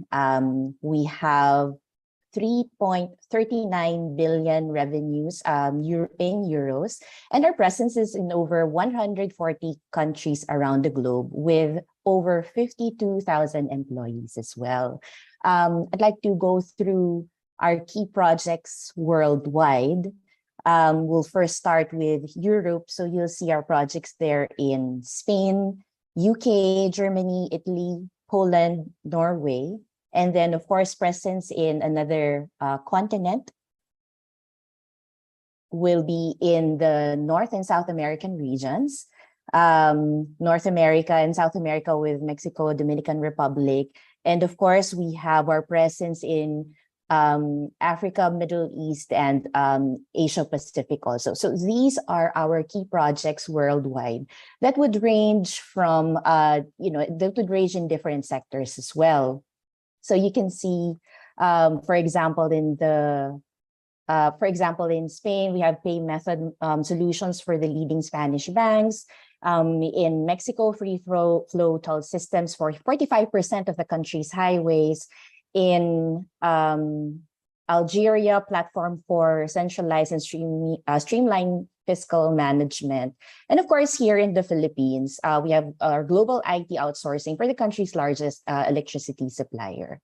Who is Indra and what's our commitment to, right? So our commitment is to have an open and agile innovation model. Just to share with you, we actually have our own innovation committee. And this innovation committee, like I shared, this is really our focus. This is led at a global scale. So in essence, there are professionals from different countries that will submit innovation ideas, and we really go through these ideas rigorously because we are really open to all ideas coming around the globe in terms of how we do disruptive innovation, really. So when you look at it, we're a world leader in the development of end-to-end technology solutions. So this is really the full spectrum of think, build, and operate. So under the think umbrella, we have our business consulting professionals. In build, we have digital business technologies, where this could be either or both off-the-shelf solutions that we provide, or the solutions that we design and we develop. And of course, we have our operate umbrella, which is for our service delivery and our software lab or the delivery center groups. Overarching all these will be our cybersecurity team as well. Now, I mentioned that our products are in different sectors. So we're talking about security and defense, transport and traffic, energy and industry, financial services, telco and media, and of course also public administration and healthcare. So just going through each of that, for example, for defense and security, that's border surveillance, cyber defense, and this is where cybersecurity, of course, will kick in. For transport and traffic, we have ticketing and toll collection systems as an example. We control centers for railways, airports, road traffic, and transport. Now, for energy and industry, this is where smart energy is, InGen, InGrid, and InCMS for key processes of utilities, smart store for retail and fashion sectors. For telco and media, we have quality and monitoring platforms, telco and media analytics platform. Financial services, we have digital banking and insurance. For public admin, digital education, healthcare network systems, telemedicine as well. Now, we do want to give, for example, who are the clients that we work with under these particular segments. And what I'll share will be our global clients as well as our local clients here in the Philippines too. So for example, in defense and security, okay, we have Armed Forces of Spain, Peru, Argentina, Chile, Uruguay, NATO. We have the German Navy, Italian Navy. You'll see some examples there under defense and security. For transport, railway infrastructure managers and or operators for Saudi Railways, ADIF, Sydney Trains, TCDD in Turkey. Here in the Philippines, so let's go close to home. We work with MMDA for traffic signal systems, tollway management for NLEX and SCTEX, traffic and infrastructure management platform, and intelligent transportation system for CCLEX. For air traffic, again, for our global clients, we have DFS in Germany, DSNE in France. And here in the Philippines, we have CAAP Philippines. That's for NAIA, Davao, Cebu, Puerto Princesa, Butuan, Subic, among other areas too. For the next sector or market, we have energy and utilities. So here, I'll go straight to here in the Philippines. So we have Meralco, Empower, we have Maynilad, Manila Water, Subic, EDC First Gen, FDCUI, Aboitiz Power, and Phoenix also. So these are sample clients that we have under energy and utilities. And then under industry and market, okay, so we have Coca-Cola, Seat, Heineken, Bayer, Ford. Here in the Philippines, we have Steel Asia, Jollibee, Concepcion Industrial Corporation, MST, AirAsia, and Amdocs. For financial services, okay, we have Mafre Sanitas. Here in the Philippines, our financial services clients would be Land Bank of the Philippines, Bank of the Philippine Islands, Bangko Sentral ng Pilipinas, Banco de Oro, PNB, Union Bank. Well, because this is financial services and insurance, we have Film Life, AXA, and Mint also. For telco and media, some of our clients will be Telefonica, Vodafone, Telecom Italia, Portugal Telecom. Here in the Philippines, of course, we have PLDT Smart, we have Globe, we have ABS-CBN, Sky Cable, and MediaQuest also. In the public sector, we have here in the Philippines, we work with Bureau of Internal Revenue, Department of Tourism, Department of Agrarian Reform, and the Supreme Court. Okay, and then for our next sector, which is healthcare, so we have, of course, we work with the healthcare sector in a global scale too, but here in the Philippines, we work with Makati Med and St. Luke's Medical Center as well.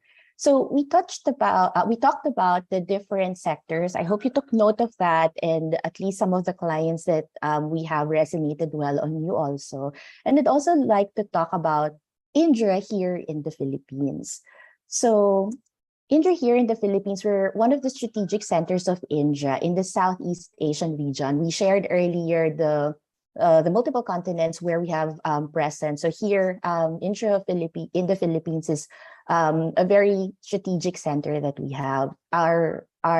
We have strong references in as shared earlier, in energy, telco, financial services, and public administration within the region. And here, we've been around for 27 years already, and on an annual basis, we have over 200 plus projects. In our count as of last October, we have about 1,000, well, over 1,600 professionals. So that's really the gist of what we do, you know, at the global scale, and this is who we are here locally. Of course, I can't speak for all, for example, the languages and the applications that we work with, but know that we really work on that end-to-end spectrum from the think, build, operate concepts that we have within the organization. Okay. I do want to share. So like I said, we've been around for 27 years, and with the global footprint that the company has, what is it that drives us, that gives us that that concept of who we are in as far as the values are concerned? So this is also the reason, or these are the things that would answer, you know, what is our purpose and how do we actually do what our purpose is. So for the company, we have 4 values, which is, well, of course, these are Spanish terms, right? So liderazgo, or this is leadership, where we create real impact. And their second value will be flexibilidad. It's enhancing our close relationship with the client. Our third value, of course, this is not in order of priority or preference. These are of equal value to the company as well. It's enfoque, or focus. We're projecting progress in a clear direction.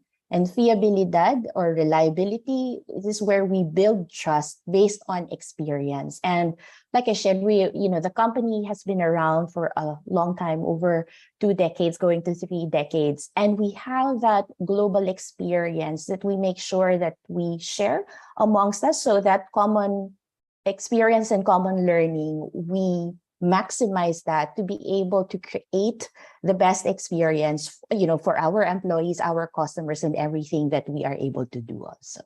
Okay. For the moment, I will pause and then we'll go to the next slide. So like I shared earlier, I hope that you were able to at least remember some of the items that we discussed. For this segment, what we will be asking you to do is to send an email. Later, I will publish here the email address.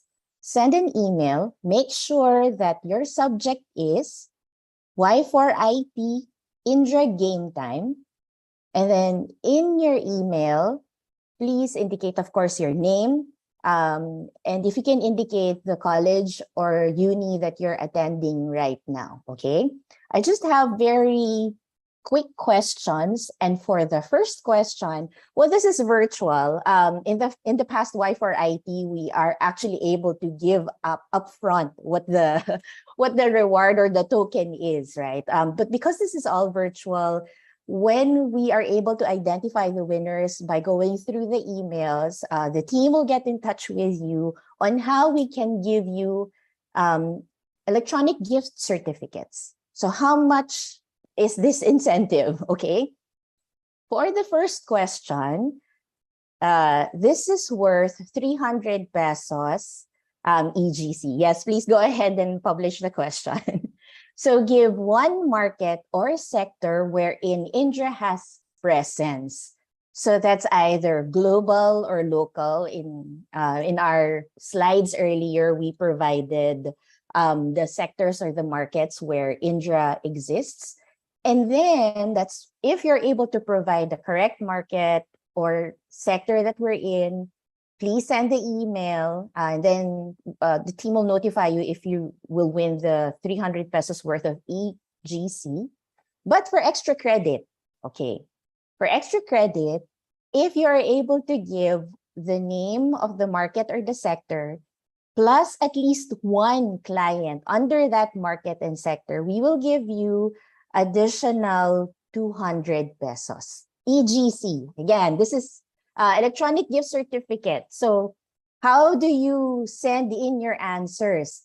please send an email to phcareers@indra.com. Kindly post the email address, please.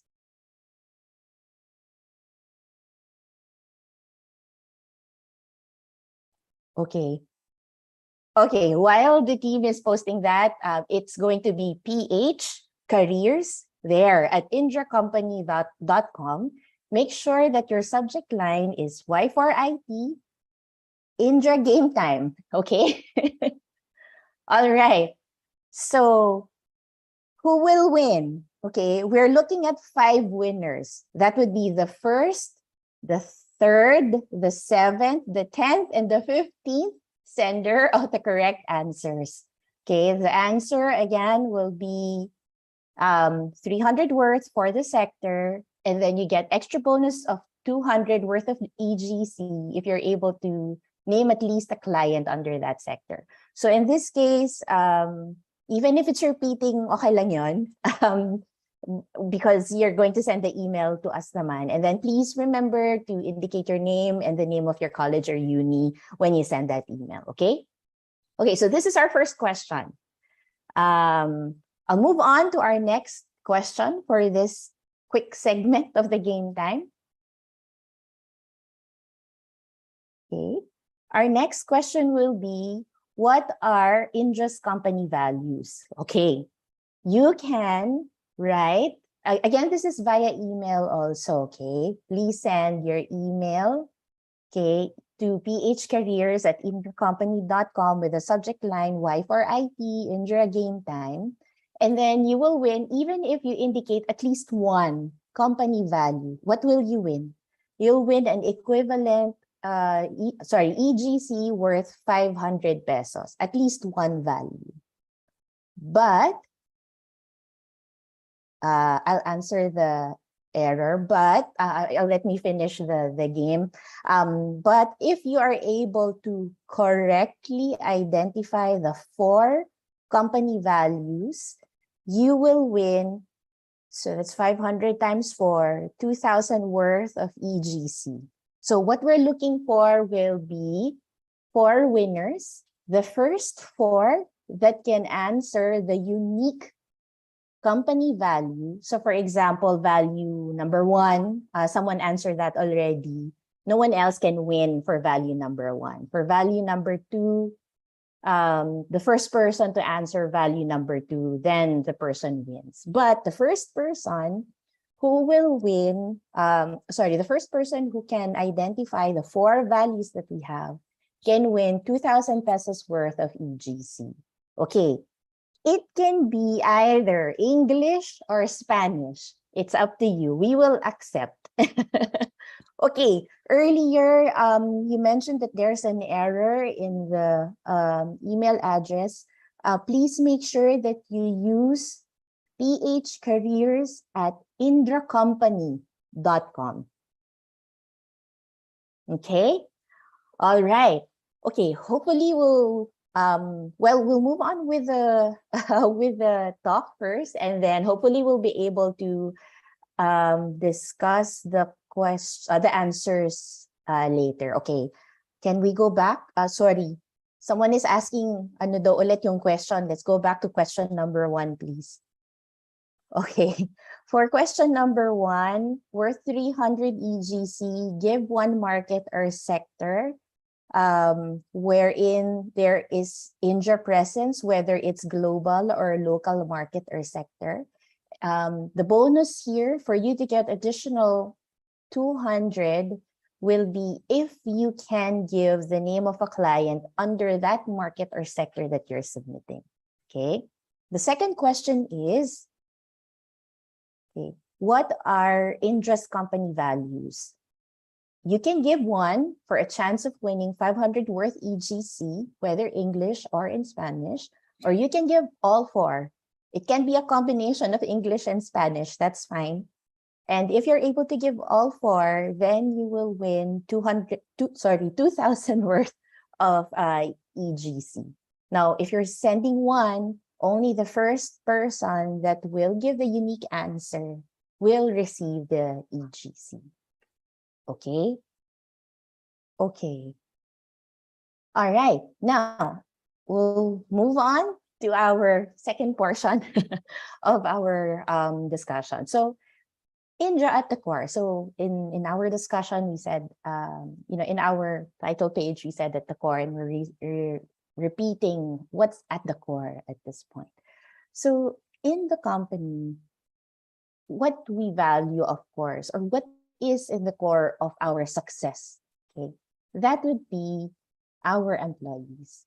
That would be everyone that partake in everything that we do, so that we're able to, have discussions or have debates, look for the right option. And we're talking about innovation, prepare or send creative ideas for us to be able to come up or design something new, or something, we're talking about disruptive innovation, or a resolution to a requirement. So it's really important. Next slide, please. It's important for us to be able to identify that at the core of our success will be our employees. Okay, so as I'm saying that at the core of our success will be our professionals, our employees, the people, the talent, we also, for lack of a better term, invest on the learning and development of our employees. So there are a lot of programs under learning and development, okay? So part of the programs that we work at would be, or that we have, will be our virtual campus. We have training programs or learning programs that's also available at a global scale. We have Udemy, that includes Udemy. We have core programs, technical and functional programs, and leadership programs as well. So we cater to the needs of our learning and development needs of our employees across the different levels of the organization as we prepare them, as we enhance their current capabilities and prepare them to move on to a larger scope. Of course, there's that discussion about career plans, career priorities. Also, there's that conversation that will happen within the organization too. Okay, now we're talking about our people, our talent. We tackled learning and development, and I'd also like to go to the employee engagement piece. So for us, we have a lot of ongoing initiatives. While it's true that in our current environment, we really needed to look for different ways of doing things, we also needed to analyze and assess the activities and engagement programs that we're doing. But we are still proud that, despite all these, we're able to move on and proceed, not move on, but move forward with the activities or the engagement activities that we have. So we have what we call Indra Spirit. This is a year-long activity for our employees. We've moved from how it was prior to pandemic, and we have been looking for ways to continue to adjust, knowing our current environment. We have different interest clubs as well. So employees can create, next slide please, can create their interest groups wherein there's shared interest, so that, this is also a space by which we are able to cultivate our personal interest with someone, with our peers in the company. And then we have our annual celebrations. Of course, this is relevant and important because year-round, we go through a lot of different things, and we want to make sure that we are able to celebrate the victories that we've had through the years. On top of this, we also have our social action or corporate social responsibility programs. We work with, we have a committee that will work with external partners and look at the involvement, the right involvement from the different from employees, so that we'll be able to partner with, external partners for our social action activities. Now, communications, of course, is very important, especially now that there are different ways of doing things. Remote activities are also important for us, in the sense that communications has really taken a priority in every aspect of our lives, whether it be at work or personal. So for us, we really maximize different platforms. We have, of course, our intranet, we call it IndraWeb, where there's global sharing of experience. We have our local platform as well, where we share what's happening in terms of engagement activities, but also share business results, of course, including global results too. Okay. All right. So I'll go to our second segment of our quick game time. Okay. For our second segment, again, this is also by sending an email to phcareers@indracompany.com with the subject Y4IT Indra Game Time. Okay, our third question for today will be, give at least one of our learning and development programs that we shared earlier. So this is worth 300 EGC again. So you have to be there are 3 winners. You have to be either the 8th, the 13th, or the 20th sender of the correct answer. There are multiple correct answers here. So just please try to remember the discussions we've had earlier. So you get the chance to win at 300 EGC. Okay.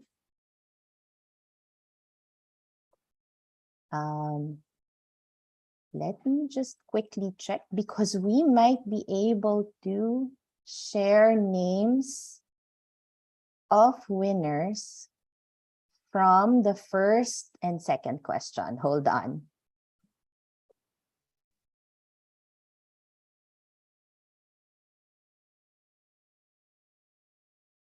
Sige, let's give you time to think about the answers that you will send for this question. Okay, for the first question, we have the following winners. Okay, hold on, team. Just give me 1 minute to read the names. Okay, the following will also receive a response to their email, but just to let you know, Darwin Badillo, you've won a total of 500 EGC. The team will get in touch with you. Andre Gonzalez, he also won 500 EGC. So both of you won 500 EGC because you gave the sector and a client name under that sector. Okay. The next winner will be JD Suarez. JD Suarez provided the correct sector where there's Indra present. So you will receive 300 worth of EGC. Irish Bautista, you also provided the correct sector or market where there's Indra presence. So you will win 300 worth EGC. And then our last winner for question number 1 will be Maricris Jose. You won 500 pesos worth of EGC because you provided the sector as well as the client name. Okay. All right. Just validating the answer, the people who won question number 2.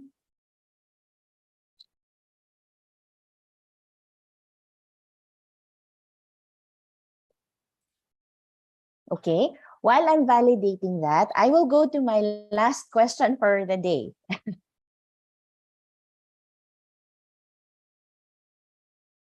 All right, next slide, please. Okay. The question is, what is at the core of our success? Please send your answer via email to phcareers@indracompany.com. And the first three senders to send the correct answer, you will win 500 pesos each EGC. Okay? All right, so please please use subject Y4IT in your game time, and then send your answers to phcareers@indracompany.com. All right. Okay. Okay, I think for the winners of questions number 2, 3, and 4, we will send the email to you. We will contact you. That you've won the game, and this is how we'll be coordinating with you. How you will receive the EGCs that you won, and then congratulations for the people who won question number 1. We will also get in touch with you for for the sending of the EGCs that you won. Okay, so I'll go to my last slide. Of course, okay. Of course, I think we in the course of the discussion, we've introduced who the company is, the programs that we have, and we've also emphasized that in the middle of all the things that we do, at the core of our success is really the company is really the employees. We believe in the talents of our employees. We believe in their capabilities, and we continue to develop them as we cultivate, our internal culture too. So here we do want to share with you the email address if you have questions for us regarding the presentation, or if you have questions regarding specific questions regarding the languages that we have, or the profiles that we really work on for all the sectors and all the projects that we have as well. That's through phcareers@indracompany.com. Of course, for anyone who's also looking for internship, that's also open for us. But we cannot harp this, we cannot emphasize this as much, but it's really the important thing at the end of the day is really our employees and how we're able to work together. So with that, I'd like to thank everyone for giving us the time to reintroduce Indra, and for inviting us again in Y4IT. Thank you.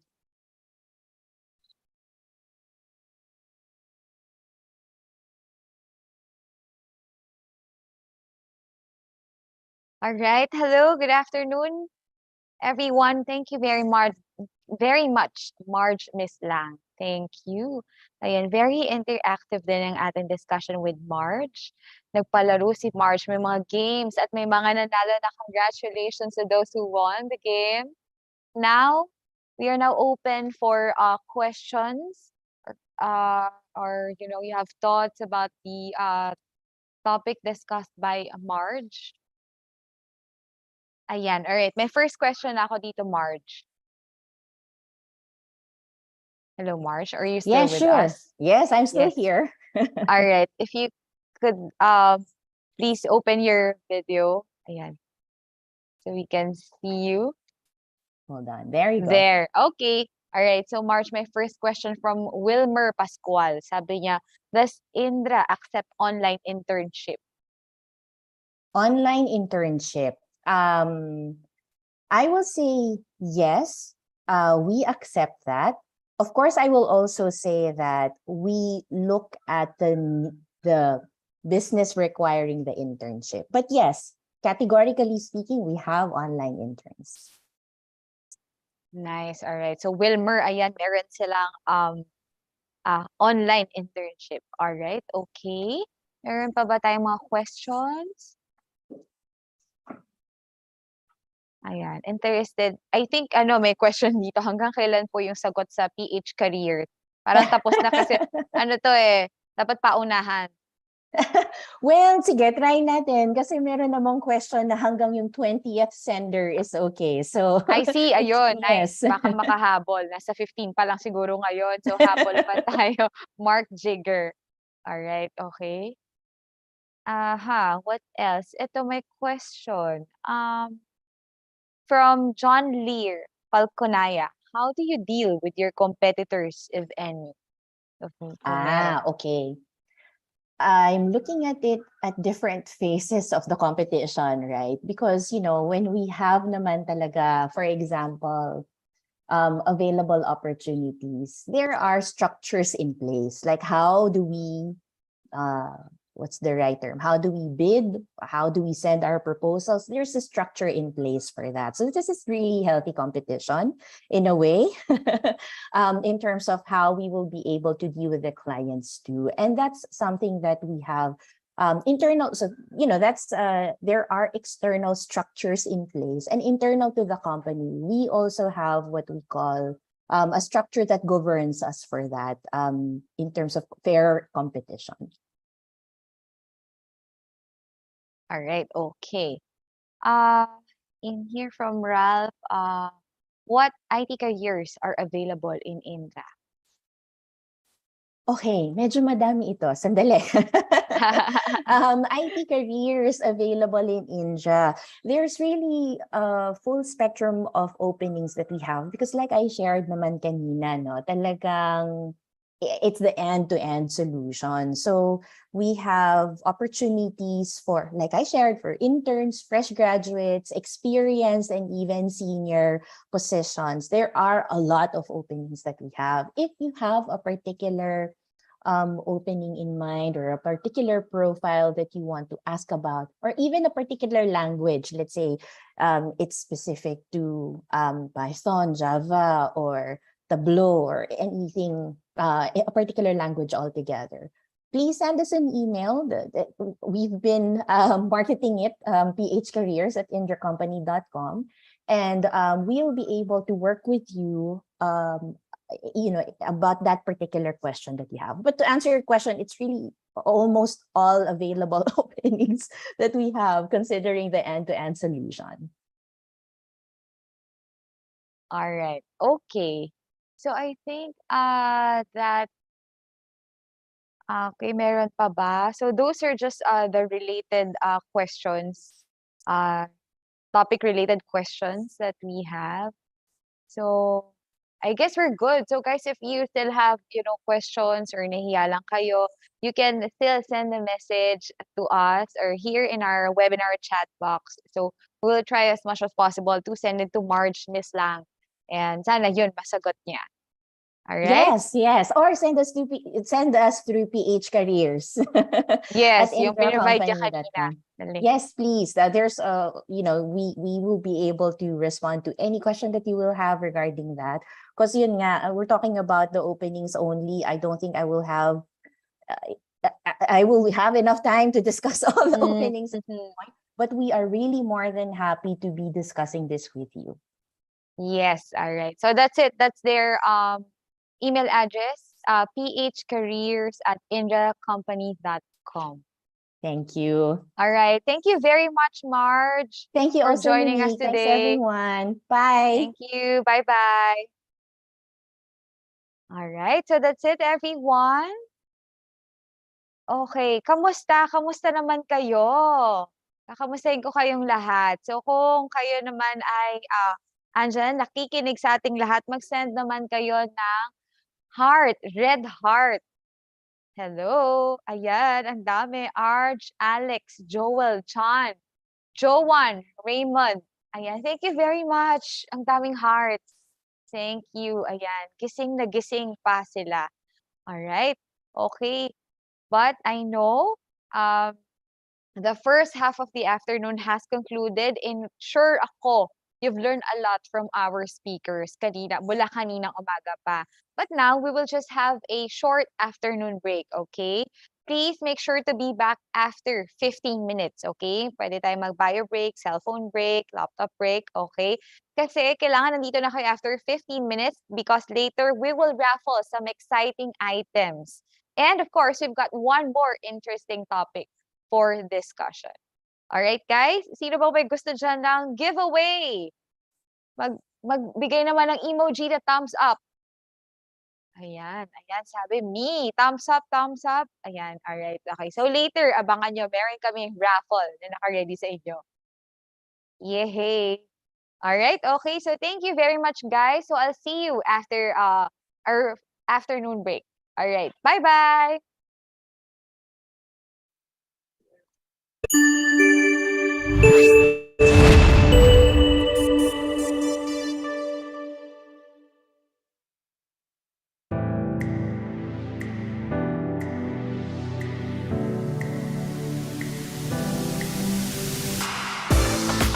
The Make Your Green Mark campaign is the biggest and one of the most critical aspect of the Acer brand's commitment towards ESG initiatives.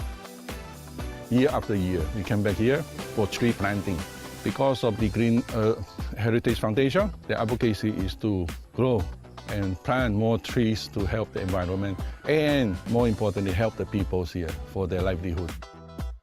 Acer has been an all-around partner. They've been a long-term committed partner for over a decade. Our primary mission is to green the earth, to work on our denuded areas and to rebuild our forests. And over the last almost 12 years, they have not only assisted in providing tools of technology, they've provided a scholarship to one farmer's child.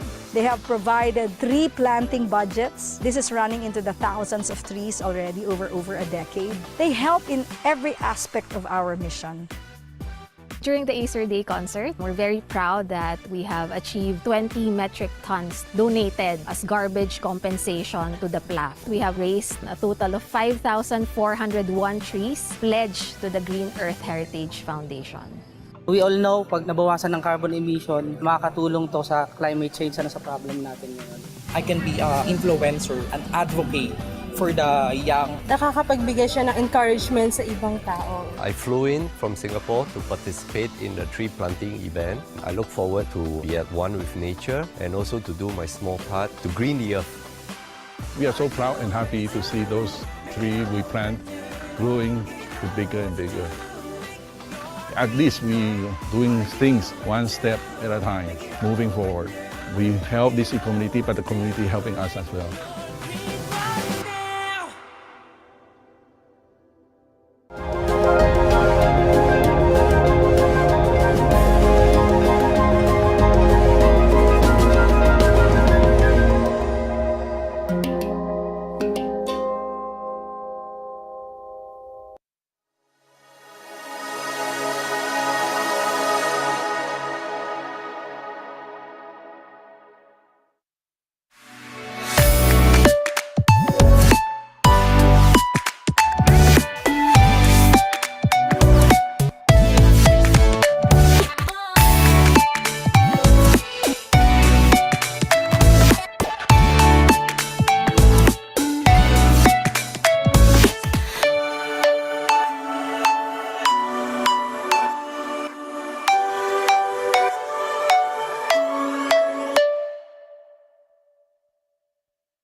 The fastest growing fiber internet got even faster. Again! Dahil ang doble na, di noble pa! Converge Fiber X Plan 1.5 from 100 Mbps is now 200 Mbps. Starting November 11 up to December 12. Doble ulit ang bilis, doble ulit ang sulit. If you're an existing subscriber, automatic upgrade ito. And if you want to make it permanent, just agree to our new terms and conditions. As simple as that, no new application, and it's absolutely free. New Converge Fiber X Plan 1.5. Ang dobleng sulit, new offers from Converge. Doble na, di noble pa!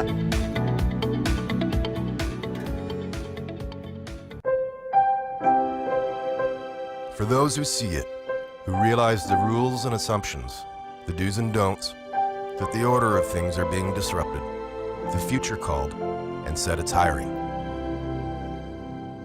The internet used to be such a beautiful place. Galaxies full of planets brimming with content. I'd spend hours flying around, learning everything I could, typing in destinations and exploring whole new online worlds. But nothing lasts forever. Ads began popping up like viruses, slowing down my ship, stealing my bandwidth, and using up valuable data. It was a nightmare. Sir, I've taken the liberty of upgrading the ship's defense systems with Windscribe. You won't have to worry about ads anymore. Thank you, British computer voice. But ads weren't the only things to worry about. I was being followed. Trackers. They'd been on my tail, collecting my browsing history and preferences. They knew the machine and operating system I was using. Hell, they even knew the size of my damn Glargon. Sir, have you been drinking the engine coolant? No. Relax. Trackers are no match for Windscribe either. Watch this. God, I love explosions. Let's get out of here. But my favorite sites became geo-restricted, blocking me from visiting my favorite places because of the origin of my ship. Not to worry, sir. Windscribe can spoof the origin of our ship with the tap of a button. Look!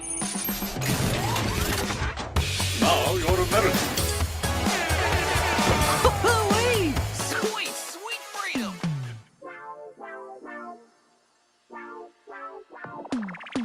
So, what can I get you? I want Windscribe. Will it work on my phone? Of course, it'll work with your Mac, your PC, Linux, Android, iOS, your TV, smart toaster, you name it. And it'll block ads and trackers? Yep. And I can stream content from different countries? Yep. And improve my online privacy? Definitely. Nice. How much do I owe you? You can get 10 gigs of data a month without paying for a thing. But the Pro version's better. You get access to more server locations, unlimited bandwidth, and it only costs you, let's see, divide by 12, multiply by the square root of 69, $4 a month. Can't put a price on freedom. Yeah, you can. It's $4.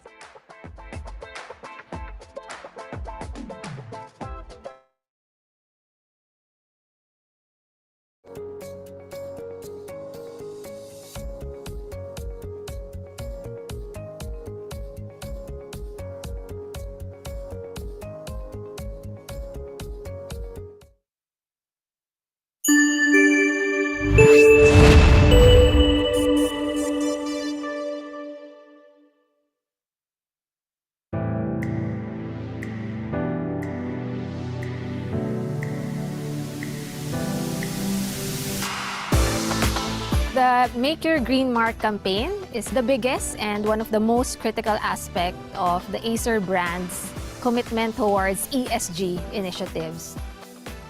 Year after year, we come back here for tree planting.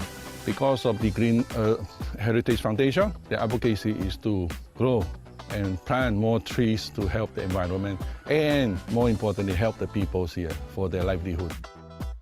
Acer has been an all-around partner. They've been a long-term committed partner for over a decade. Our primary mission is to green the earth, to work on our denuded areas and to rebuild our forests. And over the last almost 12 years, they have not only assisted in providing tools of technology, they've provided a scholarship to one farmer's child. They have provided tree planting budgets. This is running into the thousands of trees already over a decade. They help in every aspect of our mission. During the Acer Day concert, we're very proud that we have achieved 20 metric tons donated as garbage compensation to the PLAF. We have raised a total of 5,401 trees pledged to the Green Earth Heritage Foundation. We all know, pag nabawasan ng carbon emission, makakatulong to sa climate change na sa problem natin ngayon. I can be an influencer, an advocate for the young. Nakakapagbigay siya ng encouragement sa ibang tao. I flew in from Singapore to participate in the tree planting event. I look forward to be at one with nature and also to do my small part to green the earth. We are so proud and happy to see those trees we plant growing to bigger and bigger. At least we doing things one step at a time, moving forward. We help this community, but the community helping us as well.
The fastest growing fiber internet got even faster.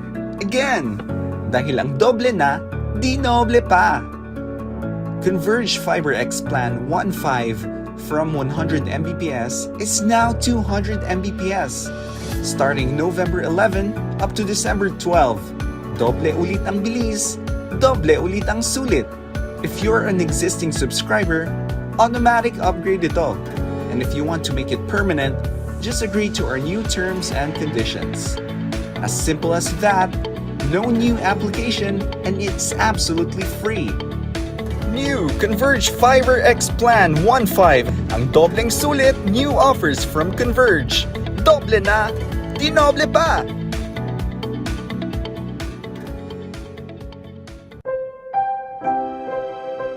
For those who see it, who realize the rules and assumptions, the do's and don'ts, that the order of things are being disrupted, the future called, and said it's hiring. The internet used to be such a beautiful place. Galaxies full of planets brimming with content. I'd spend hours flying around, learning everything I could, typing in destinations and exploring whole new online worlds. But nothing lasts forever. Ads began popping up like viruses, slowing down my ship, stealing my bandwidth, and using up valuable data. It was a nightmare. Sir, I've taken the liberty of upgrading the ship's defense systems with Windscribe. You won't have to worry about ads anymore.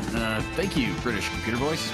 But ads weren't the only things to worry about. I was being followed. Trackers. They'd been on my tail, collecting my browsing history and preferences. They knew the machine and operating system I was using. Hell, they even knew the size of my damn Glargon. Sir, have you been drinking the engine coolant? No. Relax. Trackers are no match for Windscribe either. Watch this.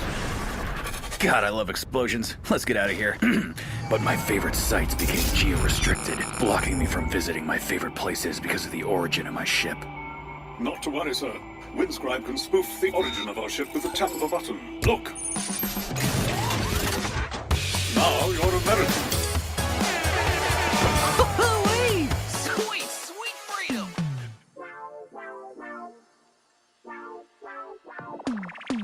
So, what can I get you? I want Windscribe. Will it work on my phone? Of course. It'll work with your Mac, your PC, Linux, Android, iOS, your TV, smart toaster, you name it. And it'll block ads and trackers? Yep. And I can stream content from different countries? Yep. And improve my online privacy? Definitely. Nice. How much do I owe you? You can get 10 gigs of data a month without paying for a thing. But the Pro version's better. You get access to more server locations, unlimited bandwidth, and it only costs you, let's see, divide by 12, multiply by the square root of 69, $4 a month. Can't put a price on freedom. Yeah, you can. It's $4.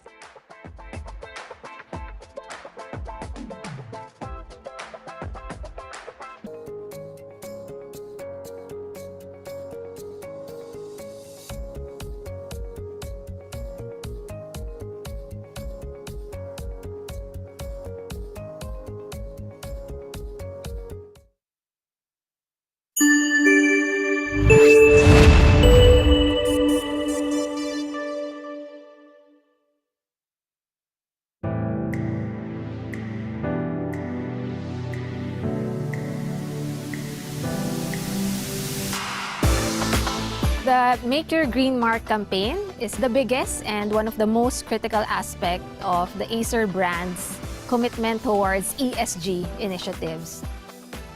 Year after year, we come back here for tree planting. Because of the Green Heritage Foundation, the advocacy is to grow and plant more trees to help the environment and, more importantly, help the people here for their livelihood. Acer has been an all-around partner. They've been a long-term committed partner for over a decade. Our primary mission is to green the earth, to work on our denuded areas and to rebuild our forests. And over the last almost 12 years, they have not only assisted in providing tools of technology, they've provided a scholarship to one farmer's child. They have provided tree planting budgets. This is running into the thousands of trees already over a decade. They help in every aspect of our mission. During the Acer Day concert, we're very proud that we have achieved 20 metric tons donated as garbage compensation to the PLAF. We have raised a total of 5,401 trees pledged to the Green Earth Heritage Foundation. We all know, pag nabawasan ng carbon emission, makakatulong to sa climate change na sa problem natin ngayon.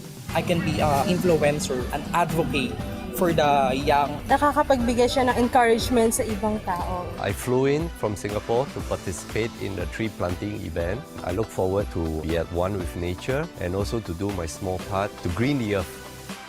We are so proud and happy to see those trees we plant growing to bigger and bigger. At least we doing things one step at a time, moving forward. We help this community, but the community helping us as well.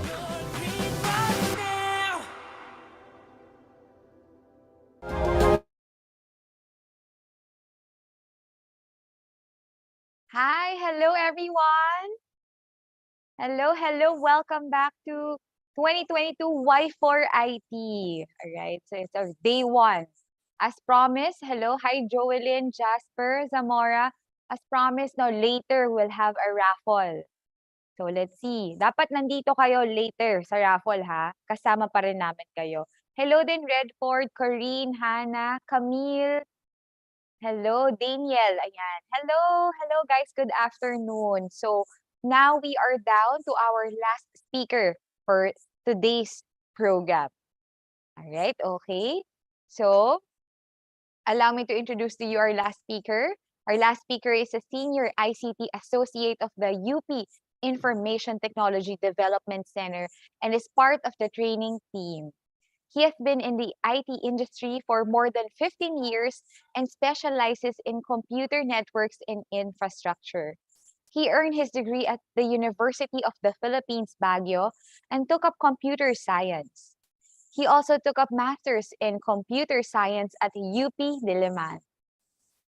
Our speaker is a Cisco Certified Network Academy instructor and teaches basic and advanced network courses for students and professionals.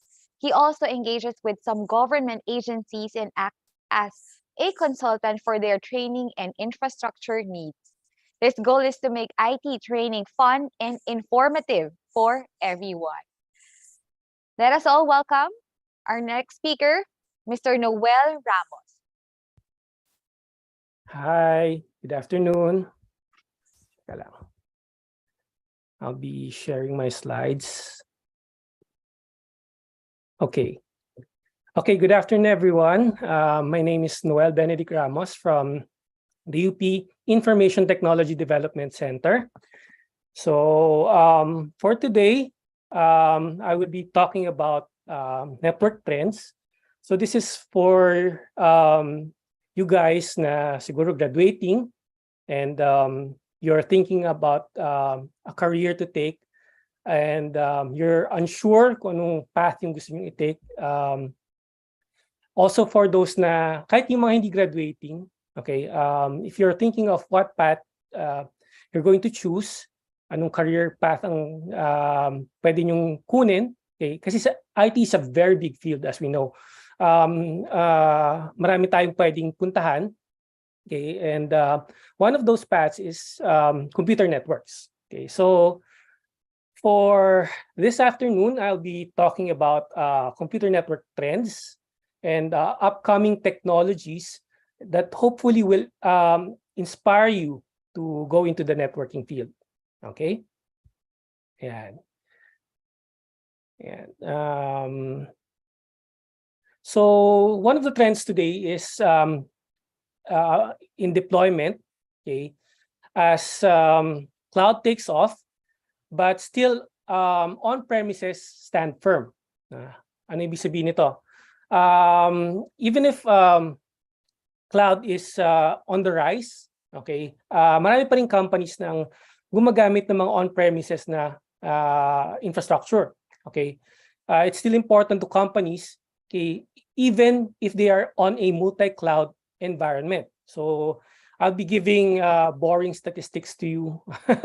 So hopefully you can grasp yung kung yung sinasabi ko and yan, hopefully walang makatulog sa inyo.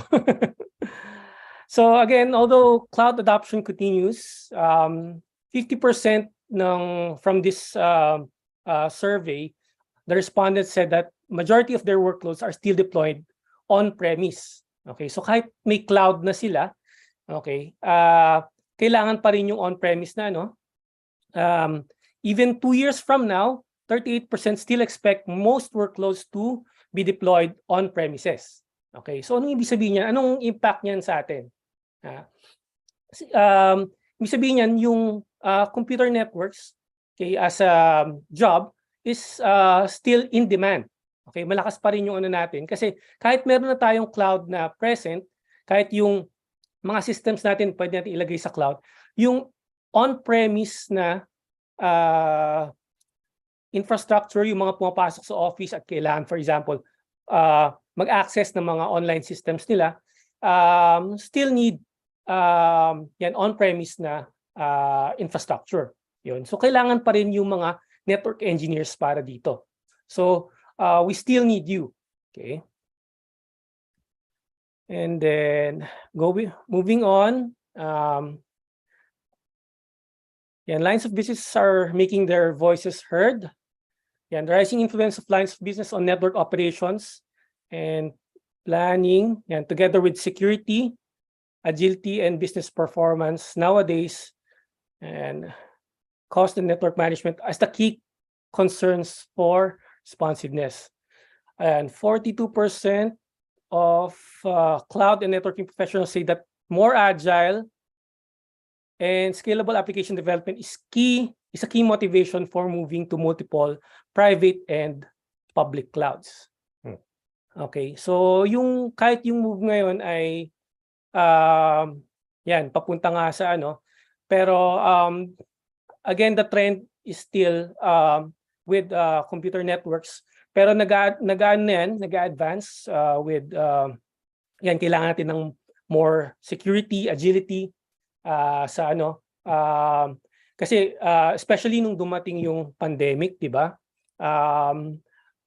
From on-premise yung mga employees naging work from home, so kailangan mag-adjust yung mga companies. Okay, and ganun din yung ating network na hindi na lang dapat stuck to on-premise yung ano natin. Okay, dapat meron ding open din sila para run pa rin even if their employees are working from home. Okay, so dito na pumapasok yung ating mga network engineers for that. Okay, what else? Another technology trend is simplicity and security are the must-haves. Okay, so simple lang yung natin, and kailangan secure. Yan. Challenges and objectives related to network complexity in the multi-cloud world and their key drivers. Ito yung ano natin ngayon kasi sabi ko nga, on the rise yung cloud, di ba? So yung complexity ng network natin tumataas. Okay? So hindi na lang kailangan yung network mo on-premise, di ba? Ang iintindihin mo, meron ka pang cloud, meron ka pa yung mga working from home, yung mga remote from other locations, and even your clients from, let's say, overseas. Yan. So we have to adapt dun sa complexity na ito. Okay. And from the report I read, 56% of the respondents say that security is the top networking challenge they face when managing distributed and hybrid workloads. Kagaya nga ng sabi ko, yung mga work from home setup. Okay. Security is yung top concern. So if you're thinking about going into networks, particularly into you might want to go into security in computer networks kasi malaking demand for this. Okay, dahil nga isa sa mga malaking concern to ng mga employers, ng mga companies, is that when they have people working from home, security is a very big concern. Okay. Yan. Also, complexity of end-to-end management isn't far behind. It's cited by 53% of respondents. Okay. So speaking of security, so if you want to go into another field, malaki kasing field yung security. Okay, marami tayong pwedeng specialization in this field. So isa na dyan cybersecurity, network security. We have ano pa ba? Mga firewall technologies, antivirus technologies, ano pa ba? Vulnerability assessment, penetration testing, ethical hacking. So maraming fields ang pwede sa cybersecurity. Yan. Given the fast pace with which digital technologies are becoming central to the human daily experience, and with the advent of new technologies, data and the digital infrastructure must be protected no matter where it resides. Ayan. Whether it is on-premise or on cloud, kailangan protected yung mga data natin, di ba? So we must plan and prepare for the future of cybersecurity while managing current security requirements, thus fueling our focus on evaluating and rethinking architectures that enhance cybersecurity in digital systems. Yan, data collection and storage, processing, and its flow on networks must be reimagined to arrive at true zero-trust architectures that aim to address cyber threats at all levels. So again, security is a very big field, and maraming companies ang naghahanap ng ganito to secure their not only their data, yan, pati yung mga networks nila. Yeah, networks is a very big part of this kasi syempre yung mga attacks natin karamihan nanggagaling sa networks yan. Dumadaan sa ating mga networks. So you have to protect them. Okay? Meron tayong mga DDoS attacks and other such attacks na you can prevent at the network level. Okay? Ayun. So what we can get from this is that yun nga, in the future, yan, pag maghahanap na kayo ng work nyo, malaking field pa rin ang security. Okay? And you might want to specialize on this. Kasi yun nga, hindi lang dito sa Philippines, pati sa ibang bansa, malaki yung demand para sa kanya. Alright? Okay, moving on. Yan, so upcoming technologies sa network, we have the evolution of 6G. Yan. 6G, as the name implies, is the sixth generation of mobile connectivity. Yan, beyond 5G, the next generation of mobile communication systems is expected to have features that contribute to the creation of sustainable and new value, such as ultra-low power consumption. Ayan, very important yan sa ating mga mobile devices, diba? Yung low power consumption, ultra security and reliability, autonomy and scalability. Ayan. So yun yung mga features ni 6G. Ngayon nasa 5G pa lang tayo, right? Beyond the obvious needs to amplify applications for better connectivity and performance, including the increase in adoption of artificial intelligence and machine learning in numerous applications across all industry sectors, tomorrow's 6G network should be designed with improved sustainability intentions, security that fosters trust and reliability, and the ability to expand and or improve connectivity to remote areas of the world. Okay? Yon. So, isa tong malaking on 6G on computer networks in that yan, mas marami ng enhancements na ibibigay, including mas mabilis na connection for our mobile devices. But this won't be possible until nakalagay dun sa is around 2030 pa. Okay.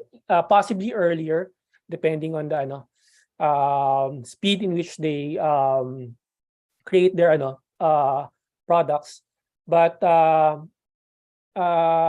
yun, 6G is one of the technologies that you might want to look into kasi in the future, yan, ito na yung papalit sa sa current 5G. Okay. Yeah. So what else? Aside from the evolution of 6G, we have Wi-Fi 7. Yan. So currently nasa Wi-Fi 6 pa lang tayo. Okay. So actually yan, currently 6G gets the most of the buzz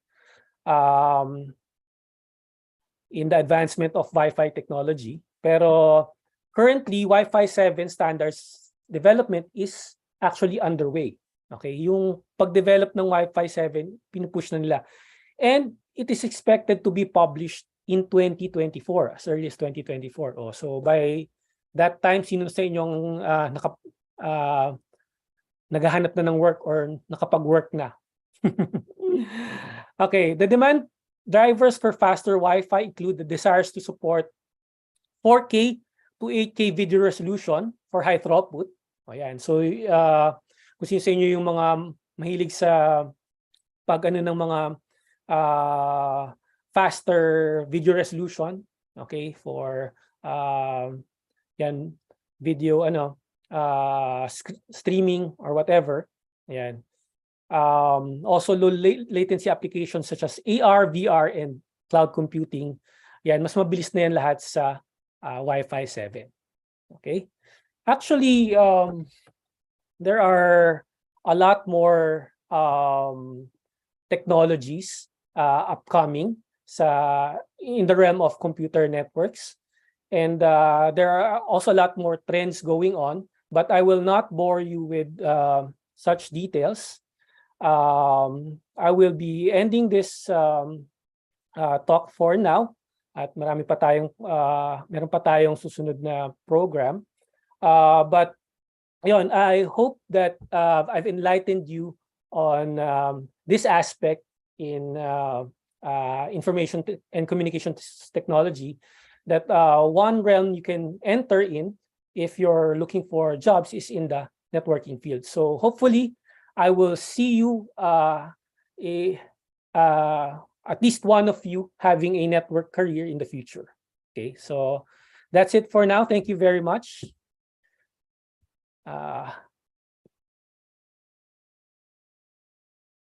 Yan eh. All If you right. have Thank you so questions, much, palagay na Nico. lang sa Q&A. Yes. Yes, tama si Nico, guys. If you have questions, you may send it here in our Q&A section. There, meron na ata from Leandro. From Leandro, sir, ano-ano pong language ang ginagamit sa cybersecurity at ano po ang may recommend yung language? Okay, yeah, that's a very good question. Marami actually languages na ginagamit sa cybersecurity, from C# to Java. Okay, but yung current trend ngayon is on I think Python. If you want to go into cybersecurity, yan. So actually marami pang iba, but those are some of the examples I can pinpoint that employers might be looking at right now. Okay, yan. So hopefully I've answered your question, Leandro. All right, another question from our participant, from Vince de Villa. Sir, what can you advise for our future game developers? For future game developers, it depends on what you're interested in. If you're into game development, just tawag dito, learn the language for a particular game development. Pwede kayo, kasi marami yan eh. Meron yung mga for mobile, for console. Okay, so learn the particular programming language for that, okay, and be good at it. Okay, maraming naghahanap ng mga game developers din. Marami din dito sa Philippines, but most likely abroad. And if you want other parts of game development, meron naman dyan yung mga graphics design, UI UX, mga ganon. This can also be part of game development, as well as yung story design, yung mga ganon. Maraming aspects kasi ng game development that you can go into. It's up to you kung ano yung gusto nyo. If you want to program the game itself, or get or design the graphics part of the game, kayo bahala. Okay, pero again, do what you like, ang tawag dito, learn what you would want to be doing for a long time, na hindi kayo mabobore or tingin nyo mag-enjoy kayo lagi. You look forward to going to work kasi yun yung gusto nyong gawin. Okay? Like kung gusto nyo na nga ng development, yung pag-program ng mga games, then ayan, stick to programming and then be good at it. Yun lang yung may papayo ko for that. All right. Okay. Thank you, Noel. Noel, do you have access to our Q&A section? Yes. Would you like to pick questions that you'd like to answer? Okay. Sige, from Edison Tolentino, what are the possible roles po for a network specialist in a company? So, yes, as I've said earlier, you can start as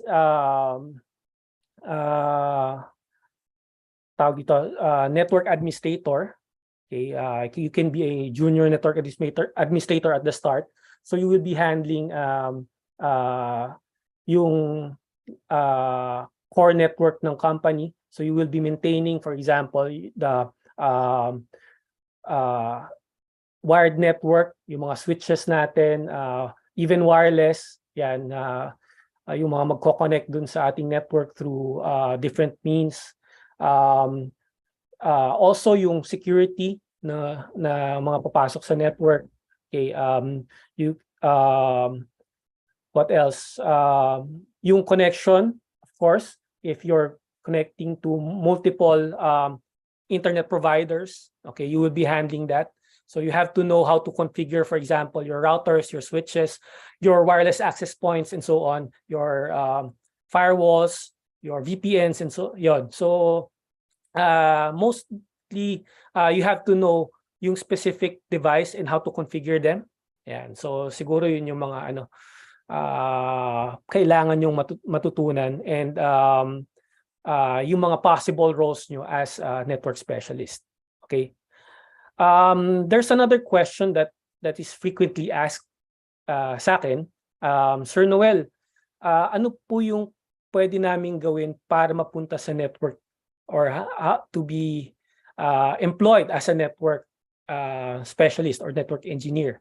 Yeah. So I will just say na you have to have good fundamentals on computer networks. You can learn them at school, or you can have online courses. Marami naman kasi mga free na online courses for computer networks. So you have to have a good fundamental of that. But I would like to add one thing that is some employers, they look for certifications in networks. Para yun nga, mas confident kasi sila na kapag meron kang ganitong certification, you know what you're going to do and what you're giving to the company. So you can take although yun, you have to invest on these certifications, but yun nga, you can carry these certifications as you go along your career. One example would be yung kay Sir Earl kanina, Cisco certification. Maganda yung program kasi nila. Even their tawag dito, tools for their certification program. Yan, ano yan, nakalinya yan. CCNA, CCNP, CCIE. Yan, you can take those certification exams. And these are highly by our employers. Okay, others you can have I think Microsoft and also Huawei. Yan, yung mga ganon. Okay.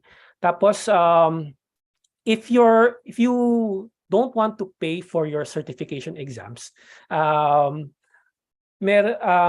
sinasabi ko sa mga students ko before is that you get employed by a company that focuses on networks. Kasi sila na yung magte-train sa'yo at magpapa-certify. Okay? Although there might be a bond Now you have to stay for the company for this number of months or years after you have taken the certification. But it's okay. Yun nga, hindi ka na nga magbabayad, papatake ka nila, tapos ititrain ka pa nila. Okay, dun sa ano. So, examples of such companies, yung mga telcos natin.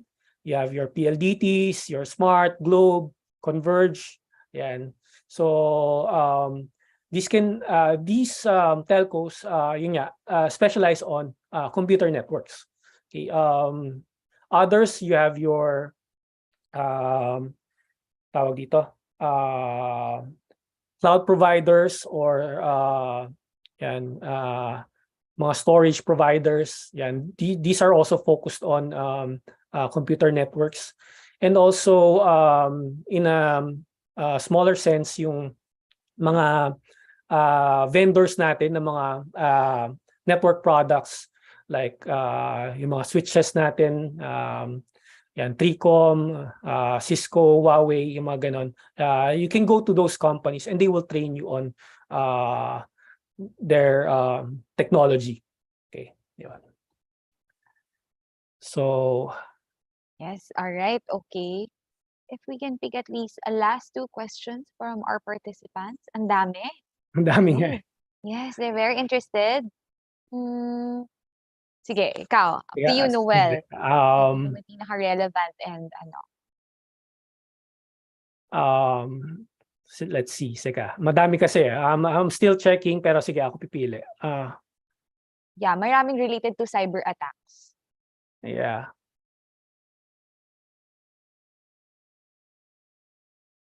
Ito siguro from John Lear. Can you recommend some safety advices so we can prevent fraudulent attacks while using the internet? Okay. Safety advice for you while using the internet. Marami naman pwedeng gawin dun sa ano. First of all, as much as possible, if you can, tawag dito, kung maiiwasan nyo, huwag kayong kumonect sa mga public networks. Okay, like yung mga free wifi natin sa mga malls, sa restaurants, sa mga hotels. Yan, di ba? Marami tayong mga free wifi na ganun. If you can manage not to connect to those networks, kasi hindi natin alam kung sino yung mga nakakonect doon eh. And ano yung data na kinukuha sa atin pag nagko-connect tayo dun sa mga ganung networks. Then do so. Okay. If you have alternatives like your mobile data, for example, or other internet service na pwede yung gamitin na remote, okay? Or kung kaya nyo namang hindi mag-connect at that time, then wag na. Okay? Especially if you're if you're dealing with sensitive data in your device, like for example mga financial information, yung mga credit card information nyo, yan na nandun sa ano na pwedeng mawala, pwedeng makuha, wag na kayo magano. Okay, you can also install mga applications that will protect you, like firewalls. Okay, ang tawag dito, antivirus software in your phones or your laptops or desktops. Yan, pwede nyo gawin yan. If hindi nyo naman mapiprevent yung pag-access sa mga public networks like the internet, you can use a software called VPN. I think meron tayong ads kanina sa isang sponsor natin on that, in which you can connect, you can safely connect to a public network using VPNs. So basically, it encrypts your data and renders them unreadable by anyone na nag-access nun. You will be safe, okay, even if connecting to public networks or unsafe networks like yung mga free Wi-Fi natin. Okay? So I don't know if we have enough time, but if you have further questions, siguro you can send them here, and then we'll try to answer as much as possible. Okay, yes, all right. Thank you, Noel. But we can still entertain one last question. One last question. Yeah. Sige. Hold on. Q&A. Mm.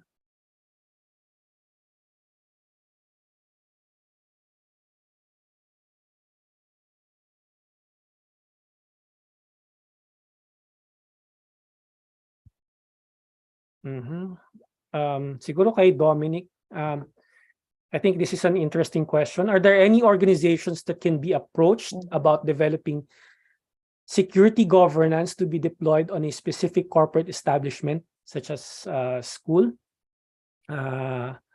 Actually, maraming pwede tayong puntahan ng mga organizations that isa na dyan si DICT, Department of Information and Communication Technology, and other such government agencies, si ASTI siguro. But it's actually up to the corporate establishment like your school to implement them. Okay, but meron na mga guidelines, I think, na sinet up yung mga organizations na to, especially DICT, na pwede nyong i-implement sa inyong organization. Okay, it's actually up to them to to adopt yung mga rules. Okay? So that, I think yun na lang muna.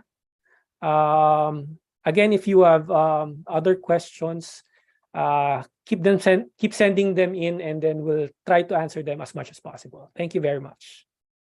All right. Okay. Thank you very much, Noel.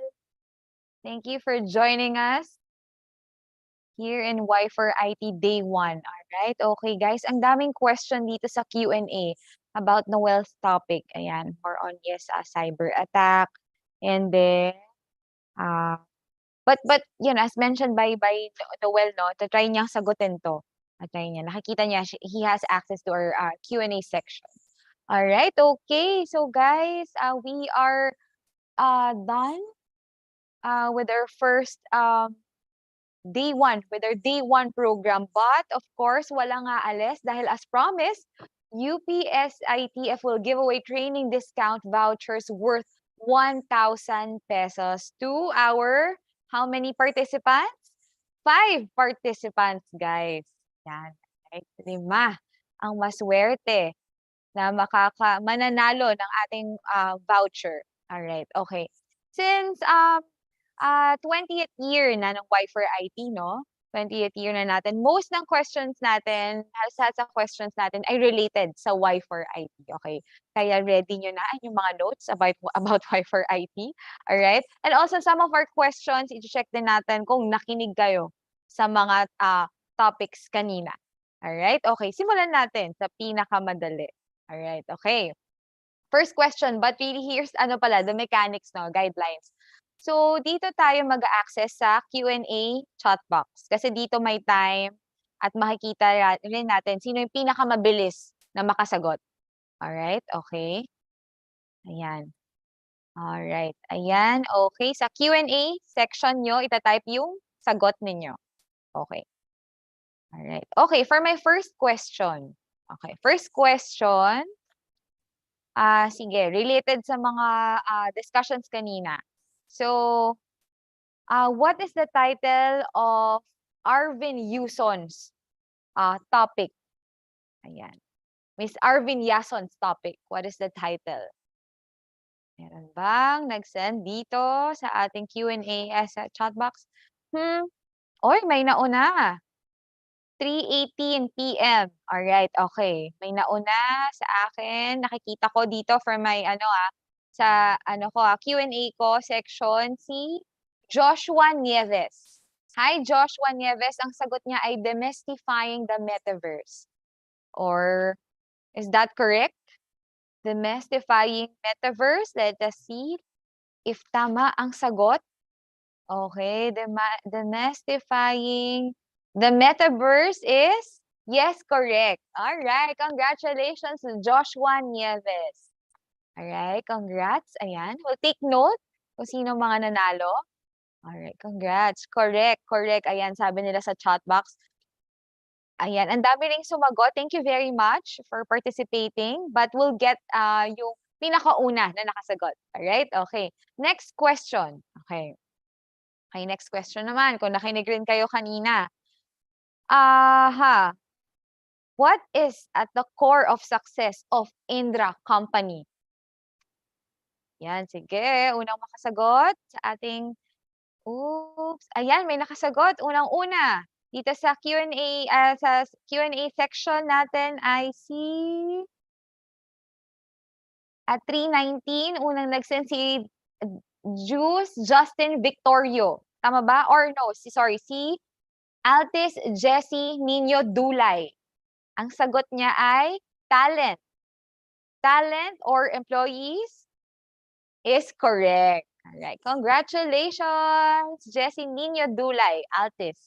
Congratulations, so we'll take note of that. That's our second question. Okay, now for our third question. Right, ayan, marami nagsasabi dito, sana all sa chat box, sana all. Sali po tayo, thank you, nanalo din. Ayan, okay, sabi niya. Okay, all right, okay. Now, okay, we're done with the second questions. A second question now for a third question. All right, okay. What year did Y4IT start? Okay, what year? Okay, dahil 20th year na natin ngayon, anong year nag-start ang Y4IT? Ayan, nakita ko may sumagot na sa chat box. Ang dami sumagot na 2002, 2012, 2003, 2014, may 1990 pa. Oh my gosh. Sino mong nag-organize that time? 1990. Halos panganak ko lang. Hindi pa akong host doon, sure ako. Okay. Ang una nakasagot ay si Judy Ann Menyoza. Sabi ni Judy Ann Menyoza, 2012. Is that correct? 2012? No, it's not correct, Judy Ann. Kahit nauna si Judy Ann, not correct. Sumagot ulit si Judy Ann, 2002. 2002 ba tayo nag-start? No, not 2002. Alright. Ang second kay Judy Ann ay si Teodorico del Rosario. 2002 din yung answer niya. Hindi tayo 2002. Sunod na sumagot si Clark Catle. 2002. Hindi pa rin 2002. Next na sumagot ay si, asan na yung aking notes? Hanapin ko lang Ang daming sumagot. Okay, nandito pa tayo sa unang-una. Okay, si Catle yung huling-huli ko. May nakita na akong sumagot ng after Catle. Wow, ang daming year. Ayan. Okay. Ayan. Okay. Nagmo-move siya. May mga 1999. Grabe naman kayo. Teka lang, i-move up ko lang dahil ang dami nang sumasagot. Okay, very, energetic ang ating participants ngayon. Lahat na gusto ng voucher. Okay, move up ko na lang. Ayan. Okay, nandito na ako. Ayan. So, kanina ang sumagot, si Catle. Ayan, si Joe, after ni Menyoza, 2012 daw. Sinong next na sumagot ay si 321. Si Kenneth Postrado. Tama po, ma'am, no? Meron pa mas maaga. Sinong nakita mo, ma'am, mas maaga? Na 2000. Rendel Pison. Rendel Pison. Alright, okay. Congratulations. Ang answer niya ay 2003. That is correct. Y4IT started 2003. That's why we are celebrating our 20th year. All right. Okay. Congratulations to you. And of course, to Y4IT, 20 years na. All right. Okay. Next, last, fourth question. For a fourth question, can you name the organizations organizing the Y4IT? All right. Okay, it can be two, pwedeng two. Ang organization. Yung unang sasagot. Okay, tapos na po tayo sa year. Anong organization na po? Wala pa atang sumasagot na, ma'am. Wala pa akong nakikita. Puro year ang nakikita ko. Tapos na po tayo sa year. Parang, na? Meron ba? Ayan. Wala pa rin, no? Meron. Sino yan, ma'am? Solicito. Ang sagot ni Solicito ay UPSITF.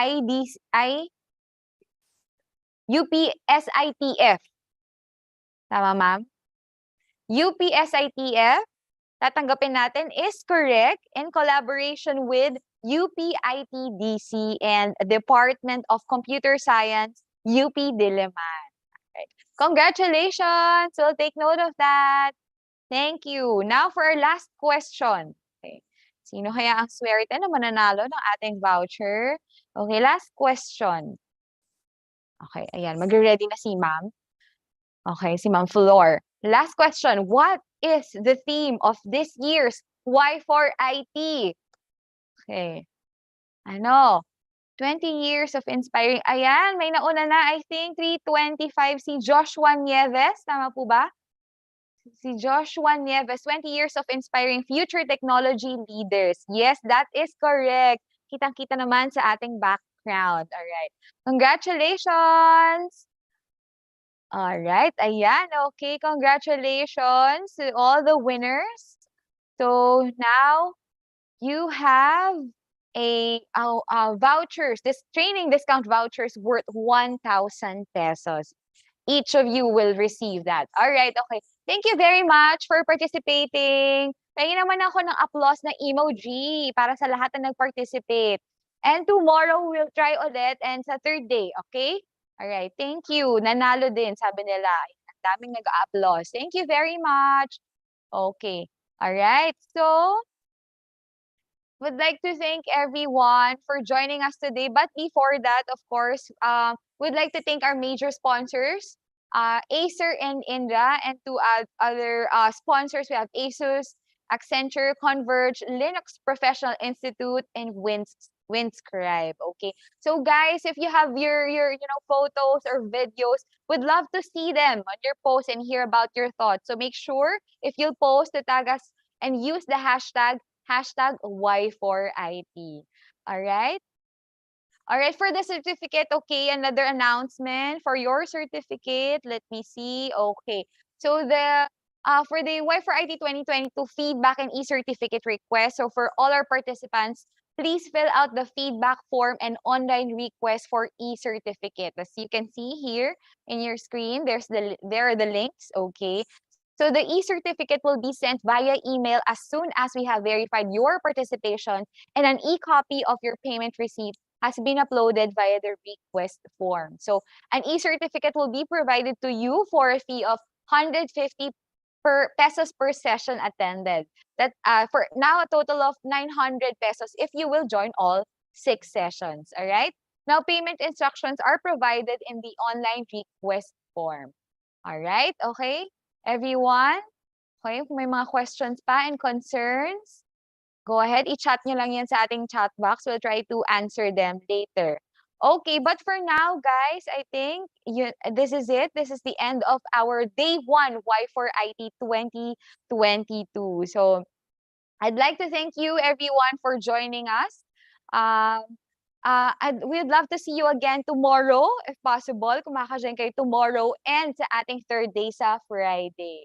Okay, thank you very much for joining the Y4IT Day 1, and I hope to see you again tomorrow. Bye-bye!